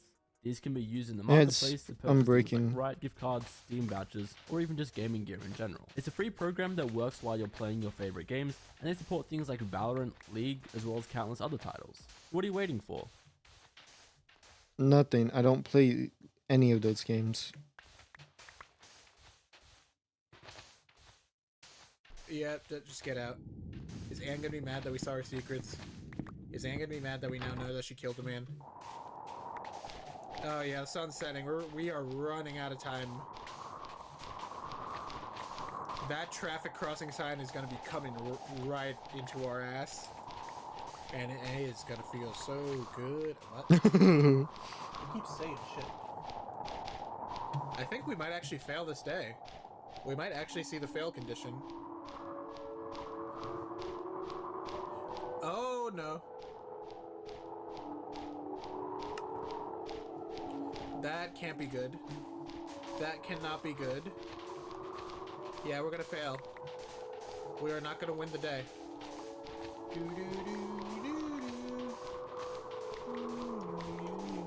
Is that a friendly spider or an enemy spider? It's an enemy spider. Oh no! No! What the fuck does that mean? Oh god, we are cooked, bros. It's fucking over for our ass. Might as well just drop your pants and spread open right now, because the Shepherd is coming. He is coming. Blues has not even there anymore. Probably went home to be with his family.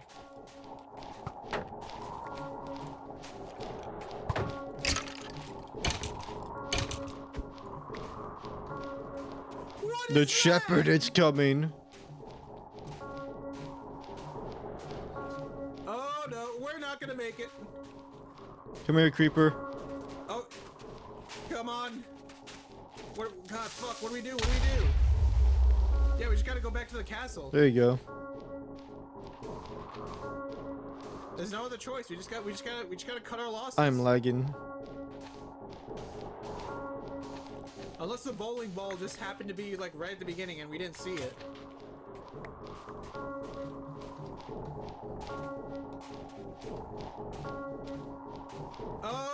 Oh no!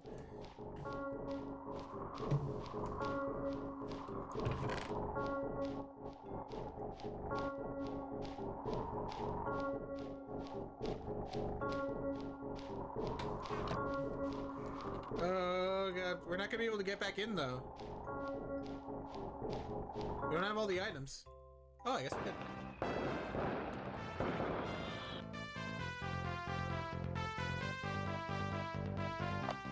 Well, I need a new pair of pants. We finally see the Shepherd attack us himself, and he is terrifying. This towering, dark figure, who we actually saw in the distance at the end of day one, funny enough. People have brightened the image, and it almost looks as though the Shepherd is covered in a mossy green texture, almost as though he's masquerading as something closer to nature. But now we know why we can't stay in the meadow past sunset. It's also interesting to note that you don't actually need to collect all the items in order to beat a level. We obviously went on a massive detour with the aqueduct and shed, which ate up time that we would have otherwise used crushing our nuts with the bowling ball. So it makes you wonder how much of what we see in the game is how Sable experienced it, and how much of it is being seen through the lens of the game devs, and then again through the lens of our player character. But with that is all current episodes of People Still Live Here at the time of recording. Like I said, it is some of Kane's most cryptic work yet. I've seen some people spread the sentiment that the series is just theory bait, and he's just planting a bunch of seeds for the audience to try and make sense of, and then take credit for having some deep story. And you know what? It's fine if you don't like it. Not everyone is an active viewer, and this series admittedly doesn't have much that's flashy about it, like with Kane's other work. But if you think there's no story here, I wholeheartedly think you need to get the gravy out of your head. Like, even if you don't really analyze the themes of the series, I think you can still feel it. You can feel the idea that this place is supposed to be something livelier, closer to nature, but it's being suppressed by something unnatural. It might be corny, but the series is really driving home the point that it's not about what you get in life, but what you give, the impact you leave behind.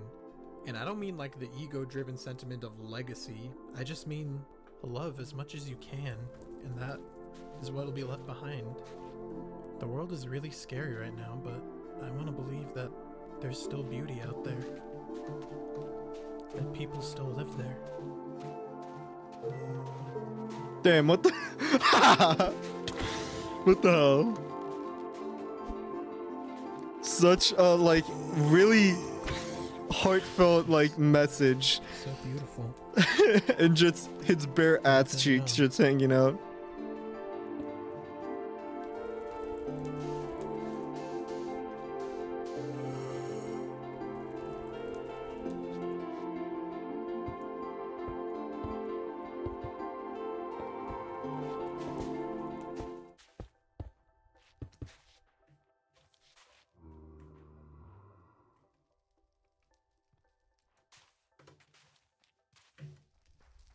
No, I don't have pickaxe. God damn it.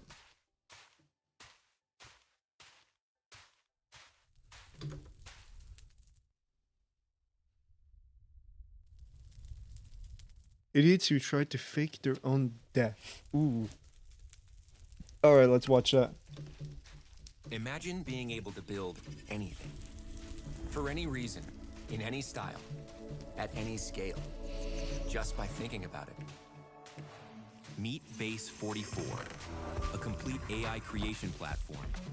Oh, immediately you turned me off Popular to YouTuber that. Fantavious has been missing for 4 weeks at this point, and authorities are saying he's probably dead. The YouTuber was last seen gambling at a casino where he was overheard saying, quote, "Holy shit, that was everything I had." The police have done a massive search and rescue operation, and no human remains have been found. Only a nitrous oxide container and a packet of rhino pills. Back to you. Rhino pills, damn.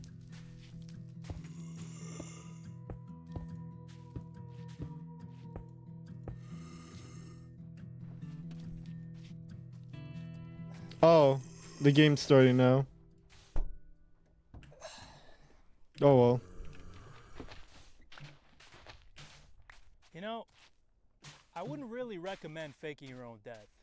These days with the cell phones and the internet and the NSA monitoring your every move, your chances of pulling it off are slim to none.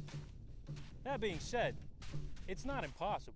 Now, unfortunately, we can't reach out to people who fake their own deaths and ask them how they did it, but we can do the next best thing and study people who tried and failed to pull it off and learn from their mistakes.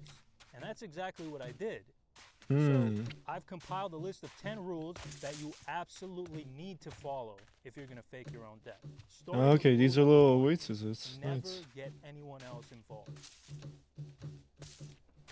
Samuel Israel III was born with a silver spoon in his ass. He came from one of the richest and most powerful families in New York, who made billions from importing sugar and chocolate. Sam spent a good deal of his life sitting around leeching off his parents' money, but sometime in the 80s, he decided he needed to get off his ass and make a name for himself. So he pulled himself up by his bootstraps and used his family connections to become a stockbroker on Wall Street. a job that he was not qualified for in the slightest. Despite that, he eventually gained his footing and he was doing well. So well, in fact, that in 1996 he started his own investment firm, which he named Bayou Hedge Fund. His family's name quickly attracted a bunch of wealthy investors. At its peak, the fund had $450 million in it, which is... Hold on one second, I gotta think about this. Gotta do the mental math. A lot. Things have been going better. Bayou's clients got regular updates that their money was going up. And obviously, Sam Israel was fully embracing the life of a Wall Street degenerate. Fancy cars, coke, hookers, the whole nine yards. Even rented a mansion from a certain famous Home Alone 2 actor. But is it possible that the Bayou Hedge Fund wasn't what it seemed? In 2003, a former employee sued Bayou Funds, claiming that he had been fired for asking too many questions. He claimed that the company's books weren't adding up and that millions of dollars would just randomly disappear. Sam waved the guy off as a disgruntled employee making shit up, and he had receipts to back up that claim. You see, Bayou's books were audited yearly by a third-party accounting firm called Richmond Fairfield Associates. They confirmed that there was no shenanigans and that the firm had indeed produced massive returns for its investors. Bayou would continue to thrive even after this setback. By 2005, it had stated that the firm generated $300 million in profits. But then, out of nowhere, when things were going so good, Sam unexpectedly announced to his clients that he was leaving the hedge fund to spend time with his family. He assured every investor that they would all get their money shortly. But the money, just like the Filipina girlfriend I met online, was never real. But wait, hold on. What about Richmond Fairfield, the firm that was auditing Bayou? Well, Richmond Fairfield was owned by Samuel Israel III, and as it turns out, the firm wasn't making money at all. It was doing the opposite, losing. The whole thing was just a massive Ponzi scheme, one of the biggest in history up to that point, actually. Now, despite the fact that this man had access to some of the best lawyers that money could buy, Sam was sentenced to a big, fat 22 years in prison, which surprised everybody. Usually these white-collar cucks get off with a slap on the dick. At the time, Sam was pushing 50, and a 22-year prison sentence might as well have been life. So Sam had nothing left to lose. While he was out on bail, Sam hit up some of his connections, former CIA and Mossad guys who had gotten him a new identity.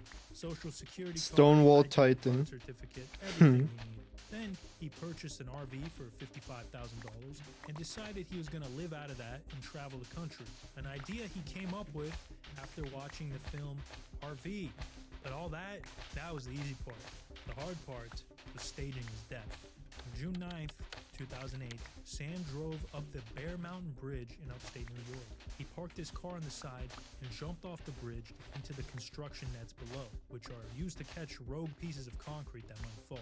Then, he crawled through the net, Mission Impossible style, to the other side of the bridge, where one of his Mossad contacts was waiting to take him to his RV several miles away. Now, the police didn't even bother doing a search and rescue because it was pretty obvious that the dude staged his own death. I mean, the schmuck wrote, "Suicide is painless" on the hood of his car. What the hell did he think the cops are going to be like, well, I guess he must have whacked himself then, case closed. Now, even though it was obvious that the dude was on the lam, the cops still couldn't find him. Sam could have probably laid low for a while with his fake identity and maybe gotten away with it. But he made one fatal mistake. He got his girl involved. You see, Sammy had told his girlfriend about the whole scheme and that the two of them were going to live happily ever after together in his trailer. Huge mistake, because when the police questioned her, she folded like a lawn chair. The cops now knew that Sam was hiding out somewhere in a huge RV, and he realized the jig was up and turned himself in, gaining another 2 years on top of his sentence in the process. So yeah, very important. Don't get anyone involved that doesn't have to be. If you're going to fake your death, you need to be the only one who knows about it. Rule number 2, and these are in no particular order, by the way, no tattoos. Okay, this may seem like it's not a big deal, but it is. They say not to judge a book by its cover, but in my experience, tattoos are a pretty solid indicator of people's personality. Now, of course, there are some exceptions. I I do have a tattoo from my brief stint in federal prison that I'm not very proud of, and I hope people don't judge me because of it. I guess my point is, you gotta be careful with tattoos, especially if you're trying to fake your own death. Take the case of Chandra Mohan Sharma. He successfully escaped his marriage and started a new life, only to be identified by one of his tattoos. Sharma was an Indian political activist from Delhi.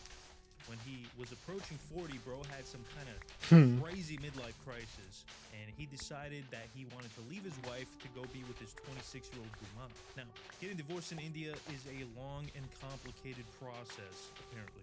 So Sharma decided to opt out for the easier solution and fake his own death. This way, everybody wins. He could go be with his girlfriend, and his wife would still get a little bit of something from the insurance policy. Oh. Plus, she wouldn't have to deal with the social stigma of being divorced. Okay, well, in a weird way, that's pretty thoughtful, actually. Maybe he's not such a bad guy. On May 1st, 2024, Sharma murdered a homeless man, put him in his car, and then set it on fire so that the body would be unrecognizable. Wow, okay, I think I spoke too soon. He's a bad guy. He's a really bad guy. Sharma found a mentally unstable man who used to roam the same area and became friendly with the man. He took the man to his car and strangulated him with a belt. The homeless man was then put in the driver's seat before setting the car on fire. After that ugly business was out of the way, Sharma moved to Bangalore with his new girlfriend so he could...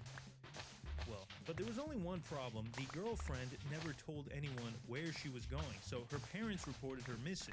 And it didn't take long before Sharma got sick of her ass too, because he started anonymously calling her family, begging them to come get her. Police were able to trace those calls and eventually track Sharma down to the Honda factory where he worked. Now, by this point, he had changed his appearance, but there's one thing he didn't change. The tattoo of his wife and children's names on his arm. I mean, there's no explaining your way out of that one, dog. But this dude was a freaking super genius compared to the next Schlemiel we're going to be talking about. Police say this man has lived his life under at least 16 different names. They believe he fled from America to the UK to avoid rape charges in Utah. Wait, rape Then charges? In 2020, they were told he was dead. Nicholas Rossi is as vile and disgusting as he is silly. It's kind of a weird combination, kind of like a clown who murders people. Damn. John Wayne I Gacy. wonder if anyone's ever thought of that before. That would make a good movie. Born Nicholas Alaverdian, Rossi. Oh, shit, Or he's our every lead, bro. killer That clown. explains a lot. That's Rossi famous. had a history of behavioral problems basically since he was born. And when you hear about his dad, it'll make sense why. You see, his father was a psychopath with a criminal record longer than my Uncle Ruben's. From forging checks to selling drugs to emulating Nintendo games, this man's degeneracy had no limits. Nick's mom left his dad after he continuously beat her and her children, and she later married this guy, Nicholas Rossi, who also had a bit of a temper. That's why Nick ended up in the system. Nicholas took his stepfather's surname, but the pair's relationship was nothing short of turbulent. As a child, he was trouble. Hit his mother, hit his grandmothers. He was the devil's spawn. At age 12, he legally emancipated himself and was put in the care of the Rhode Island Department of Children. Now, Nick was already a disturbed kid, and this only made his mental health worse. He spent the next few years moving from group home to group home on an almost nightly basis, and the other kids would bully him, beat him up, and steal his stuff. Damn. That's why after Rossi turned 18, he dedicated his life to trying to reform the Department of Children. He organized rallies, held news conferences, and even filed lawsuits against state officials for abuse and conspiracy. Alaverdian is suing this long list of former and current state officials and the DCYF for how he was treated while in state care. He alleges he was physically and sexually assaulted while he was moved in and out of some 20 group homes in 3 states. Take your worst nightmare, multiply it by 5,000. For a while, it was looking like Nicky might have a promising political career in the future, but then he went and fucked it all up.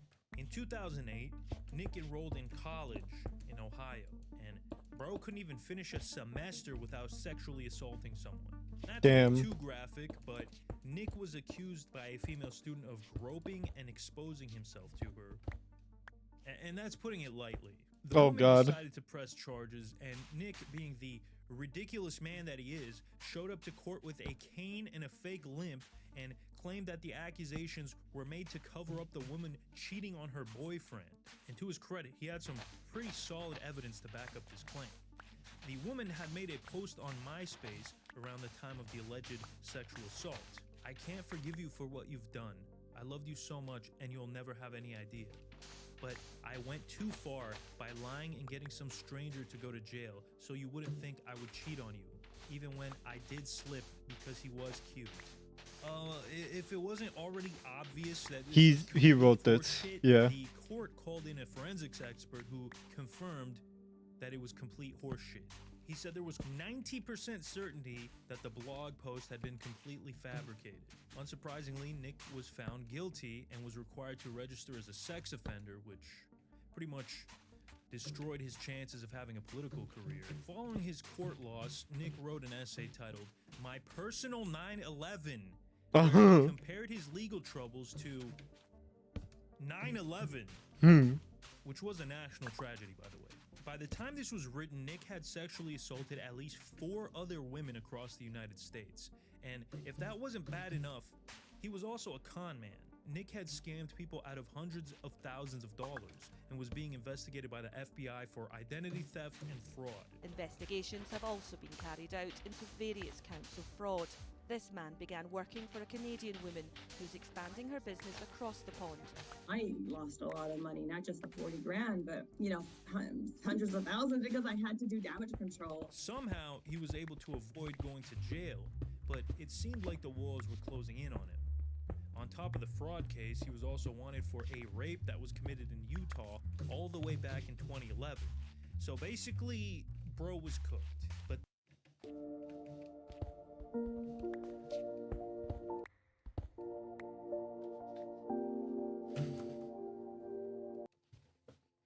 then things got even worse for him when he died. On February 29th, 2020, Alaverdian's obituary was posted online. And I'm just gonna read an excerpt from it because it's so ridiculous. Mr. Alaverdian died 2 months after going public with his diagnosis of non-Hodgkin's lymphoma. At the bedside were Mrs. Alaverdian, their 2 children, and extended family. His last words were, "Fear not and run towards the bliss of the sun." What an asshole. It went on to say that he was cremated and his ashes were spread at sea. And a few years would pass with no trace of Nick, and it was looking like the guy might have actually died. Okay, so let's jump ahead to 2022, Glasgow, Scotland. A bloke by the name of Arthur Knight caught a really bad case of this fake disease that was going around back then, and he ended up going into a coma. Now, in a stroke of dumb luck, Arthur's nurse happened to see an Interpol red notice for one Nicholas Rossi, and she noticed that he had the exact same tattoos as her patient. And then there are the tattoos, which nurses at Scotland Hospital reportedly used to identify Knight as Alaverdian, who was previously photographed with body art on both arms. What are the odds of that? So 2 police officers showed up and arrested him on suspicion that he was Nicholas Rossi, and their suspicions were correct. Spoiler alert. In his defense, Knight said, quote, "Throughout the 18 days I was comatose, I did not have free will over my body. I have never had tattoos prior to being in the hospital." So this schmuck claimed that somebody came into the hospital while he was in a coma and spent hours tattooing his arms to make him look like a fugitive rapist from the United States. For no reason. Arthur Knight was so adamant that he was innocent that he decided to do an interview with Dateline NBC to clear his name. What do you say to someone who believes that you are Nicholas Alaverdian? I am not Andrea. I am not Nicholas Alaverdian, and I do not know how to make this clear. I can't walk. People say that's not. Let me try to stand up. Let me try to stand up. Exactly. Bro, this guy is so silly. I keep forgetting Damn. he's a psychopathic sex predator. Knight was extradited to the United States to stand trial for his crimes, but he continued to deny that he was Nicholas Alaverdian. That is until 2024 when he completely dropped the accent and claimed that he went on the run because he was getting death threats from officials in Rhode Island due to his activism. He claimed that all these Activision. against him were some kind of grand conspiracy. Well, not Activision.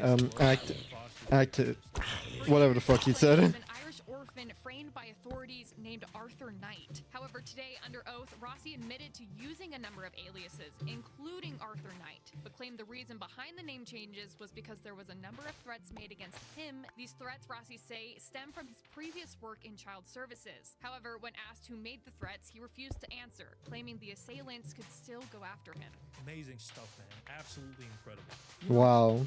Researching this topic has been kind of a pain in the ass, because a lot of articles will omit details and other ones are overly biased, and that's why I think ground news is so important. Ground news, that's what it's called.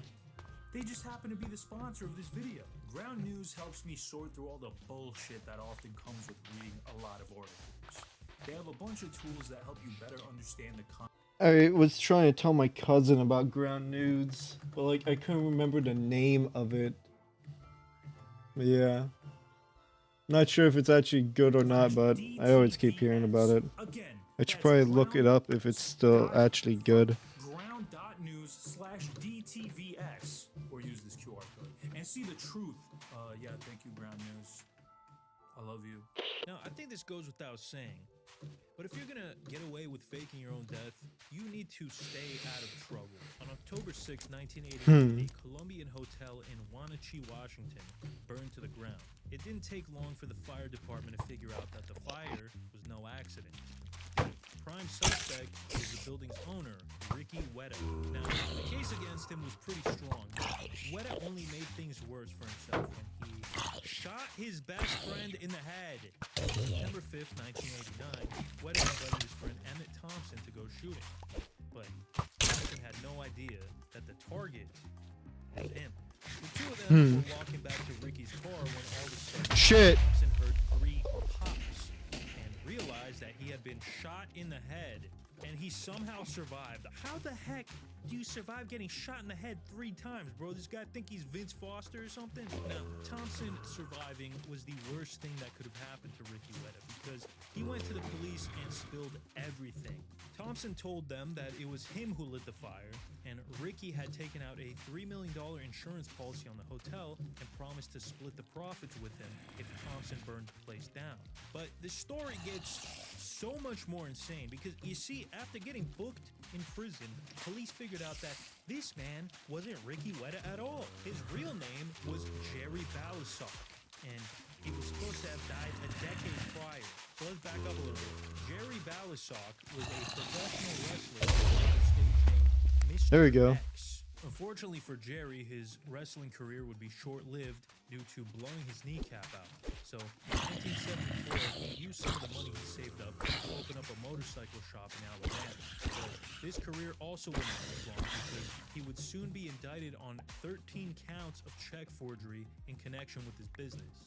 Now, the punishment for this crime is not that bad in the grand scheme of things. My uncle Ruben got caught forging checks a bunch of times, and he only went to prison for like 2 months, 3 maybe. Despite that, Balasag took his family and went on the run. First to Miami, then the Bahamas, before finally settling down in Washington State.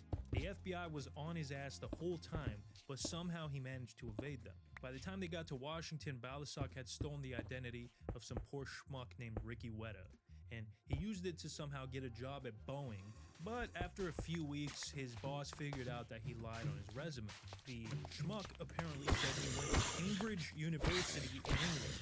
Bro, if you're gonna lie on your resume, at least make it somewhat believable, okay? What's wrong with DeVry?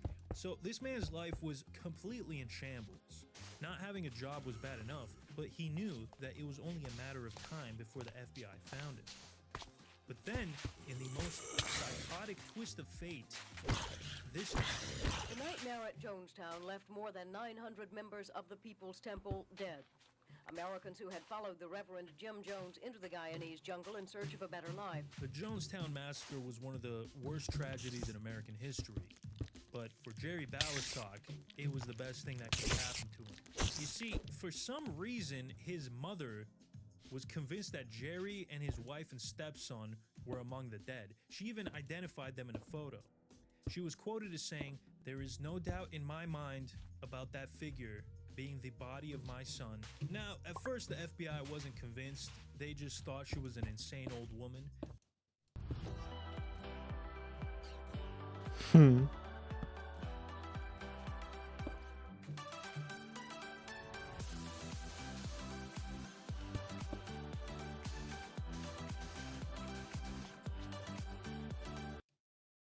But after Balasag didn't turn up for the next few years, they started thinking, damn, maybe she was right.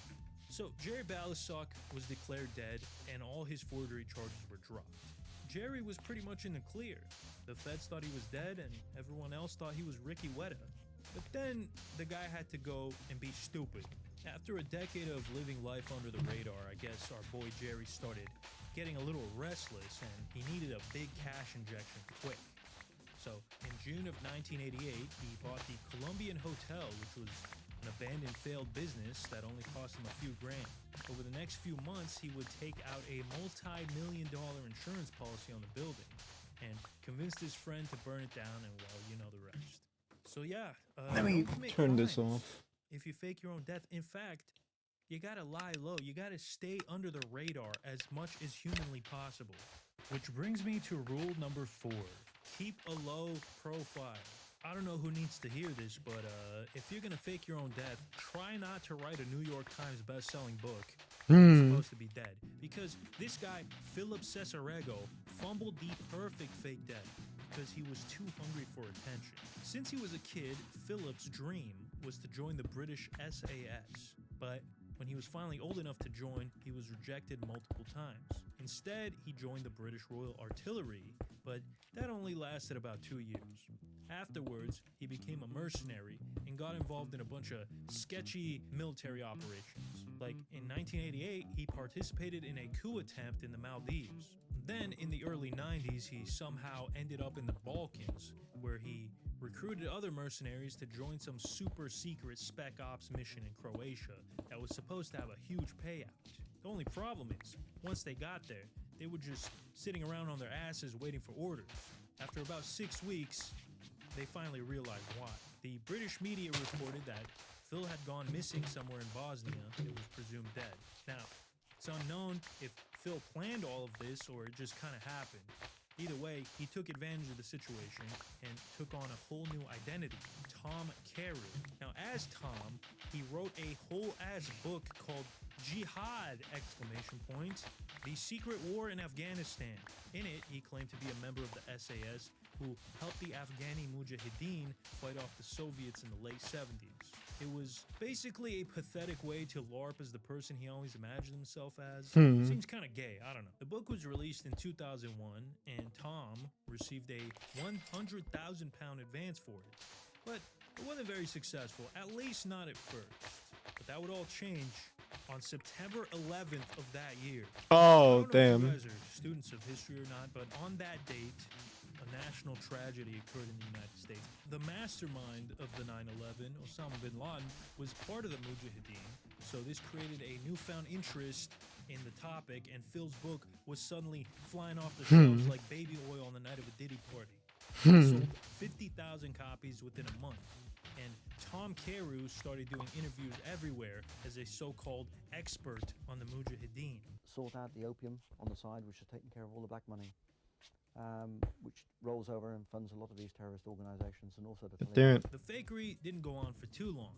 In November of that year, he was invited on BBC to do an interview. But what he didn't know is that it was actually an expose where the reporter used testimonies from actual SAS members to call him out. The report proved without a doubt that Tom was the once thought dead Philip Cesarego. Phil was cooked after this. He changed his name to Philip Stevenson and disappeared again. 8 years later, his body was found by his landlord in a garage. Cesarego had been dead for several days by that point due to carbon monoxide poisoning, and investigators were unsure if it was accidental or on purpose. Damn, that was damn. dark. Let's move on to a more whimsical person. Ferdinand Demara, who is better known as the Great Imposter. During his career, he has actually impersonated 30 different people. Ferdinand Waldo Demara. If there was ever a man on this planet who couldn't keep a low profile, it was this guy. I mean, come on. He looks like Peter Griffin from The Family Guy. He sticks out like a sore thumb. Born in 1921, Ferdinand Waldo Demara grew up in a very religious Catholic household in Rhode Island. Wait, is this guy actually Peter Griffin? Is Peter Griffin like based off this guy or something? Unlike Peter Griffin, Ferdinand decided to dedicate his life to God and became a monk at 16 years old. Kind of like that episode of... No, I'm not doing this. After a few years in the monastery, he started to have some disagreements with the clergy. So Demara decided that he wasn't cut out to be a monk. So he stole a car and drove down to Boston to enlist in the military. Keep in mind, this was in December 1941, so Pearl Harbor had just happened. Military life didn't really suit Ferdinand either. He realized what a huge mistake he made leaving the monastery. So what did our boy Waldo do? He stole the identity of one of his army buddies and went AWOL. And then he made his way to Kentucky and joined another monastery. This time around, he actually enjoyed it, but unfortunately, his second stint as a monk wouldn't last long either, because he was forced to leave after someone recognized him by his real identity. So Ferdinand went back home to lay low for a little bit, and his father tried to convince him to turn himself into military police. After careful consideration, Waldo said, "Fuck that," and joined the Navy. Bro, how is this possible? Now, this shouldn't surprise you by this point, but he didn't last too long in the Navy either. Okay, Demara I got 2 was hits on getting this. frustrated because he wasn't getting any promotions, so he wrote a suicide note and went AWOL a second time. Now, this time, he created a brand new persona for himself, Dr. Robert Lipton French, a psychologist. Dr. French bounced around the country, never staying in one place for too long. Eventually, he ended up at St. Martin's Abbey in Washington, where he established his own student psychological center. Now, keep in mind, this mother sucker never studied psychology. Despite that, he was apparently a really good teacher. I mean, this man was just that good at bullshitting. Now, everything was going great at St. Martin's, but the gravy train would come to an end when Ferdinand's past caught up with him. It turns out that while he was running his clinic, the FBI was playing a little game of Where's Waldo, and eventually they found him. The feds figured out his true identity and put him on trial for desertion during wartime, which at the time could get you the death penalty. Damn. Ferdinand, being the S-tier bullshitter he was, managed to get off with an 18-month sentence.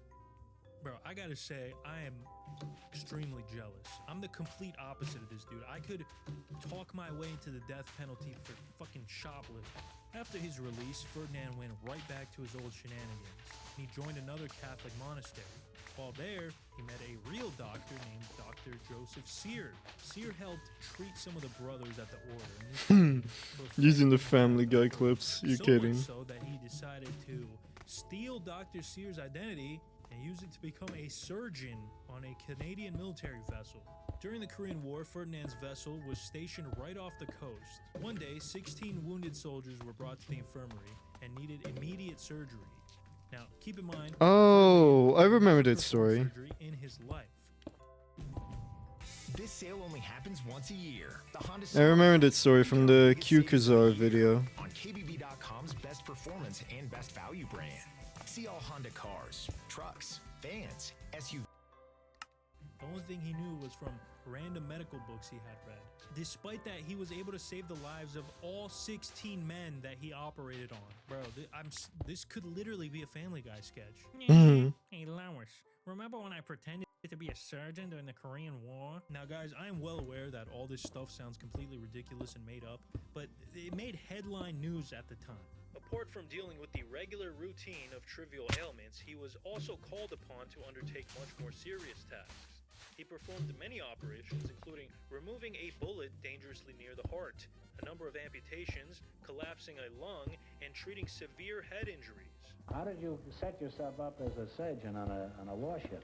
Actually, I acquired these credentials, obtained a commission, and was sent to Korea as such. How long did you last as a Navy doctor? About a year. Did you operate on anybody? Oh, yes, Korean nationals, a great number of operations. Our boy Waldo was loving the attention, but it would also be his undoing, because the news of his exploits made their way to the real Dr. Sear, and he wasn't too happy that his identity had been stolen. Oh, shit! So he called the Navy and told them the situation. Because of this Jesus. declaration I received, the press officer on board the ship sent dispatches back to Canada. The creeper scared me. Appeared in the Canadian press. And the doctor whom I was impersonating suddenly came to life and said, well, I'm here, not in Korea. And the Royal Canadian Mounted Policeman that investigated the thing told me afterwards, quite confidentially, that he was about ready to throw the real doctor in the bucket. Now, this put the Canadian Navy in a bit of a weird position, because, yeah, the guy lied, but he did save several men at the end of the day. So instead of court-martialing him, they decided to quietly sack him, and Waldo went back stateside. Were you in jail in Canada?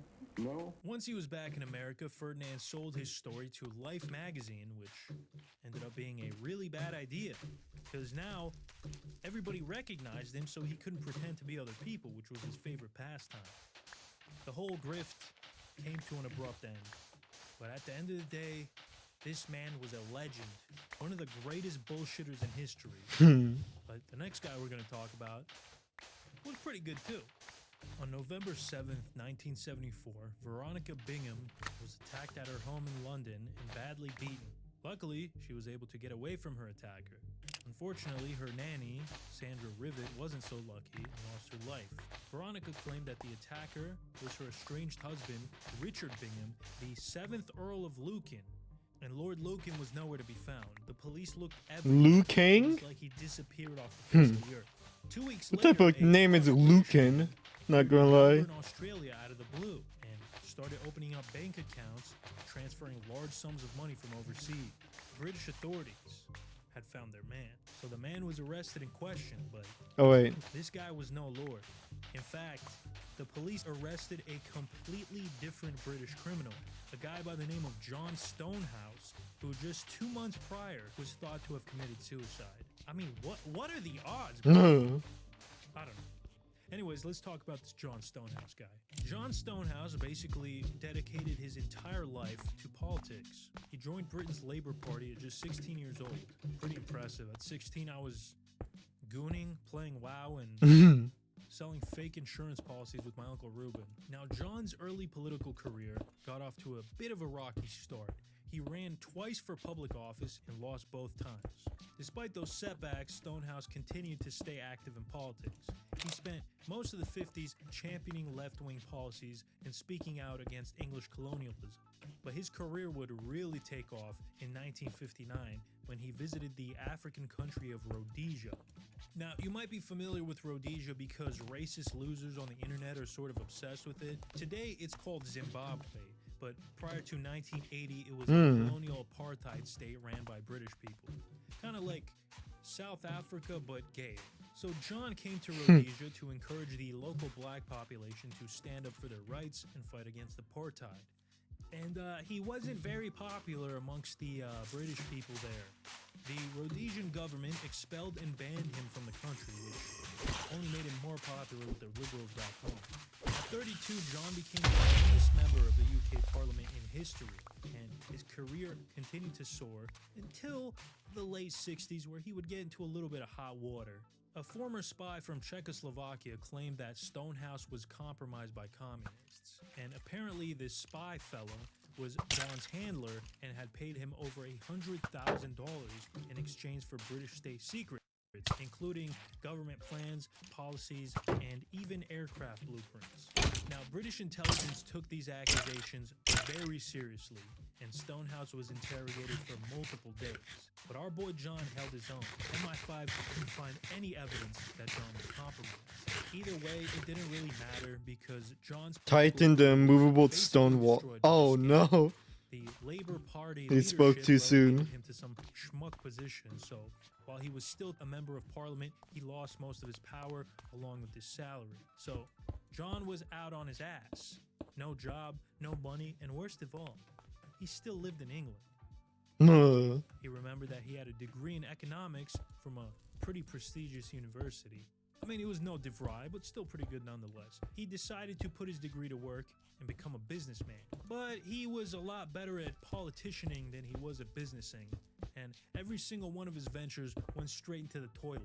After several of his companies failed, John was left with a disgusting $10 million in debt.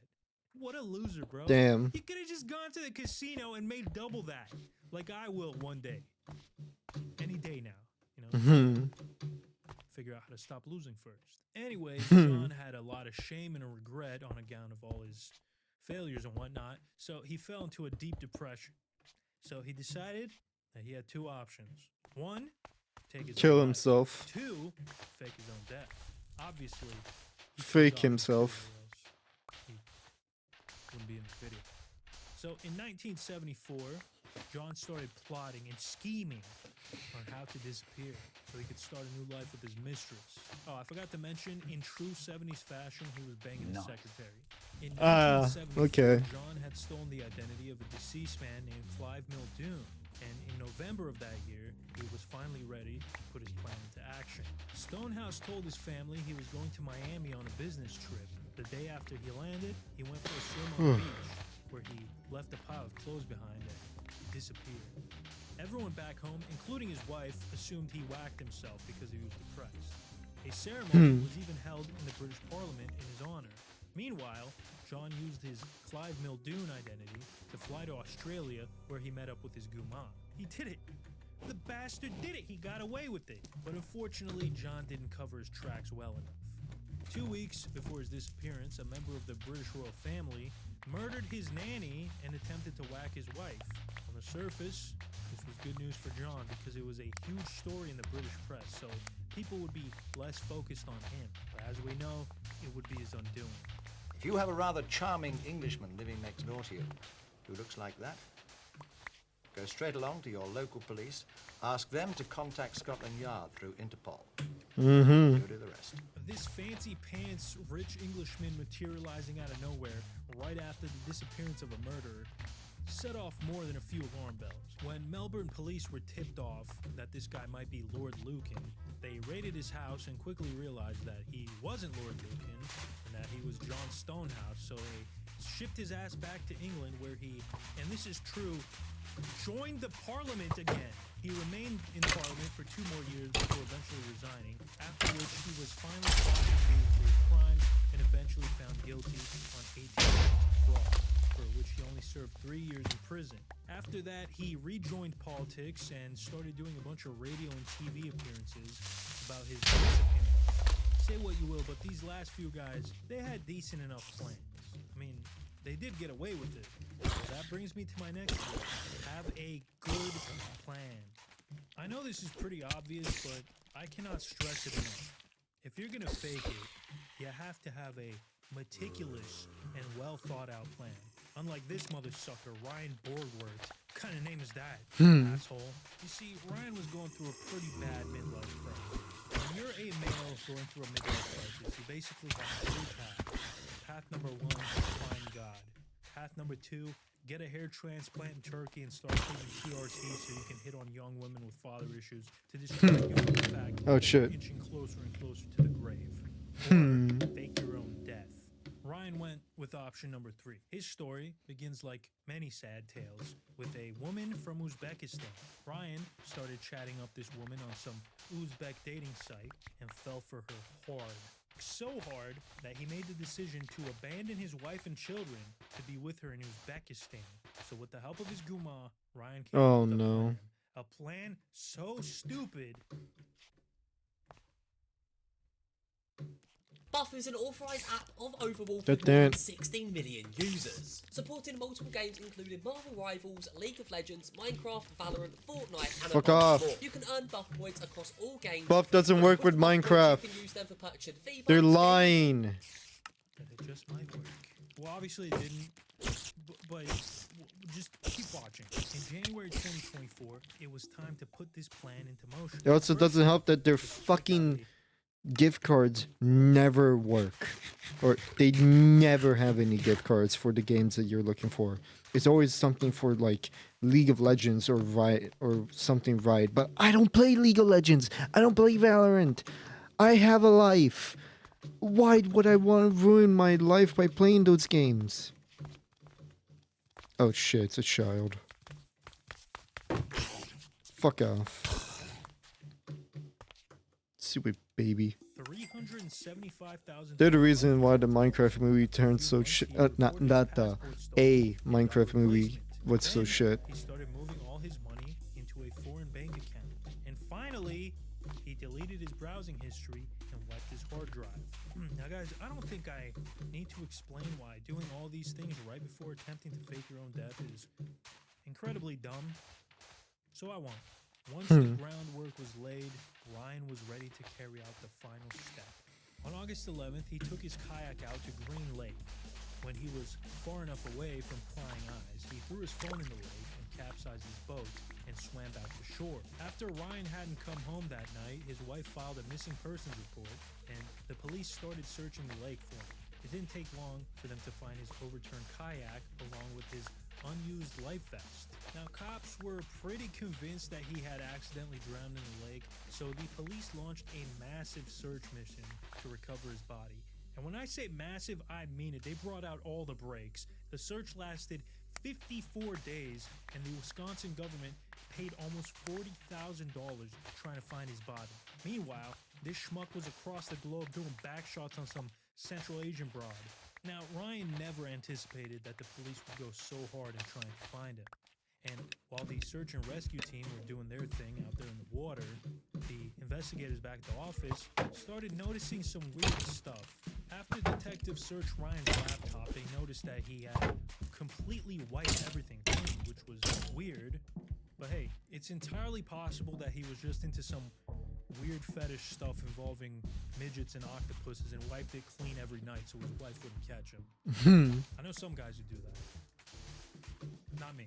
On October 7th, investigators got What do you mean, not major you? break We weren't expecting you until you mentioned Someone that. called in a tip and said that Ryan had been checked by Canadian Border Patrol a day after he was reported missing. After some more digging, investigators found that Ryan had transferred his funds overseas.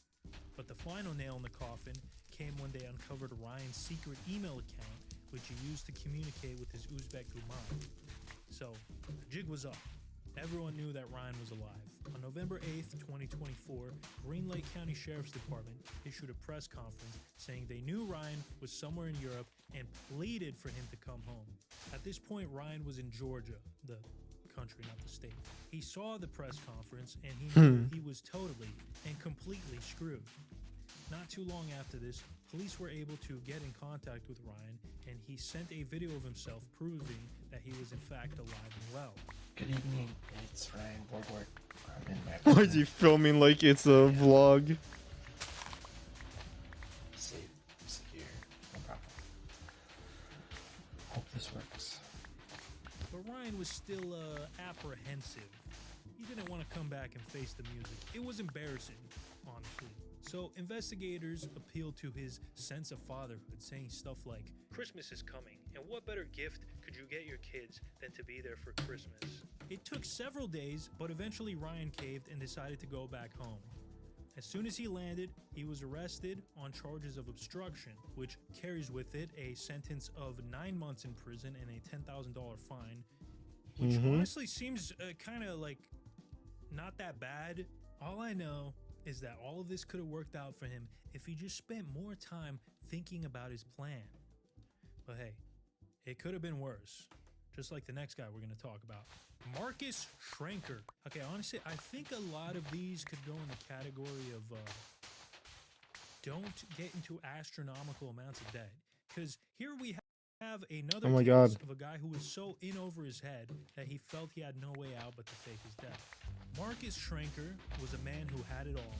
He was married to his college sweetheart, and they had 3 beautiful children together. He was also a successful businessman who lived a lavish life, complete with a McMansion, 2 airplanes, and the complete Family Guy Blu-ray box set with deleted scenes and commentary. But it was all a facade. You see, a couple sentences ago when I said Marcus was a successful businessman, I was lying. I apologize. He had filed for bankruptcy on 2 separate occasions and resorted to scamming people so he could support his lifestyle. See, Marcus owned 2 investment firms and an insurance company. His clients gave him money hoping for a good return, but in reality, Marcus would just pocket the money and claim it was lost in bad investments, and charge them a bunch of transaction fees on top of that. He even convinced one guy to invest in a foreign currency that didn't exist. Jeez, man, this dude was really ahead of his time. Could you imagine if crypto was around back then? Yeah, he would have been a big rug puller. But inevitably, the house of cards would start to collapse.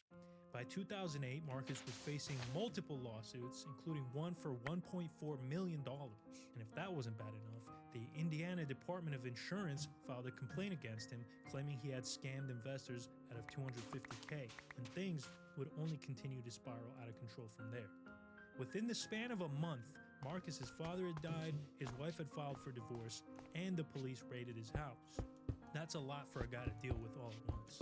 So Marcus was heavily considering paying a visit to the rope store, followed by another visit to the old rickety stool store.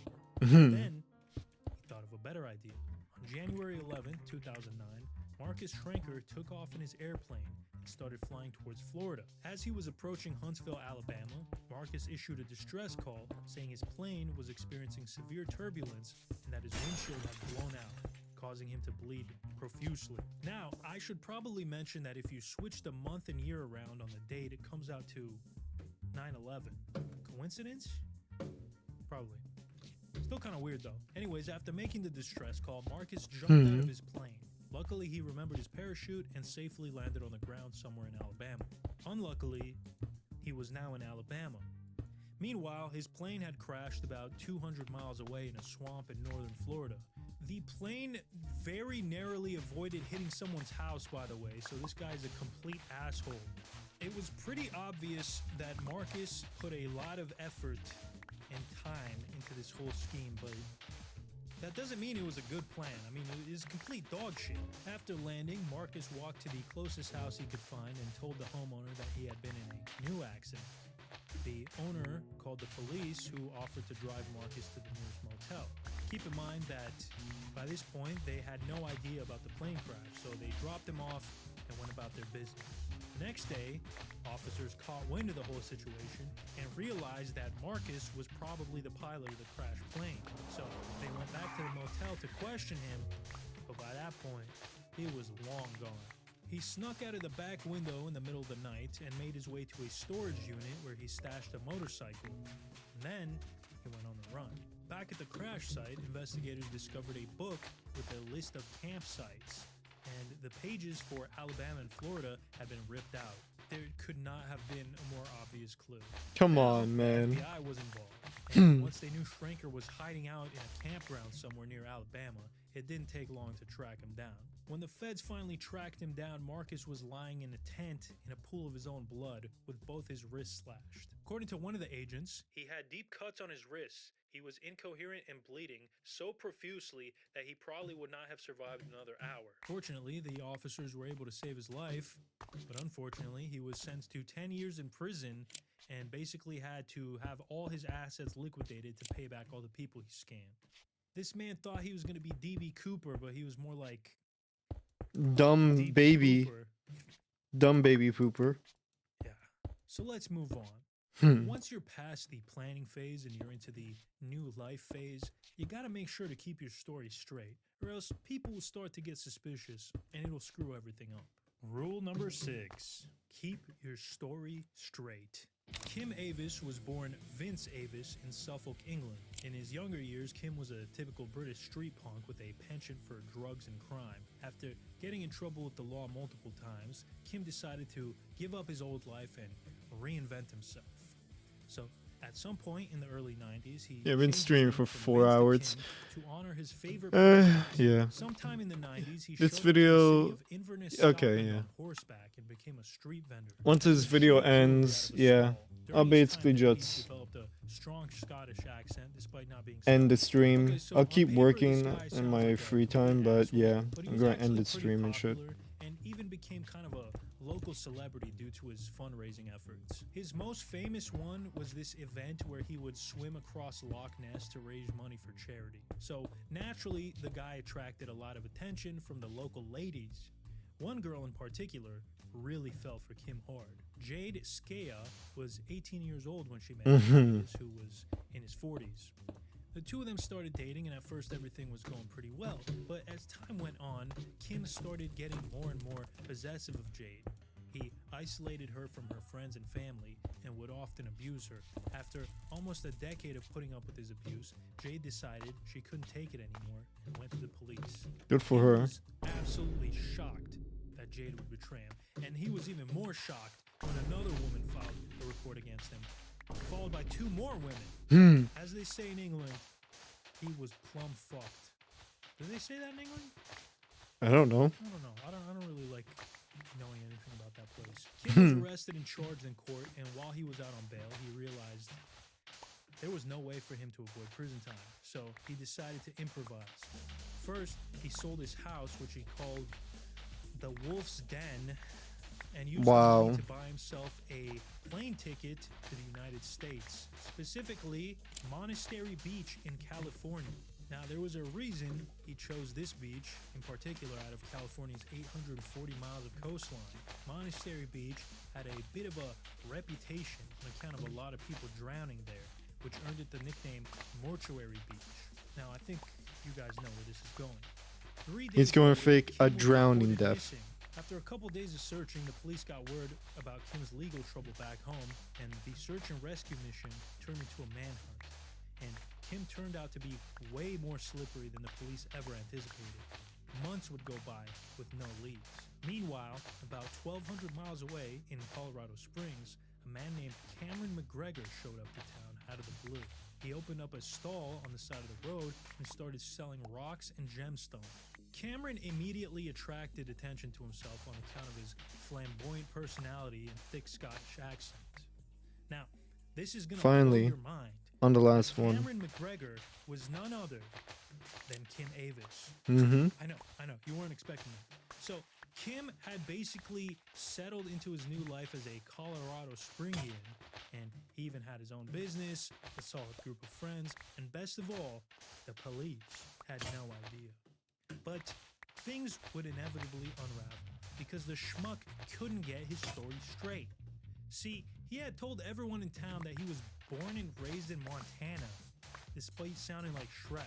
The inconsistencies of his life story made some of his new friends suspicious. One of them decided to do a background check on him to see if he really was who he said he was. And that was pretty much all she wrote for Kim Avis. Not long after, U.S. Marshals swarmed the hotel Avis was staying at and arrested him. He was briefly held in the U.S. before getting extradited back to Scotland, where he would be sentenced to 15 years in prison, which he could have avoided if he just kept his story straight. Our next villain had the same problem. Her death hoax had more holes in it than my last marriage. In 1999, Casey Nicole, a high school student from Minnesota, made herself a website. On the surface, there wasn't much to it, a couple of photos of her plus a few lines of text. But one sentence in particular stands out. If I had a chance to say only one thing, I'd say, make it count. You only get one shot at it. At first glance, this seems like a generic motivational bullshit, but the truth is, beneath the smile, Casey had been struggling with leukemia for years. Oh, damn. Her prognosis didn't look good. Casey wanted to spread as much joy and happiness as she could while she was still on Earth. Because of her illness, Casey was often stuck at home and spent a lot of time chatting with people on the internet. And one of these people was a guy named Randall. Now, 9 times out of 10, dudes named Randall are complete scumbags. Mhm. Randall, if you're watching this, fuck you. So this specific Randall was the exception to the rule.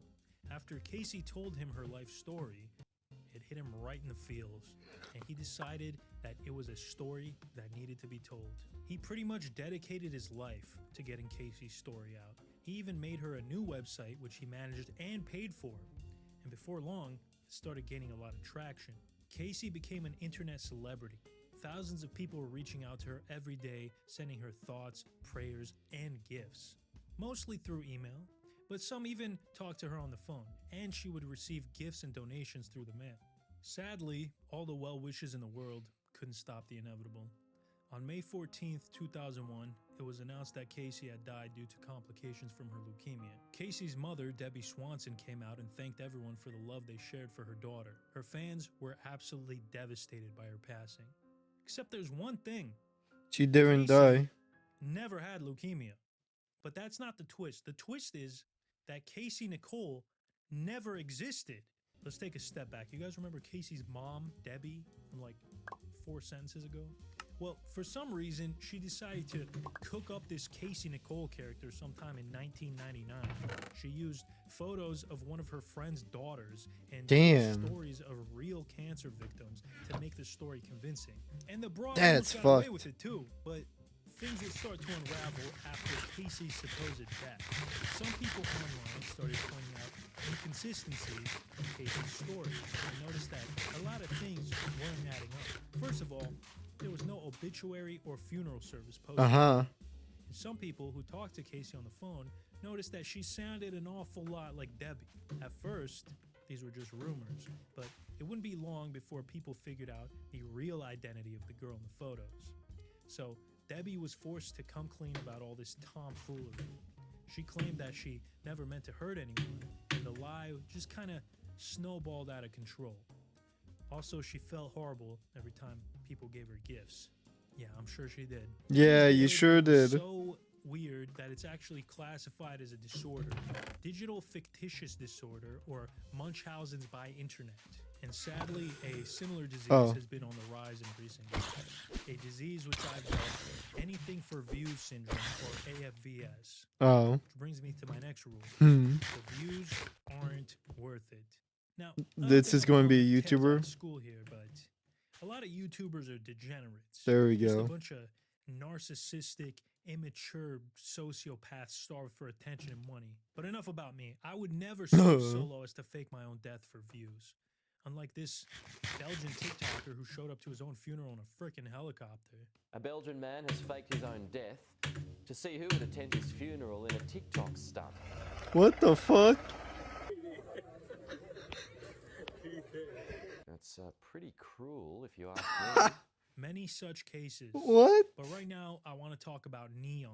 Are you a virgin? Yes. Have you ever said the hard R? Yes. Have you ever watched gay porn? Yes. So I'm in my late 40s now, and I had no idea who this guy was until like this week. And I think my life is probably 5% worse after discovering. Yes, it Neon, is. spelled with a 3, is a 20-year-old kick streamer. He's also Indian and I think gay. This Not is that the any of kick that streamer that everyone 4 years hates ago, because he's just an asshole. Neon was in high school streaming video games on YouTube and built up a nice little audience of 200K subscribers for himself. But it wasn't enough. He wanted that sweet, sweet dopamine rush that you can only get from millions of views. Or nitrous oxide. Fuck, I miss nitrous oxide. So Enthreon decided to do the unthinkable. In 2019, Neon released a series of videos. The first one being Neon is dying. And what the fuck is this thumbnail, bro? This is the worst Photoshop I've ever seen. That's actually awesome. He would then release another video where Enthreon's little brother claimed that He's passed away gone. from a brain tumor. What the fuck? Condolences poured in, as did the views. Neon got exactly what he wanted. But the proverbial chickens had to come home to roost eventually. I was in a Rockets game, and then there was a cutscene where they're like showing a replay of Carmelo Anthony hitting a jump shot, and I was in the back of the cutscene. And then he posted on Twitter, and they're like, "Oh, he's not dead." After getting exposed, Neon would make one last video claiming that a miracle surgery cured him of his brain tumor. and that he was going to live. Now, in a just world, all of these influencers who fake their own deaths would be in prison for life. Yes, Faking your please. own death is actually not a crime in and of itself. Most of the people who do it have committed other crimes, and a lot of them don't even get busted for those crimes. They get busted for like a broken taillight or something. That's why you gotta make sure to follow rule number 8. Don't get pulled over. This man went from a Baptist minister to investment banker to drug dealer, which is actually a lot more common of a pipeline than you would think. His second life would come to an end all because of a routine traffic stop. So let's start at the beginning. Aubrey Price was an upstanding citizen for most of his life. As a minister, he led multiple missions in South America to provide humanitarian aid and build churches in impoverished areas.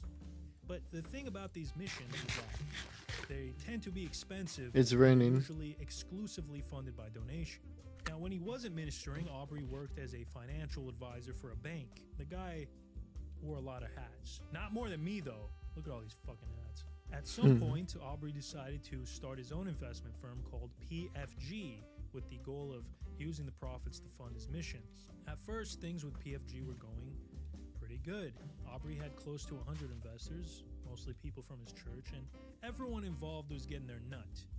But as they say, the road to hell is paved with speculation. Aubrey wasn't satisfied with pretty freaking good. He wanted more. So he started making riskier and more speculative investments, trying to get a bigger nut.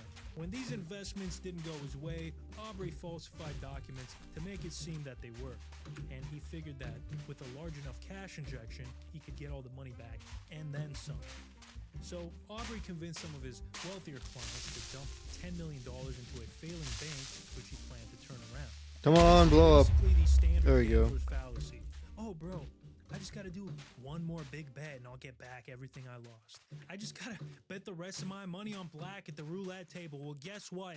00 came up and now I lost my condo. Anyways. Talking from experience. Bank venture didn't quite pan out. Hmm. And 2 years later, it was on the brink of collapsing. This is when ALP really started to panic. The ship was sinking and he was desperately trying everything to keep it afloat. Aubrey started living out of his office, making hundreds of phone calls per day, trying to scrounge up more investors to cover his losses. At one point, he just started siphoning money from the bank to the tune of $70 million. Eventually, the stress of trying to hold up this house of cards became too much, and Aubrey decided it was easier to just end it all. He wrote suicide letters to all his investors, admitting to the fraud, and he claimed that he would off himself by throwing himself under a high-speed ferry after it left Key West, Florida. He was seen boarding the ferry, and he was seen climbing over the railing, but never getting off somehow. Obviously, he didn't actually jump. It kind of makes you wonder, though. Maybe he intended to, but backed out at the last second. I don't know. Now, Aubrey's family was convinced that he did pass away, and they asked the judge to declare him dead.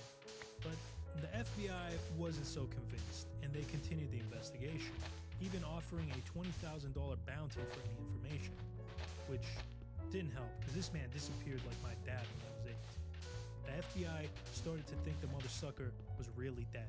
But then, on December 31st, 2013, 18 months after he went missing, the Schlemiel got pulled over for speed. Oof. Damn. You hate to see it. Now this begs the question, what was our boy up to during the year and a half that he was missing? Well, actually that's the most insane part of the story, and the only information we have is from Aubrey himself, so take it with a pinch of salt, like a hefty pinch. After ALP got off the ferry, he made his way to Central America, where he met up with an old friend, Pedro. Pedro was a businessman who sold everything from cell phones to farming equipment, but Aubrey would come to find out that it was just a front. What he really sold was cocaina. And Pedro offered Aubrey a job as a money launderer, and heavily implied that he would whack his whole family if he refused. Not only that, but he was also a cocaine taster, apparently. I was an expert taster of cocaine, understanding the quality. I had to taste it to know if it was good or not. Quality control. Now, for most people, this would be a dream job, but I guess things didn't work out too well because Aubrey made his way back to the United States, where he started working on Plan B. Living out of a cheap motel in Florida and growing weed. According to the FBI, Aubrey had a farm with 225 marijuana plants in it. But this little foray as a Florida pot kingpin come to a screeching halt when he got pulled over on the way to Georgia. A cop noticed that he had a fake ID, and from there the police raided his motel room and found so much illegal stuff. Fake IDs, drugs, bootleg Nintendo games, anything you think of. At his trial, Aubrey Damn, the bootleg Nintendo games. that he felt desperate, that he had no options. He wanted to make some money for his children, and this was the only way he could think of.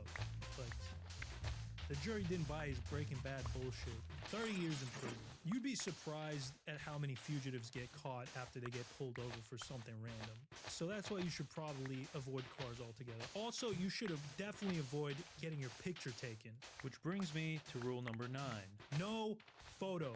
Listen, if you're able to fake your own death, you need to avoid cameras like you're a vampire, okay? You need to avoid cameras like a white woman who recently gained some weight. If you even see a camera, you need to destroy it just to be safe. Because one photograph can completely ruin everything. John Darwin was last seen alive in 2002. 5 years later, he showed up to a police station in London and told an officer, quote, "I think I'm a missing person," and claimed to have lost all his memories from the past 5 years. Pretty obvious that bro was completely full of baloney, but the police couldn't prove anything at first.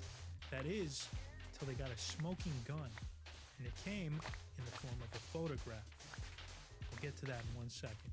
John and his wife Anne were your average working class British couple, but you see, John was never content with just being average. So he left his job as a school teacher and started getting into the real estate game. In just 4 short years, John and Anne owned over a dozen properties. But Hold on, there was one just problem. putting in weight. John bought too The much headphones too I have. fast, and the properties weren't bringing in enough to cover the debt he used to buy them. It got to the point where the couple was in so much debt that they were on the verge of losing everything. This is when John realized that he was worth more dead than alive. So he took out a fat insurance policy, got in his canoe, and pedaled out to the North Guarantee Sea. a game The of next day, Slocky. a massive search and rescue operation lasting I'm weeks watching like the scouring the North Sea for any Jeff traces. stream The only thing that turned up was his canoe, which had washed on up miles my away, thing. and one of his sneakers. Meanwhile, the motherfucker was in his own house the whole time. He had also grown out his beard and started wearing sunglasses, and literally no one recognized him. Like, this guy was walking around his own town, passing by people he had known for his whole life, and no one recognized him. After the heat died down a bit, John was able to steal someone's identity and get himself a passport, which he used to move to Panama. The insurance money Anne received was more than enough to cover the debt, so the two of them were able to afford a nice little life for themselves in Panama. Oh, I forgot one thing. They had 2 sons, and Anne didn't tell them that their father was still alive, which, you know, that's going to take a lot of therapy. Damn. After 5 years of living as a dead man, for some reason John decided to return to England. Let me repeat this. He left the beautiful tropical paradise in Panama to go back to England. Clearly, bro was mentally ill. The explanation he gave authorities was that he had no memories from the past 5 years. The last thing I remember before any of this is You know what? I'm not going to do the British accent. The last thing I remember before any of this is a holiday in Norway in the year 2000. I have hazy recollections of being in a kayak, but I cannot remember the accident or anything leading up to it at all. It is therefore true to say that I do have some form of amnesia. Not really sure what he was trying to do with that one. I got it honest. The insane thing is, this plan almost worked because at the end of the day, the police couldn't prove he didn't have amnesia because John did a really good job of covering his tracks, but not good enough.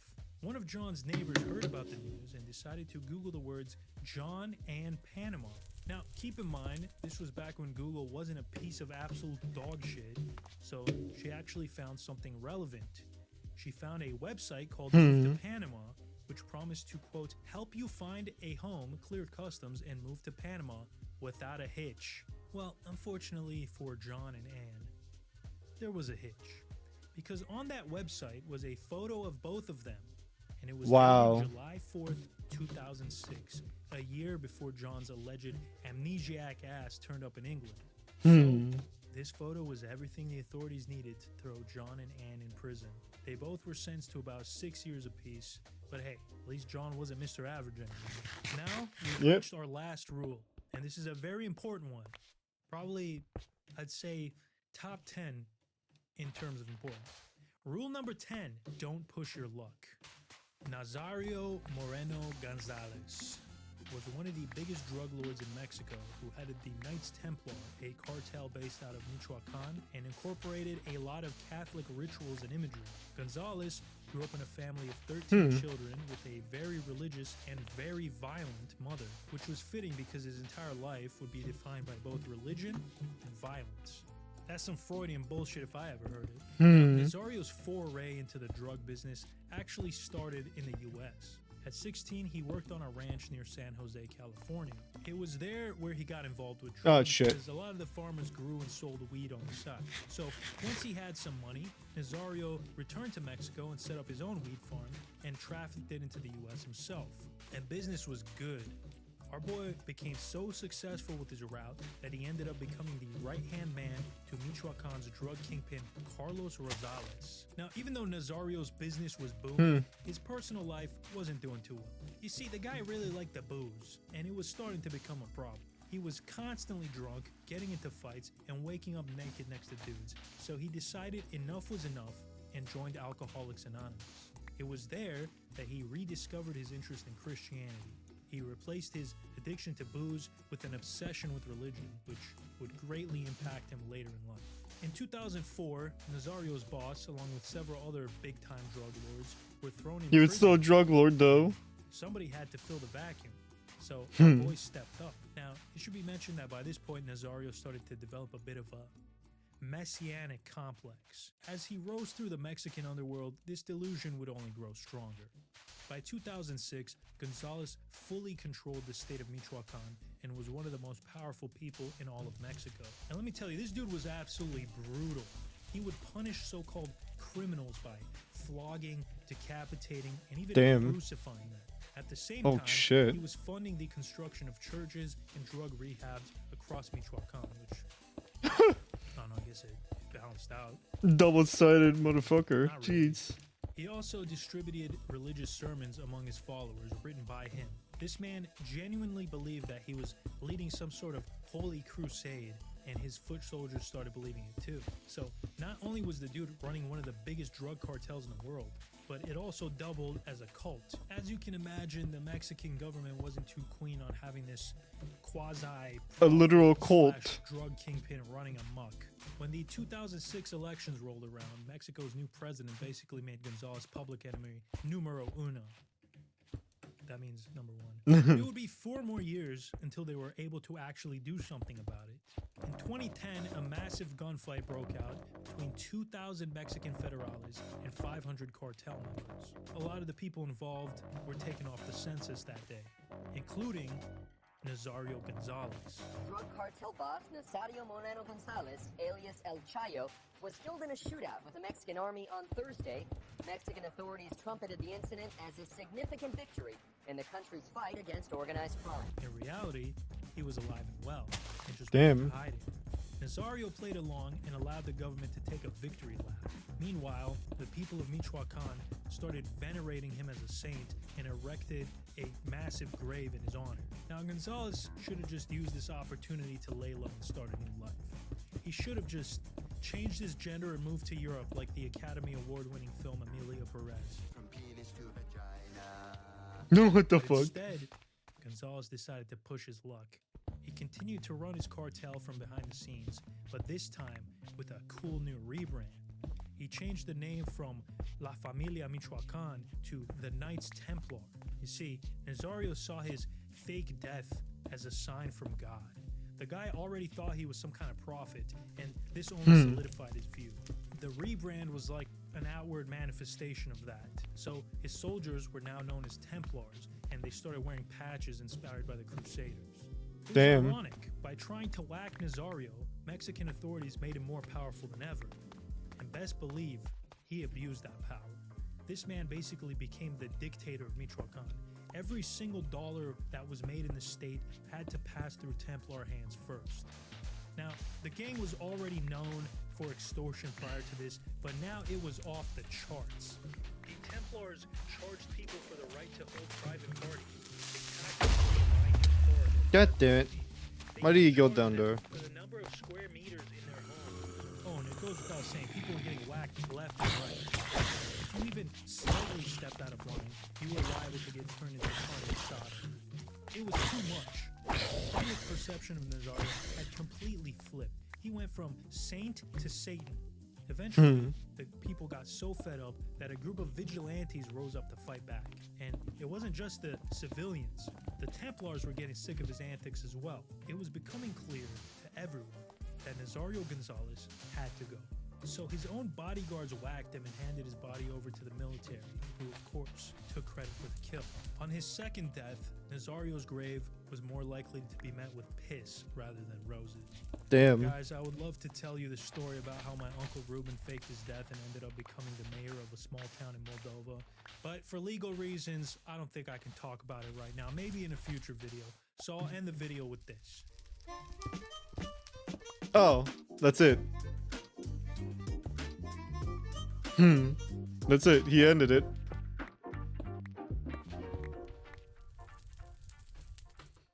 Alright, well, yeah. Performing on the biggest. There's that guy. And, yeah. I think that's enough for me. I'm probably going to end the stream now. And watch, like, some other YouTuber. Or watch some more streams from, like, Fox. Maybe Kozak or Jeff Karatz. Yeah. Time to put on the goodbye.